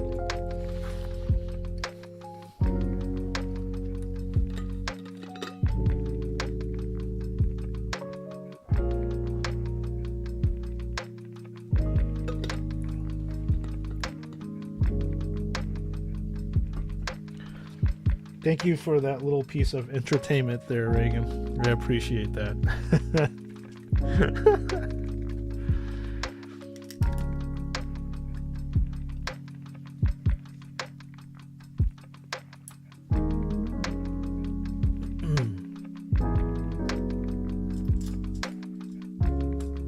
Reagan, what are you gonna buy next in terms of Joy Toy action figures? What have you got pre-ordered?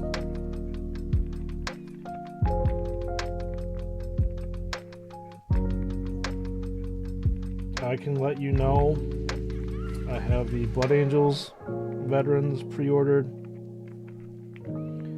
the Invader ATV, which is the well, they only make the Ultramarines version of it, obviously. And then the Blood Angels, well, I already said the Blood Angels. All the Grey Knights. And what else is there? Got Crow coming as well. The Ultramarines Captain, because everybody on the channel seemed to want me to review it when I put an open poll out there. So as I'm a man of the people and a man of my word, I ordered that. I think if you all did not want me to review that, I probably wouldn't have bought that one. What else do I have? I said Crow, right? I'm kind of debating whether I want to get the Eradicators or not.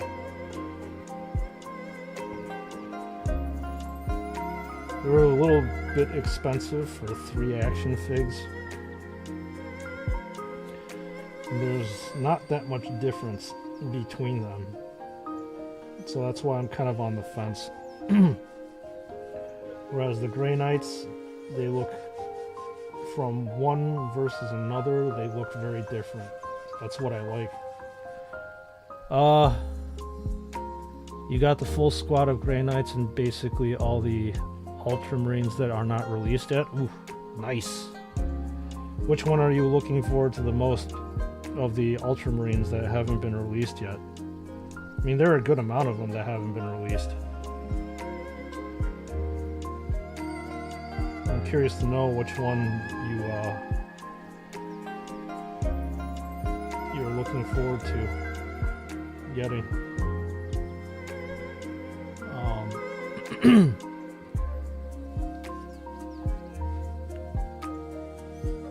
Gonna pre-order the Ultramarines. Oh, the Tech Marine, okay, and their boss later for sure. So that's Marnius Calgar, right? Yeah.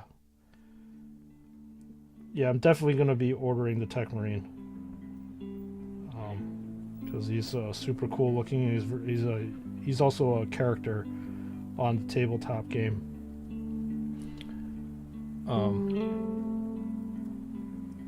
For you, Dark Angels, Chris? Did they say that they were gonna release Dark Angels? What are they releasing them? Because I think I might have missed that one. I mean, there's a ton of stuff that I missed, but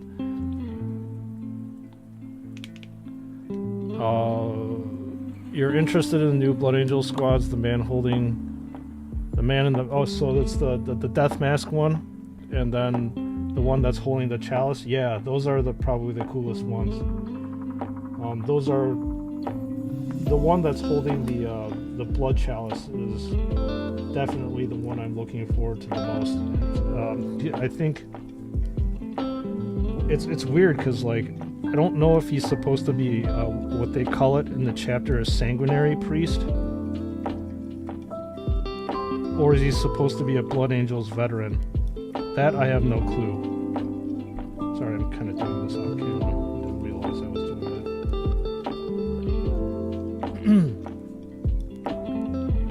that. And maybe the Victrix Guard, because they said they're limited. Did you actually end up pre-ordering those?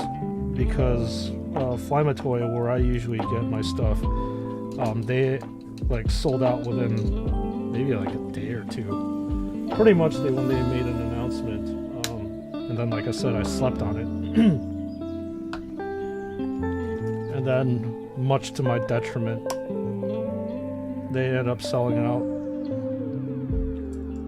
I suppose you could argue that they look so similar to the Blade Guard that you could excuse yourself from getting it, but I don't know. The Victrix cards look pretty cool. Especially that they're supposed to be personal bodyguards to Marnius Calgar. 2023? Okay. Is it early? Man, I really should take a look at that map. That Joy Toy road map. Or release map or whatever.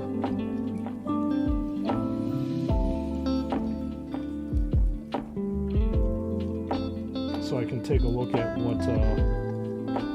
what's being released. But I think the Dark Angels are probably most famous for their Deathwing, so it'd be pretty cool to see some Deathwing Terminators come from them.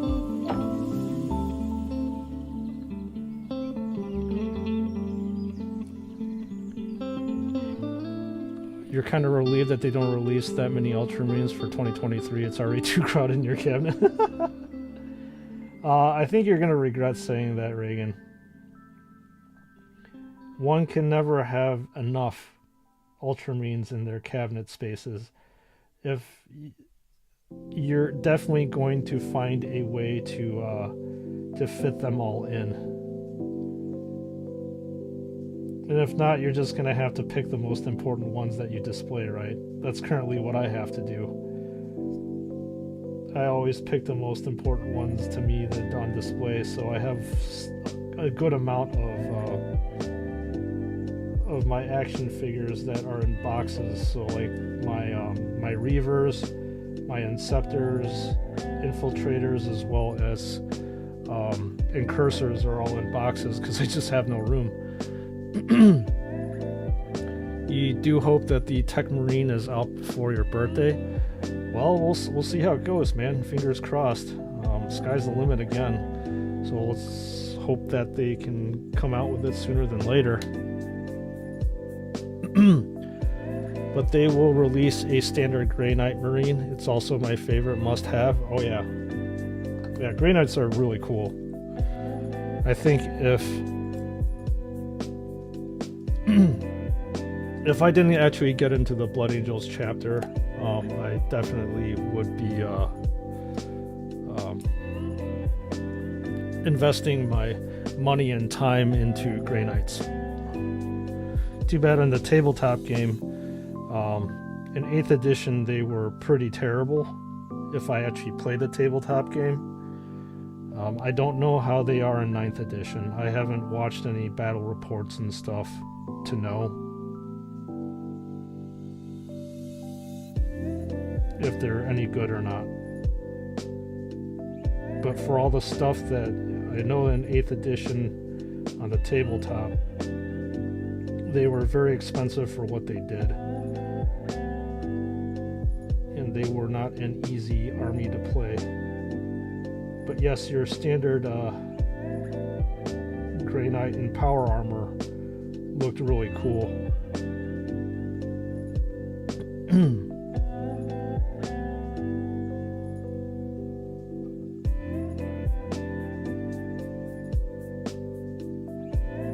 You were really disappointed in the Ultramarines that fly around.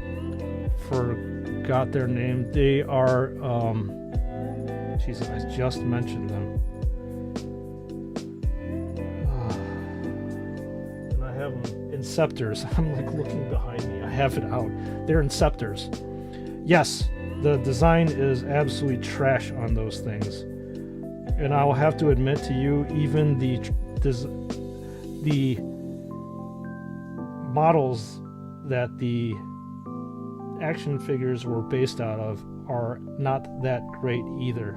Their biggest weakness on that model is basically the stand. For people who played the tabletop game and used the Inceptors, they had to basically buy a new, like a modification, and make the area in which the stand attaches to the Space Marine more stable. Like the pole that Joy Toy provided for the Inceptors, it's garbage.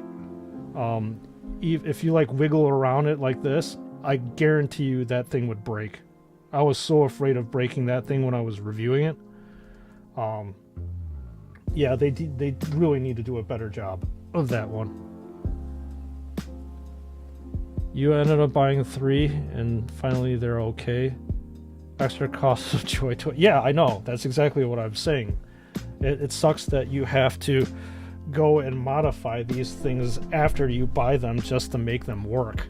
I mean, these things, as we all know, are expensive, and enough you shouldn't really need to modify them and do anything extra on top of it. But it's something that we hate to love and love to hate. For me, you know, I bitch about the painting all the time. But then again, I always go back. I think I have a problem, like Stockholm syndrome. I hate the thing so much that I keep coming back to it. Does that make any sense? Oh man.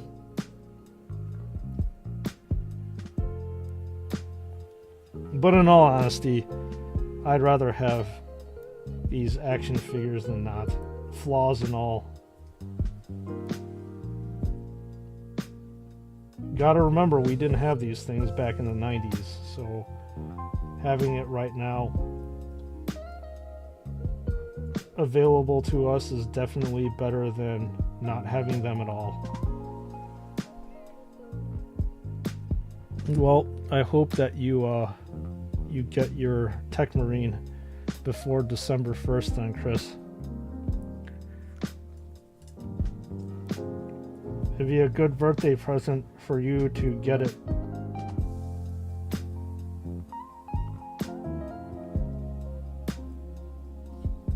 On or before your birthday.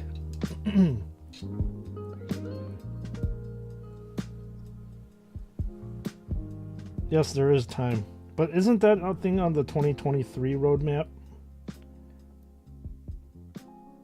They could end up accelerating the production process, so we shall see what happens.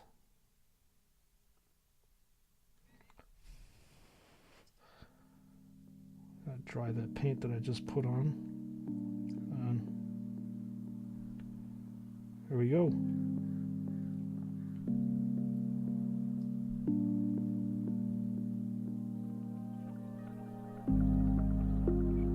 Get that blood tier, get some definition going. I think we have some good definition here.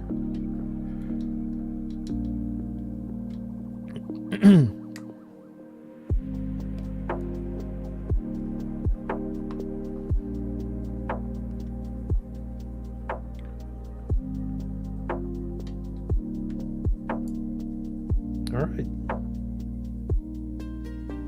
So the next thing I like to do is to clean up all the messes that I've made.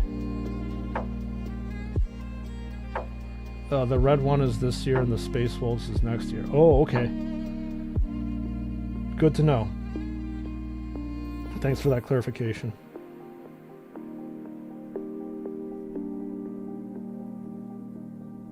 So I'll need to go in and basically cover up some of the areas that I was a little bit overzealous with the black.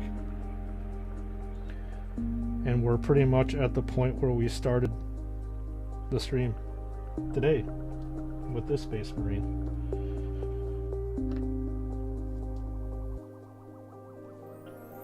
So I think tomorrow we'll definitely finish this one off and then do the Chaplain. Chaplain still has a good amount of work to do. I have not touched him since last stream, so he'll definitely be probably another stream and a half before I'm done. There's pictures of it in the showcase video on it. Nice. Yeah, a lot of people like to repost those showcase videos on their on their channels as like a part of the shorts feed and stuff.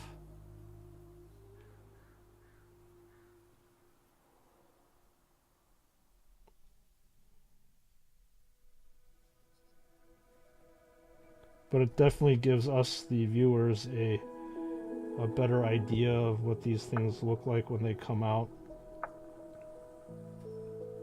To see if it's worth the money that's going to be spent on it. Because I would assume that most of these character models will go anywhere between $60 to $70. Sometimes $80 on the higher end.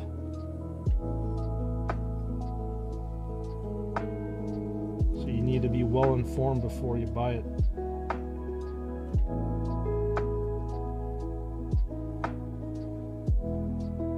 Or just wait for a schmuck of a content creator to go ahead and buy it for you so he or she can review it. I wonder who does that for a living.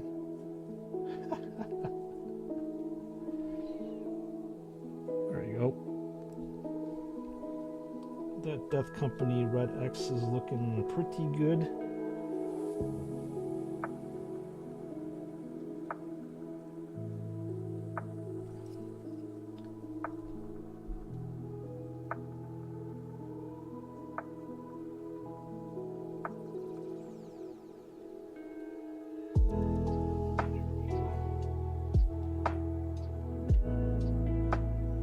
Clean up that blood tier.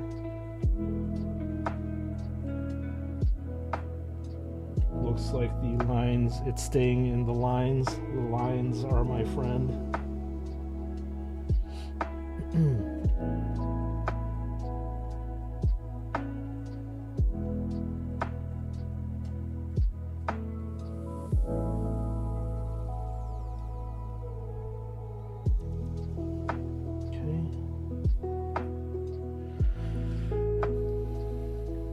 I question the paint job on the bionic eye, though. You're starting to sound like me, by the way, which may or may not be a good or bad thing. You know me, Chris.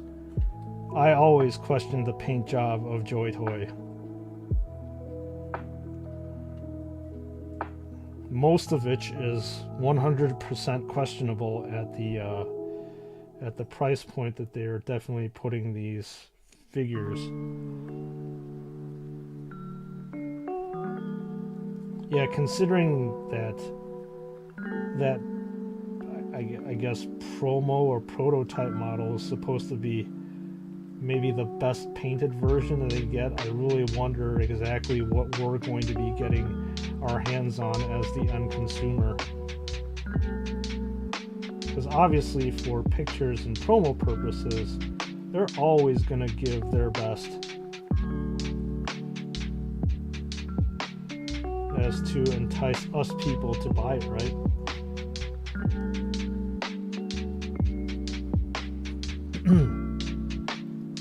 Is Warhammer quite popular in the USA? I think many people here are starting to notice it because of Joy Toy. Yes, it is very, very popular in the United States. It's still kind of like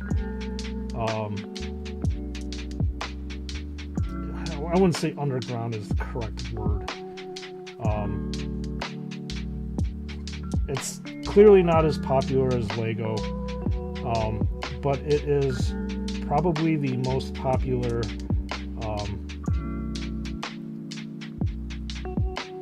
tabletop game, I believe, that's out there. I think the US may be the largest market for Games Workshop. I need to verify that with my friend who is a store manager at a Warhammer store. But I'm pretty sure that the United States drives a good amount of the Warhammer sales. If the United States isn't the most popular area, then it would be the UK or EU. It's very, very popular over there as well, if not more popular than the US. And here people are starting to get some because they like the model. Most of them are Gundam or action figure collectors, though. Yeah, I'm trying to remember. When I was in Japan,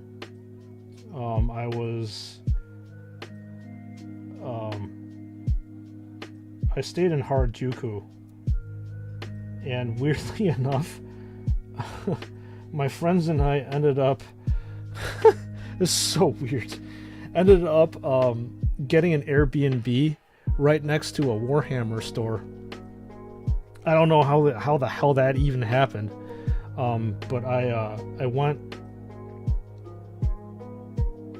in the store, and it looks like there was a good amount of people over there, so I believe that at least Japanese people know about Warhammer. And Warhammer actually did end up making quite a few different like unique models that they sent over to Japan only. So you could only get them in Japan in the beginning. But word spread and it got really popular, so they ended up making it for other areas. But the Japanese definitely know about Warhammer, because when I was at that store, it was super popular.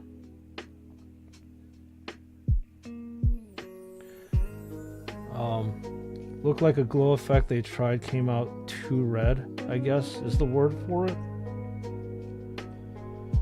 I mean, isn't the glow effect the same thing that I'm doing right now on the figure? So like, you saw me basically undercoat this with the silver and then overcoat it with like a thinner translucent red. Is it kind of like what I was doing or what I am doing right now? I heard in China they have become popular because of Joy Toy. I believe that's why Bandai produces their Space Marines. Yeah.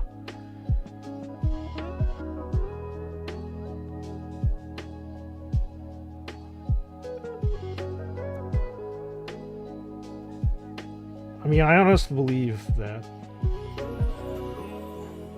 Games Workshop definitely knows what they're doing. They need to expand their IP, which means that they need to expand their product and exposure, and by them, quote unquote, contracting with Joy Toy, which is obviously a very prominent action figure maker in Asia, that they were going to expand their footprint out there, and people are going to naturally start being curious about the Warhammer universe, the game, and obviously they want people to buy these miniatures here. So I could see why Games Workshop made that decision. I'm surprised that it took them that long to make that decision. It seemed like a no-brainer. Why not expand your footprint so you can get more consumers, so that you can get more money? No, like that. He was shot in the eye and bleeding. Oh god, that's terrible. Japan is kind of exclusive. They won't produce some foreign models if it's not popular in Japan first. Oh, okay. That's interesting. Not exactly sure that why they would want to do that, but okay. Whew.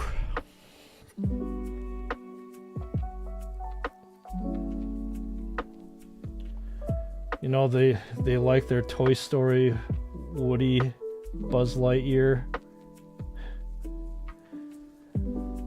Bandai did stuff with Disney with that stuff. I think Disney would be very comfortable in making their own action figures and stuff. They contracted out to Bandai to make all that stuff.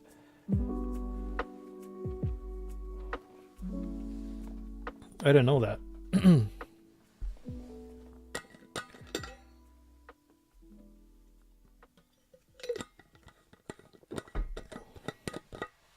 All right, I'll be back in a second. I'm gonna get some more tea. It's a little cold down here in my man cave, so I want something to warm me up. I will be back shortly.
Oh, thanks, Dominatrix, for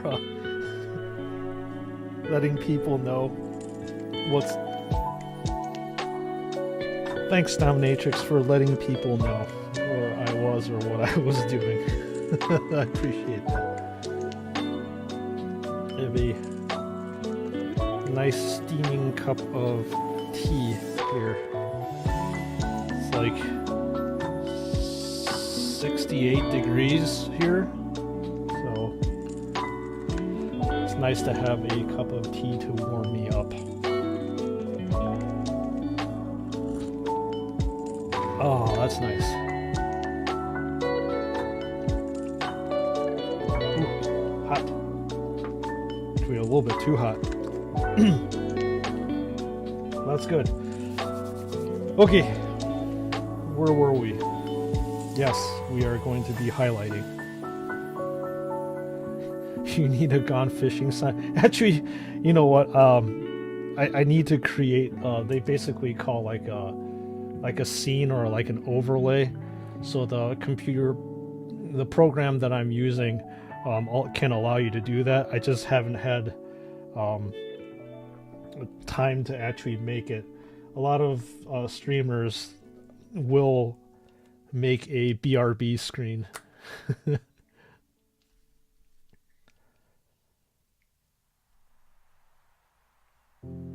So perhaps that should be a project that I'm gonna be working on. Or I can just slap something on screen that says BRB. But I would rather put a little bit more effort into just that. But fear not, I am back. We still have about an hour and 15 on the stream, so still have a lot of Space Marine to cover.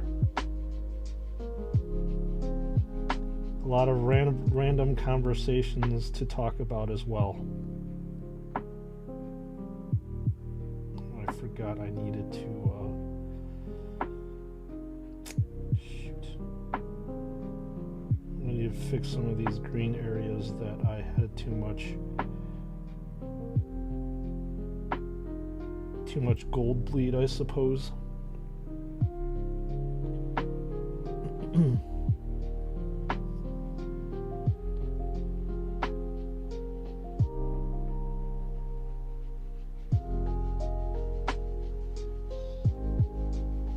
Overall, this Space Marine is looking pretty good. Obviously, this is of your standard Space Marine.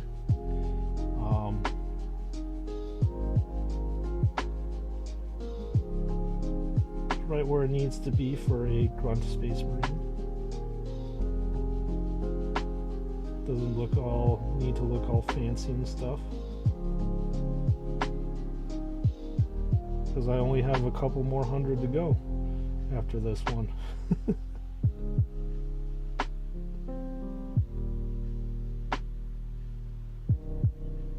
Just do enough to get by, so they say. Although this is actually a little bit more than other people would put into their Marines.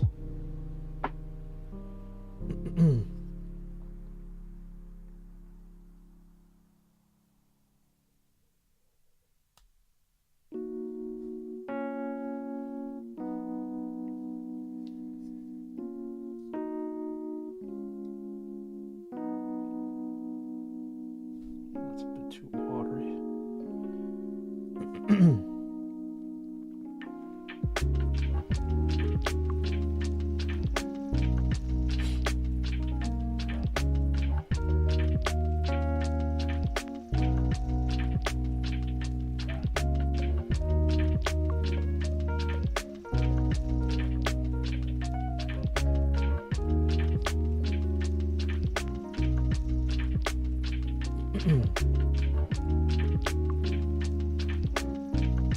So in case if anybody's wondering, I am highlighting now. So I usually start off with I suppose the smaller parts, such as I'm doing this Purity Seal ribbon, and then I will gradually work my way up. Brother's gotta go. See you in the next crusade. Reagan, thank you for joining. Thank you for, as usual, being a regular on the stream and keeping your content creator engaged and focused. Appreciate you very much. Hope you have a very good... It's probably Wednesday morning now, I'm going to guess. So have a good rest, and I will see you hopefully tomorrow.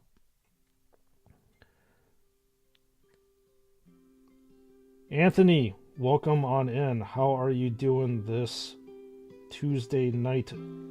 Hopefully things are going well over here. Thank you for coming into chat and commenting. How am I doing? I'm doing pretty good today. Thank you for asking.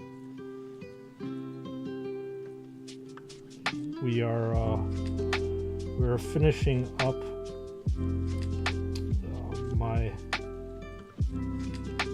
my Death Company 5-man squad. Currently on the highlighting stage right now, as well as touching up stage. I suppose touching up stage is literally every single stage for me because I always find my painting errors and issues. But regardless, yes, I am doing fine on this. Actually, it's very gloomy and rainy Tuesday, but still.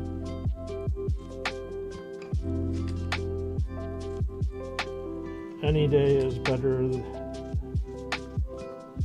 now that I'm doing this full time rather than working at my old job.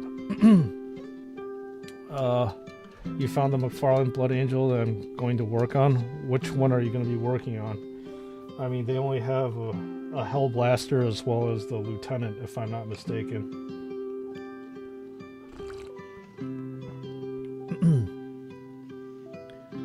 2 a.m. here? Yeah, that's what I kind of figured. Have a good rest, Reagan. See you in the next stream. Good, you just came from work? Dude, you really work late hours, don't you? You used to work like non-standard hours? Like, what, 12 to 8 or something like that? Because those are really, really non-standard hours that you're working. I mean,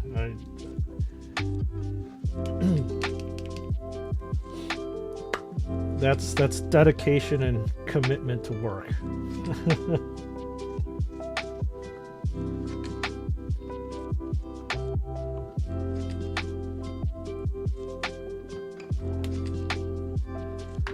But regardless, what time you come in, any time you come in here and hang out is fun and much appreciated. Always good to see stream/channel regulars out here in chat, which is really nice. Definitely does pass the time a lot quickly and provides a nice friendly atmosphere to be in.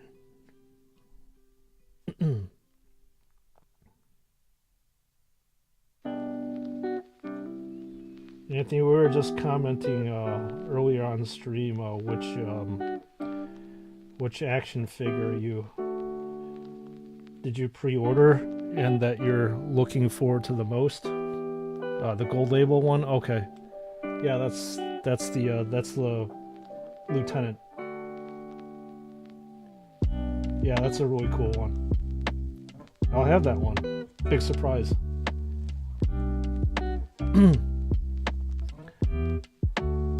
Yes, you have a full-time job and side projects. I usually start work at 4 and end at 9. You're talking about 4 a.m. and ending up at 9 p.m.? Oh my god. If that's the case, all the power to you, brother. Woo! That's a hell of a work day. When do you have free time to do anything then? Jesus.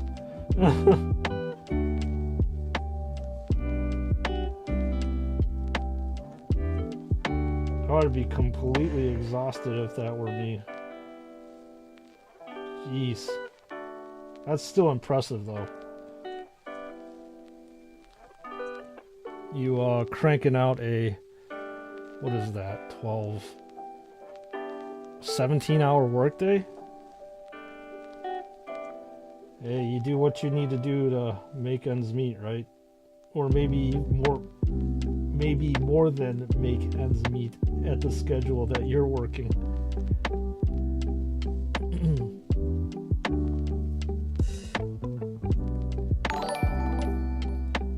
Cool.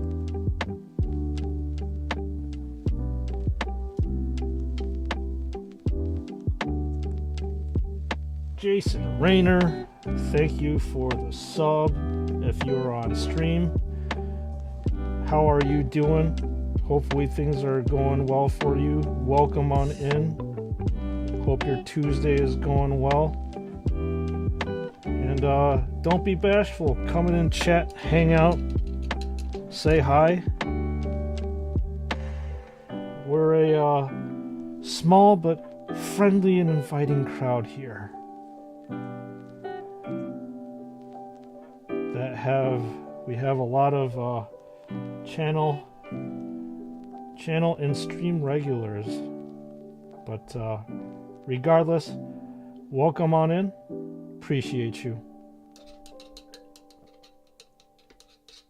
I really need to make that alert bigger. I can barely see it.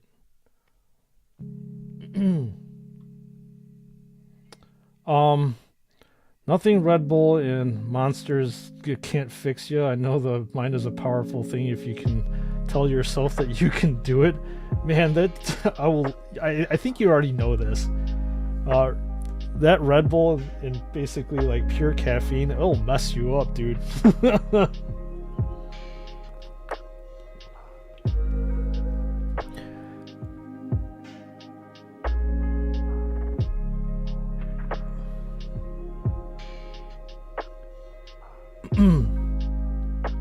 Yeah, you just need to be careful, man, because like I used to drink like almost a Red Bull a day, and then I ended up getting arrhythmia because of that stuff, because of just way too much caffeine in the system. So I've been off of energy drinks and caffeine pills for almost like 10 plus years, and I don't think I'm going to be going back to that, because like I had to get admitted to the hospital. Not admitted to the hospital, I was in the ER. And that was not a very fun situation, especially for my family members that were involved with that. Be careful, man. Like I said, I don't mean to be your dad or want to tell you how to live your life.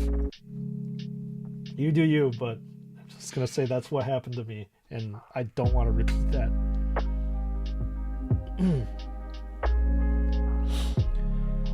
Yeah, it's the one I'm going to make for custom for some extra work. Okay, nice.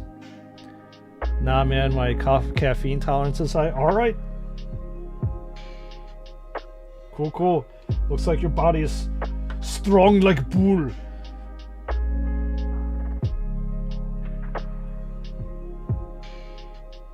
And stronger than mine, so all the power to you, man. You're a true space marine.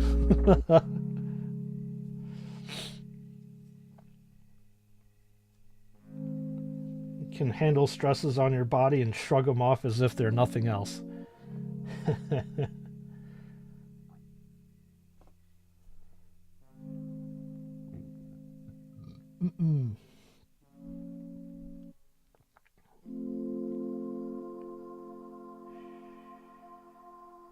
Alright, we're going to be highlighting a few points on this lovely model. And I don't know if I'm actually going to go completely ham on this thing and highlight every single winged feather. Or not winged feathers, but just feather.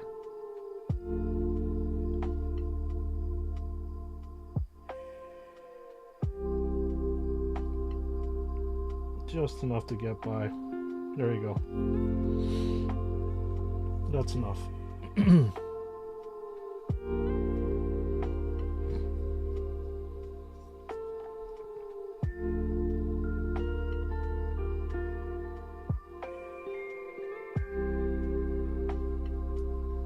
Just enough to give like an accent to the model that I'm working on.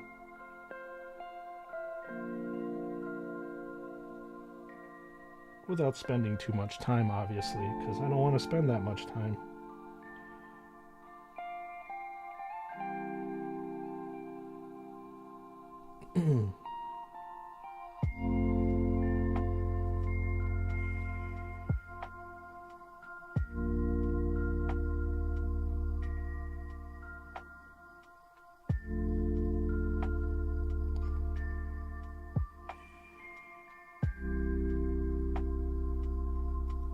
And I've realized too with, well, if you've actually been watching my videos as well. Anything that's black armored really needs highlights to help it stand out. So that's why I'm doing this even with the grunt models. You have just like a regular one.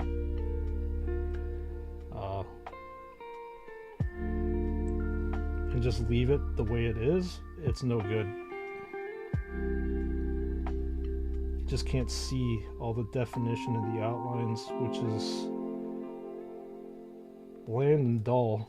And who wants bland and dull?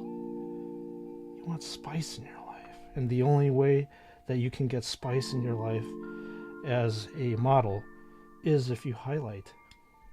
And highlighting I am right now.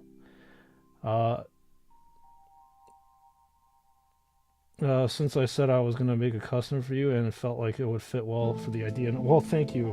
Again, I appreciate that, Chris. You don't have to. Awesome that you're doing it. But hopefully you won't suffer too much while you're doing it, because you already said that warm colors aren't exactly very good for your health. So I don't want you to be suffering because of me. But thank you. I appreciate you.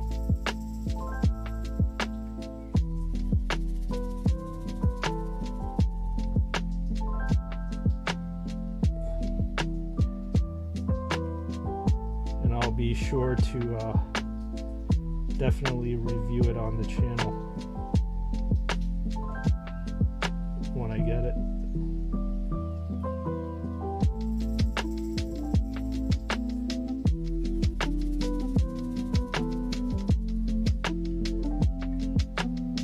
Yeah, it's pretty cool. I'll be getting to review something that was created by a viewer. Badass. Very badass.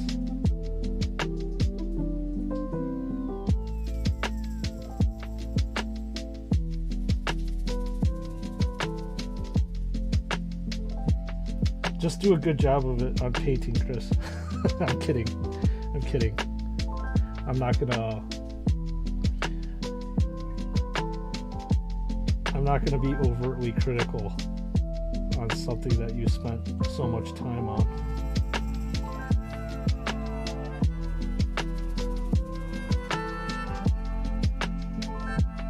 Because that's not nice.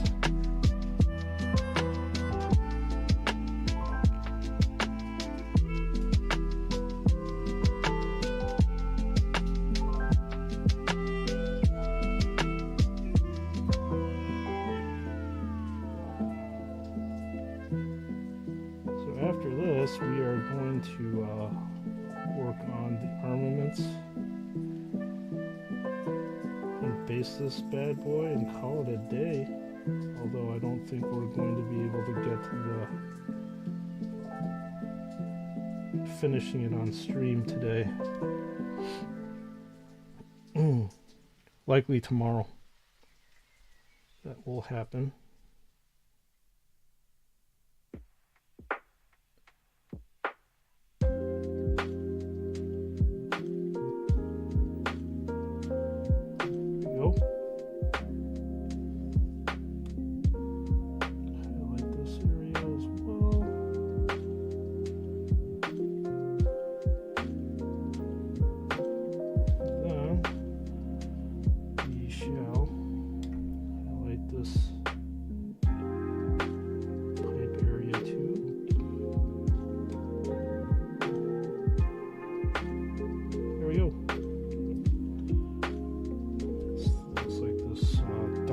Got a little bit too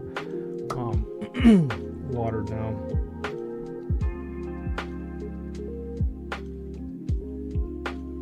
I'll be fine. Being creative and making things makes me happy, keeps you busy. Okay. Whatever makes you happy and busy at the same time is all good in my book, man.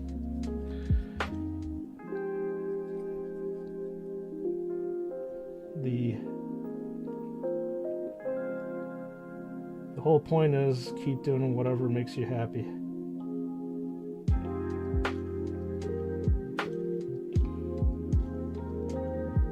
that's exactly what I'm going to try to do too.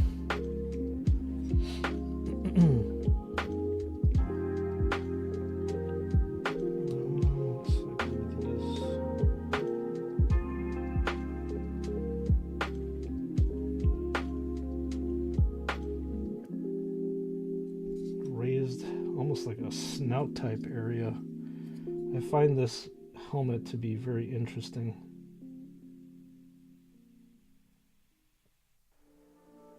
Almost reminds me of like a pig snout for some odd reason. Or not for some odd reason, probably because it kind of looks like one to me.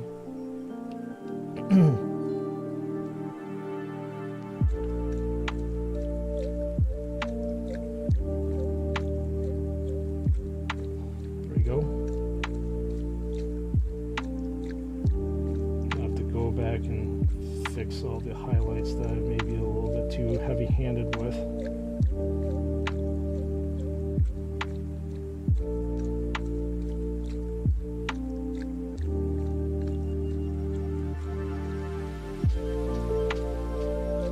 Glad that this is slowly coming into completion soon.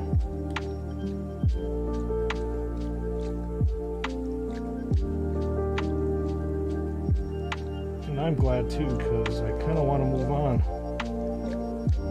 Slightly bored of painting Death Company. And I bet I'm going to be saying that I'm bored of painting Terminators when I'm halfway through it. Such is the nature of human condition. Fun when you first start off and keep repeating it. It's not as fun anymore.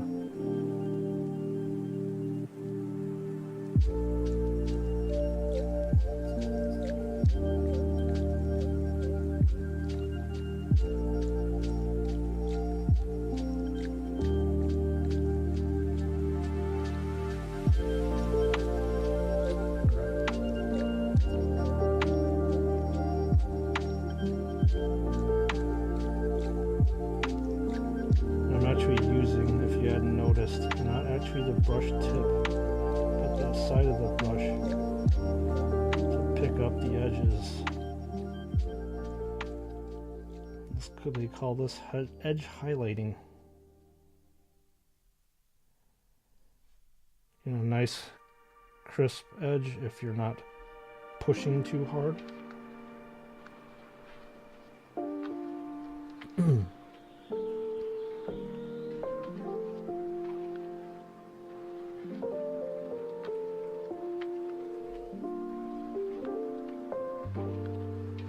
It's a very handy skill to have when you are painting miniatures.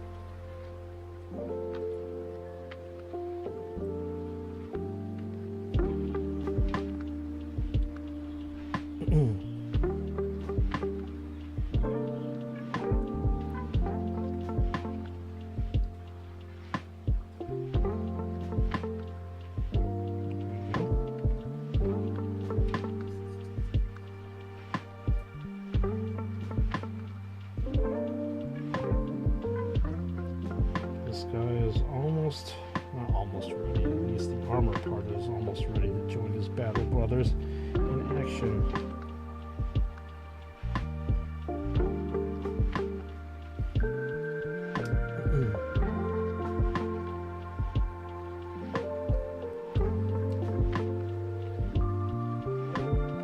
And I'm sure this is obviously better to see on stream. The highlighted areas versus the non-highlighted areas.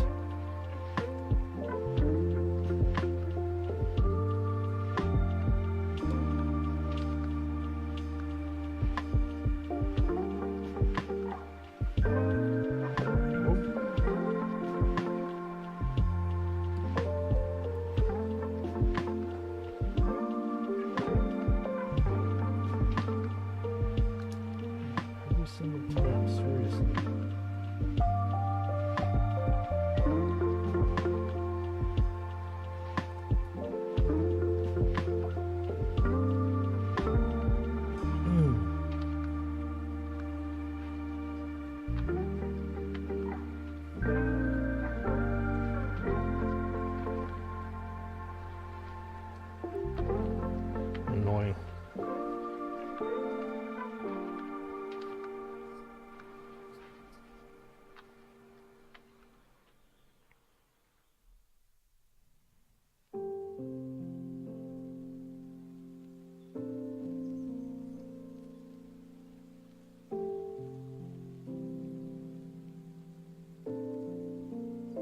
I'm so glad that these bots are starting to find my channel. It means that my channel seems to be popular.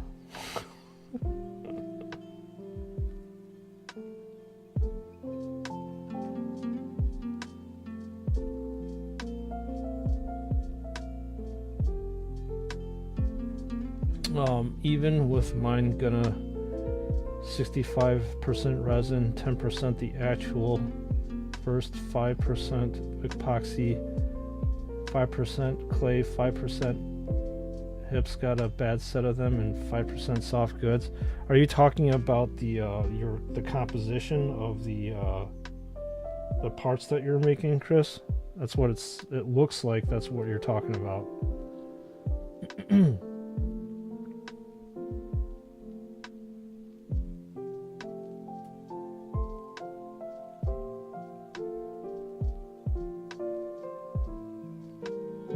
That legit looks like it's a decent amount of work. So kudos to you for that one.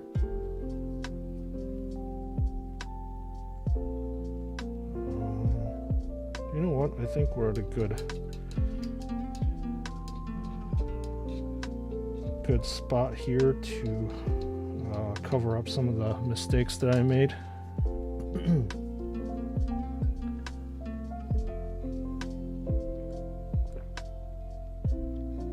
It's always a good time to sit back on some hot tea.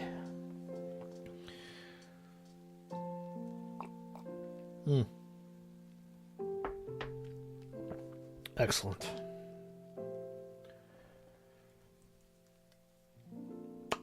The McFarlane? Okay.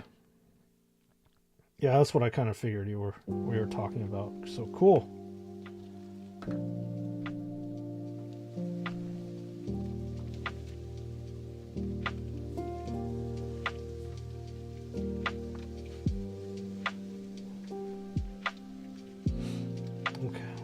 Take a look at some areas in which I might have messed up or not to my liking.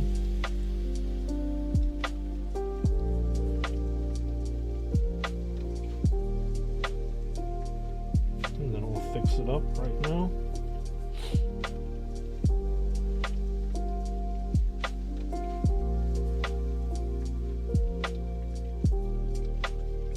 As I joked before, I'll joke again. I'm not like Joy Toy that will allow these paint defects to sit there. I'll definitely sit there and fix issues one by one until the model looks presentable. So there's no bleed. Highlights are supposed to be where it's at. The colors are staying within the areas in which they have been preordained to be in. Because that's how I roll.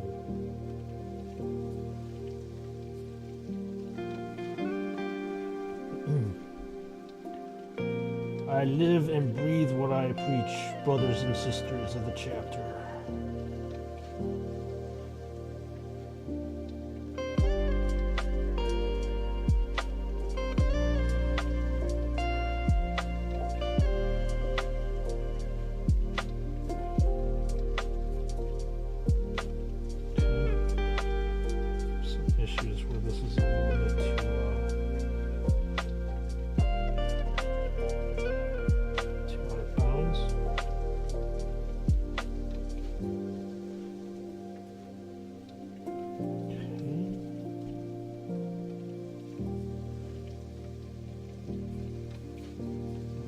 This area is a little bit messy here, so I will fix it.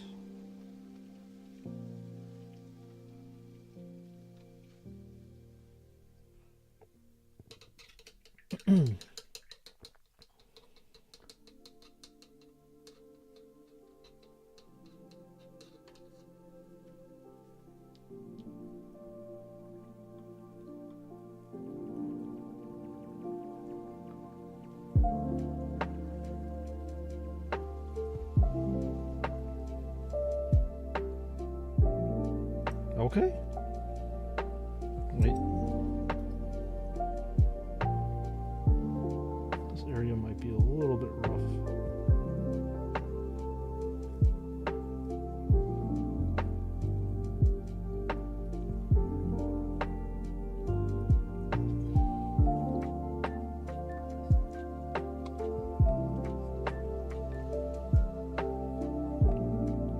rest of it looks pretty decent.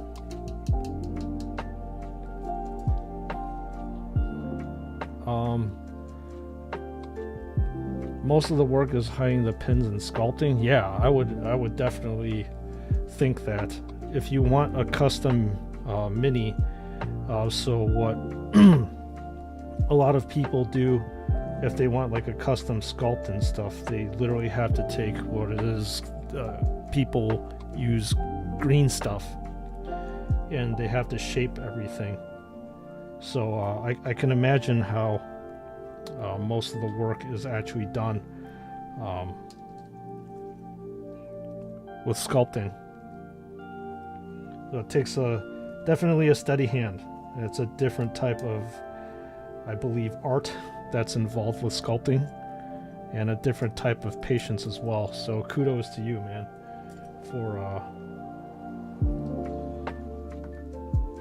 for having the patience to do something like that. Definitely not easy.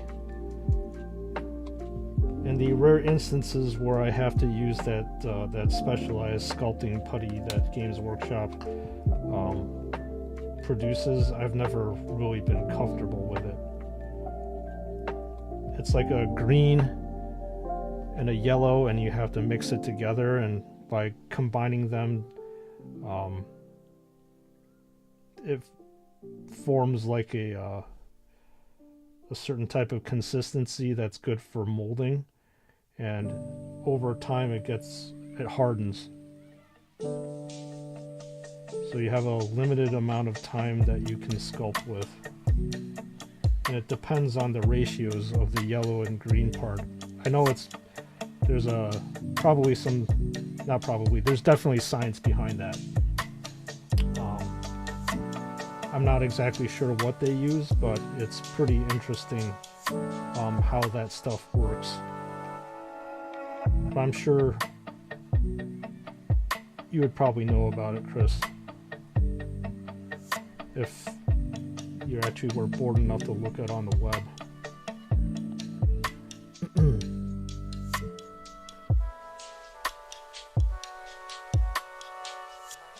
So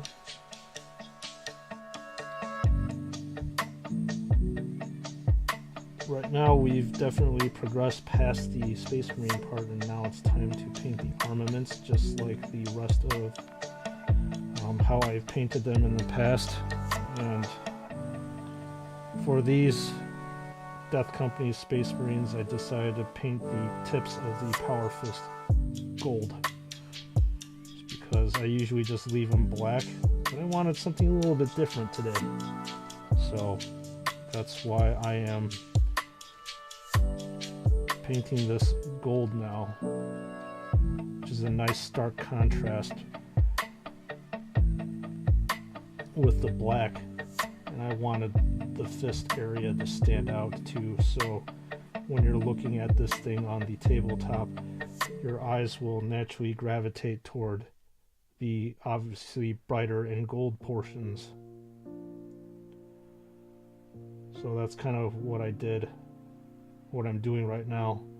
A lot of the other Marines that I've painted that are Death Company, that I have this same loadout. This area is just black,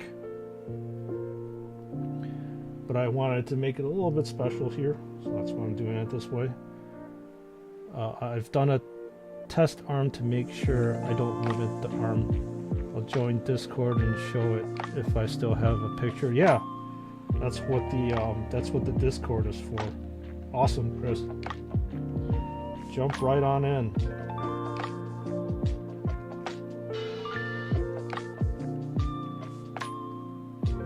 I mean, hopefully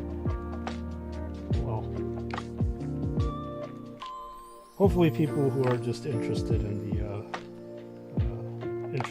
the topics will join Discord, so I wouldn't have to moderate it too much. But yeah, that's exactly what it's for. Seeing work in progress that other people are doing. Talk about what Warhammer models and action figures you're most looking forward to. That's why I created it too. It's a nice area to share things. Frostman, it really seems like that action figure is dividing your attention between your stream as well as your toddler. I can tell. You've been very distant today. Oh man, I'm messing with you, dude.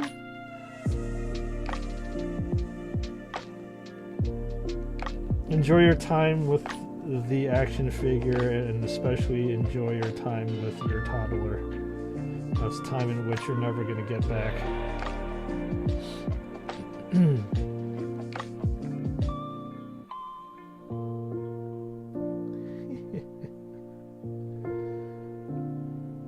Wow, what time is it over there? Probably like what, 8:30?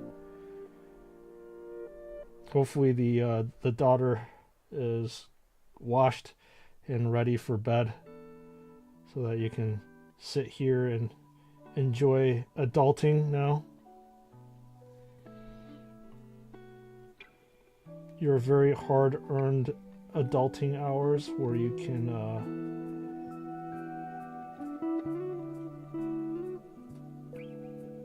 can be a man again, the man of the house.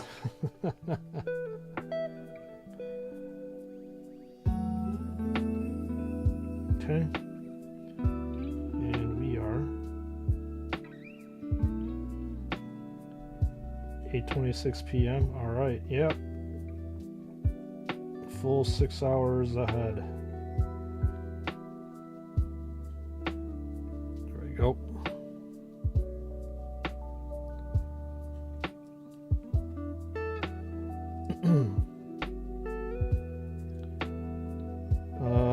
Let me see.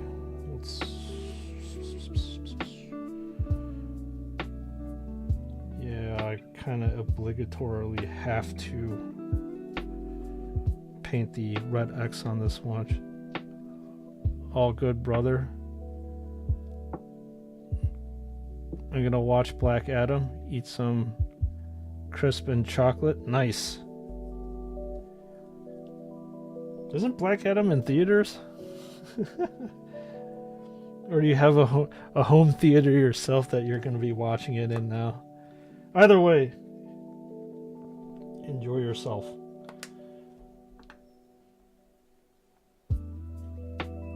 Here's an interesting question of debate too, that which might ruffle some feathers, people in chat. Do you enjoy the DC universe or the Marvel universe more?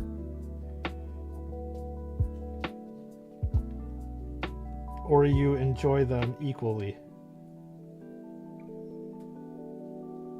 Or they call it the DCEU, something like that. I forgot what it was called.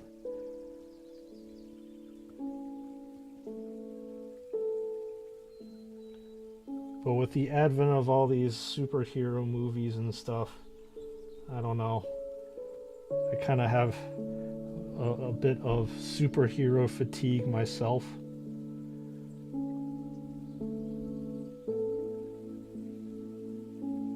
I've talked to a few people, they kind of feel the same way.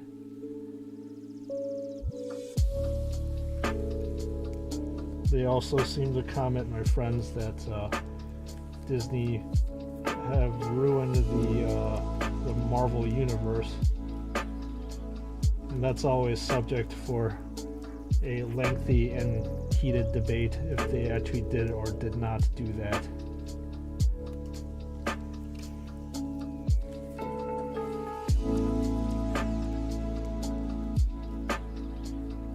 But I really don't have a frame of reference because I didn't really read the comic books growing up, and I still don't read them now.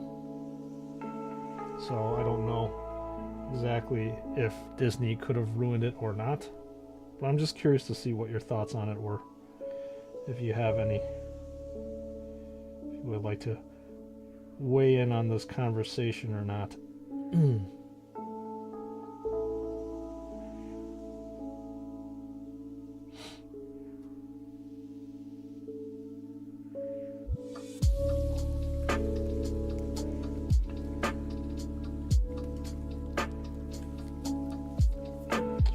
of just painting sloppily painting the Death Company designation, and the Death Company designation is this big red X. Aside from the armor is black, that denotes that you have the honor of being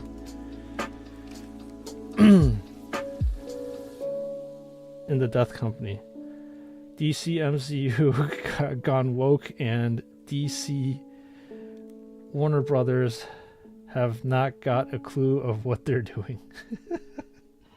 Okay. I've heard that before. Especially with the Warner Brothers universe. I think they tried to, again, not sure if this is a good or a bad thing, they tried to emulate the Marvel universe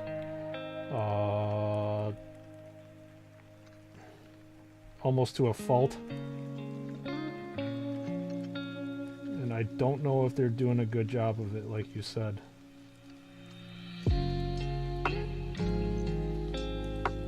And as I said before with the Disney, it's, oh man, it's almost like fatigue, I think, in terms of just, oh great, it's another superhero movie after another superhero movie after another superhero movie. There's more to life than just that.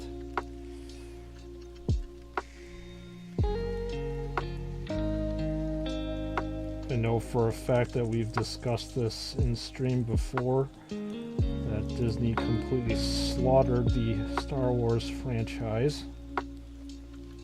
I wish they would have done a better job with obviously episodes 7 through 9. The rest of the stuff, I don't know, super forgettable. Minus Rogue One. Gotta love that movie. That was a really good one. Mainly because they introduced elements of tragedy, and then not all heroes actually come out alive. So there's this certain sense of like frailty. Frailty? Is that even a word? Frailness and humanity here. That's what I liked about that one. Did a really good backstory telling.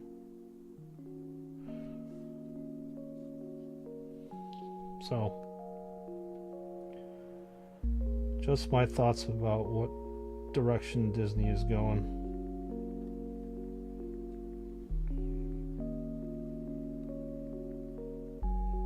There you go. Might as well do the other pauldron over here while I'm at it, because it also has this big red X.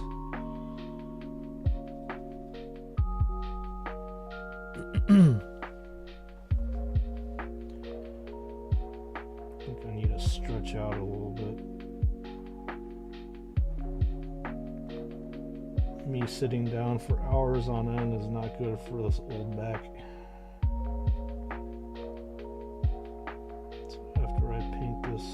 Red X a little sloppily. Take a nice stretch. And it looks like we're in the home stretch of the stream. Sadly.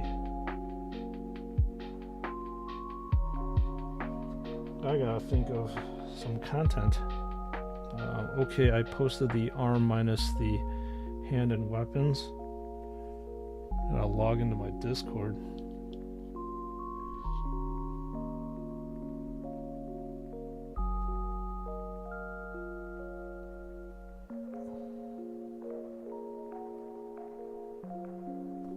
Which I'm curious. Let me get one of my other devices.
Sorry, I'm back.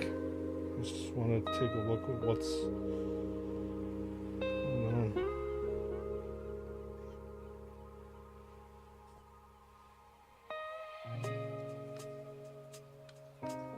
Okay, looks like it's coming along. I like that custom bit that you added with the hose here.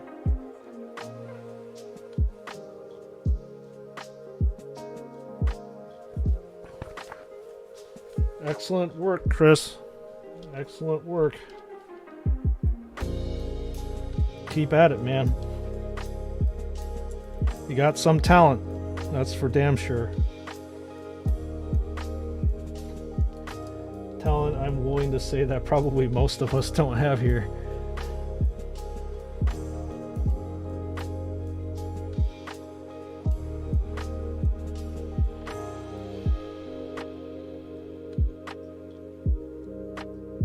Excellent stuff.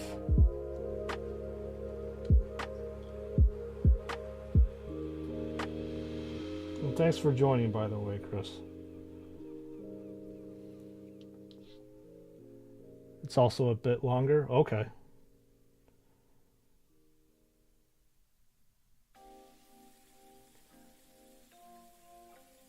Well, feel free to post away. That's what the Discord's for. I don't think anybody's going to be overtly spamming stuff over and over again.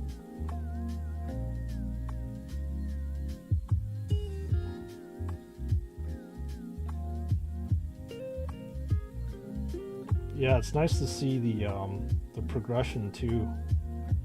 You start something, then you see the progress of it, how it's going.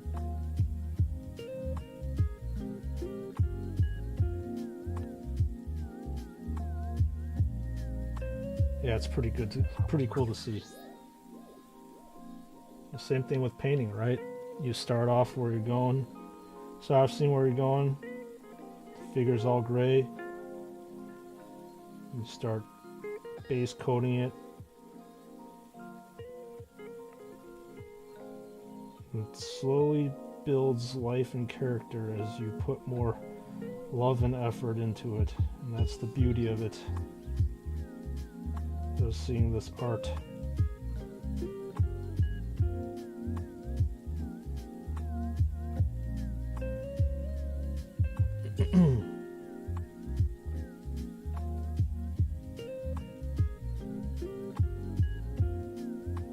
Chris, do you have any time to play any games? Video games, I mean? If you're into that stuff.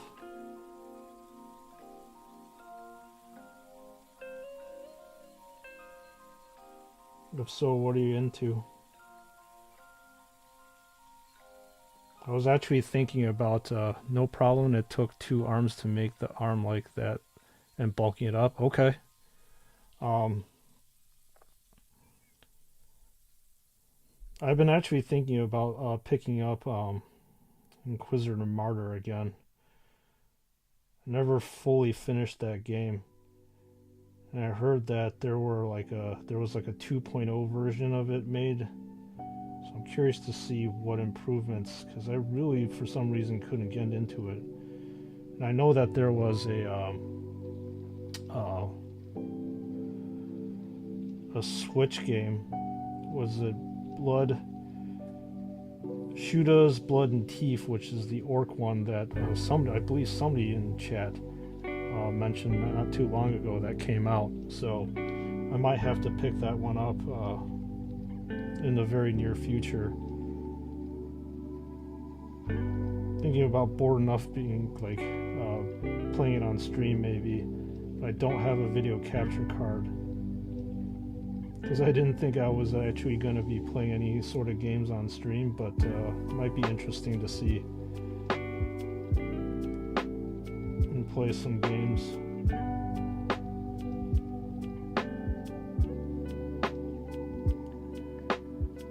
Yep, I play Halo and Destiny 2 and other FPSs. Okay. Very cool, man. I never actually got into FPS. Well, actually, that's a lie. I used to play Counter-Strike a lot. In college, and I also played Quake. That shows you how old I am, even though you'd already know how old I am. Quake, Team Fortress, Capture the Flag.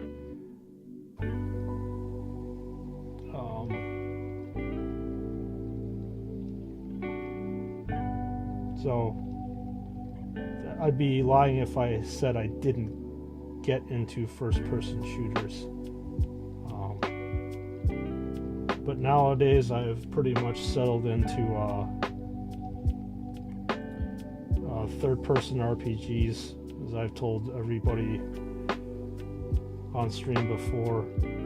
I play a ton of FromSoft games, with Bloodborne being my favorite one, and Elden Ring being my second favorite game. I did actually buy a remake of a PS3 game called Demon's Souls by the same software developer, or actually it was remastered by Bluepoint. I have yet to actually play that. So maybe at some point in time I'll consider playing on stream. But I can tell you that you're definitely not going to watch that, because I don't have that much skill. I mean, I have a decent amount of skill when it comes to painting and stuff to share. But I definitely will be sharing my ineptitude to everybody of my my game playing skills.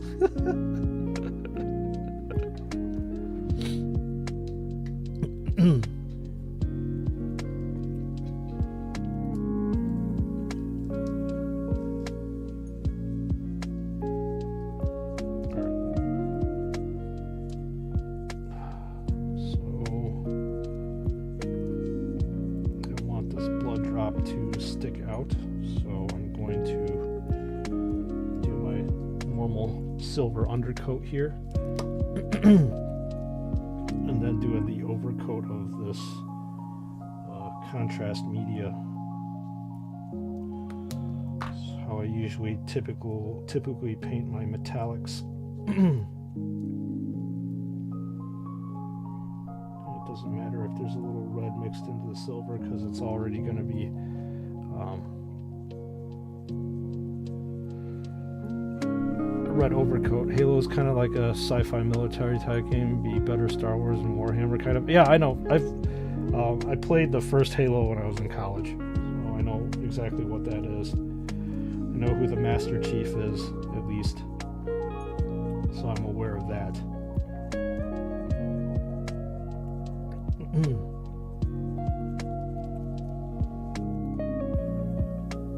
And there's obviously a reason why that video game series got super popular. And it's still fairly popular even now, if I'm not mistaken.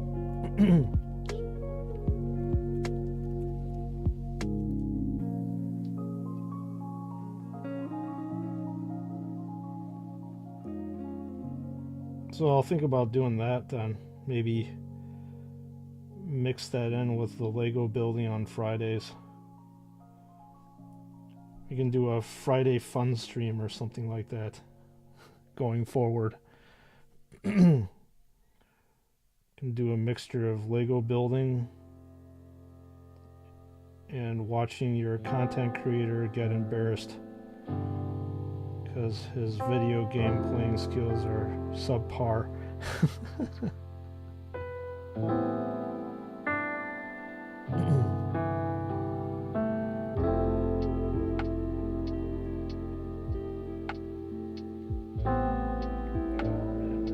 Having some issues here. There we go.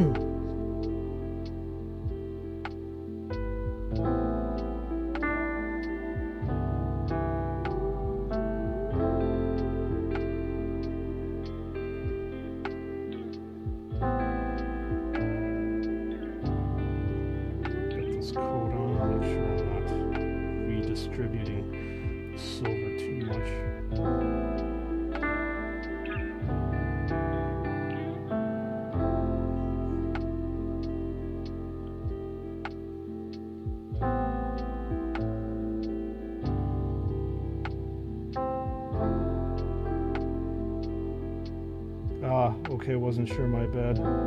Halo Reach is a good one, and Halo Infinite is questionable. I'm getting a bit of hate. It was released and was half-baked. That's not good.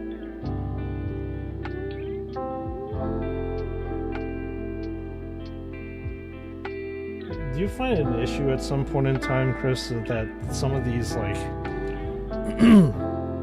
some of these video franchises should just leave things the way they are? Not the way they are, but what I'm trying to say. If they can't find a way to iterate and make the game better, they should just leave it. Like, not produce anymore. I think for me, like, the greatest example of that could probably be, like, Assassin's Creed, actually. I enjoyed, like, the first, or, like, Far Cry 2. I enjoyed, like, the first, renditions of those games, but as time grew on, it almost felt like it was, I was almost playing the same game, but, like, with a different title. I'm like, did they run out of ideas? Like, are they just milking this whole entire thing just for the sake of money? That's the thing that drives me crazy. It's like, just stop. You don't have to, like, reboot the franchise, just leave it alone.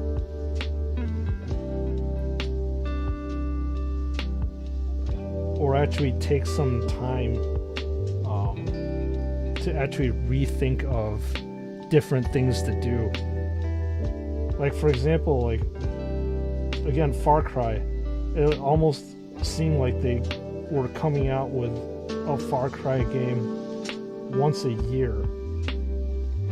And it doesn't seem like you're actually taking the time to create, like, a new game or new mechanics or new systems if you're cranking out a game. Like, these AAA titles, like the really good ones, take years in the making to make really well.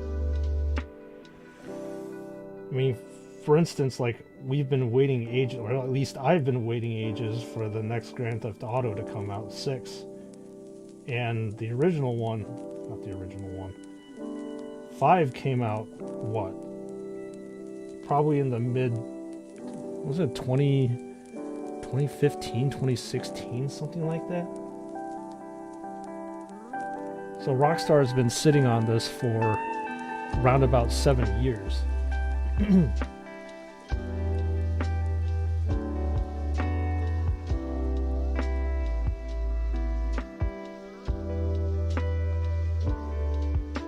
And maybe there's a reason why they've been sitting on it for so long, because they need to perfect what they're doing. Rather than cranking out, again, like you said, a half-baked, half-assed video game series. So I'm super glad that it is, that Rockstar's taking their time with it. I'd rather these AAA video game developing companies to sit there and reassess their mechanics and gameplay, introduce new things and all that stuff, rather than spamming us incessantly with the same stuff over and over again. It's just like reskinned.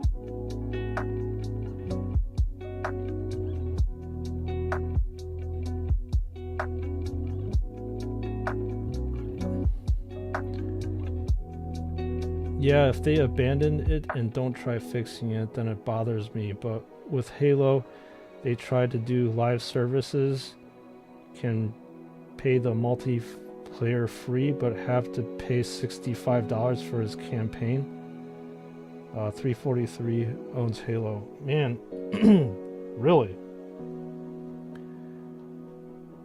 That's weird, because isn't Xbox usually the other way around, that you have to pay you have to pay for multiplayer. I don't own an Xbox, by the way. I'm a PlayStation guy. And I know that Xbox is very, very good for multiplayer platform stuff. But I've never really been too much of a multiplayer guy myself, so well, as I've grown older, I've kind of distanced myself from the multiplayer thing.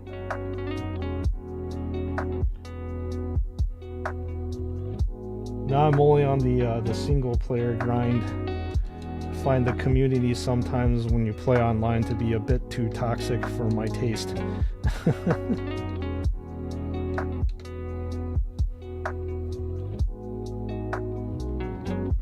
Especially when you've got the voice chat going on.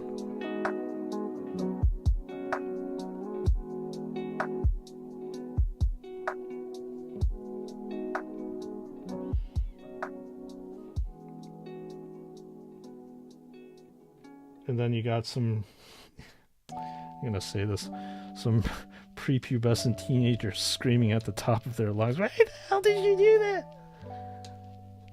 Don't you know you were supposed to do this?" No thanks. That's a headache.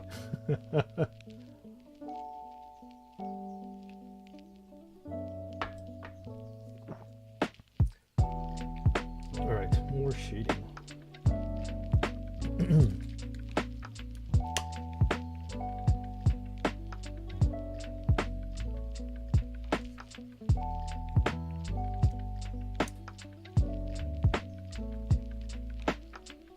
We'll shade the Power Fist and that gold chalice that I just painted, and then put that second coat on the pauldron with the blood tear, and then call it a stream.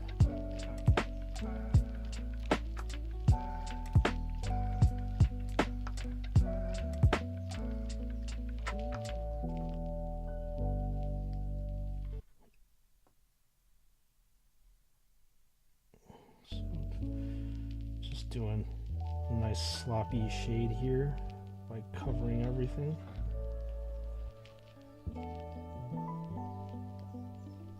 Definitely no pin washing here involved.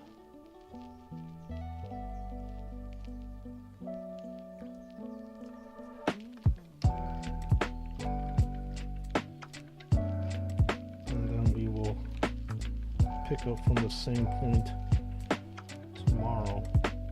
And this is obviously not going to take the whole entire stream for me to do tomorrow. I really made some good strides today. Basically finished almost 2 Space Marines today, which is actually typically the pace that I work at. So that's nice. Back to my normal pace.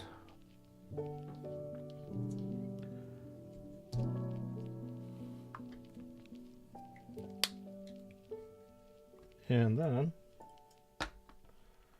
use this contrast media over here to cover up that silver part.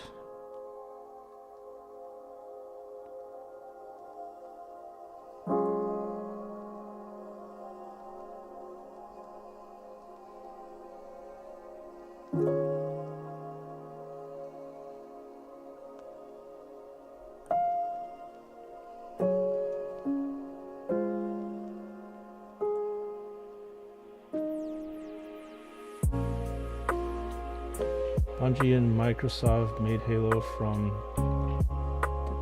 2000 to 2010. Contract with Bungie is up. Didn't want to renew, so Microsoft made 343. They made Halo 4, 5, and Infinite. Okay. That makes sense.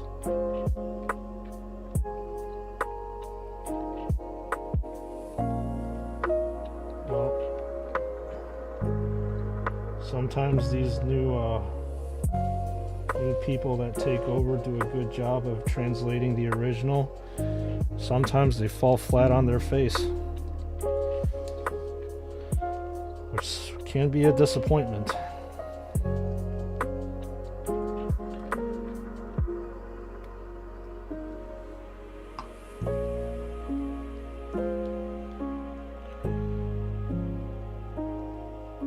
Alright folks, we are at a very good stopping point.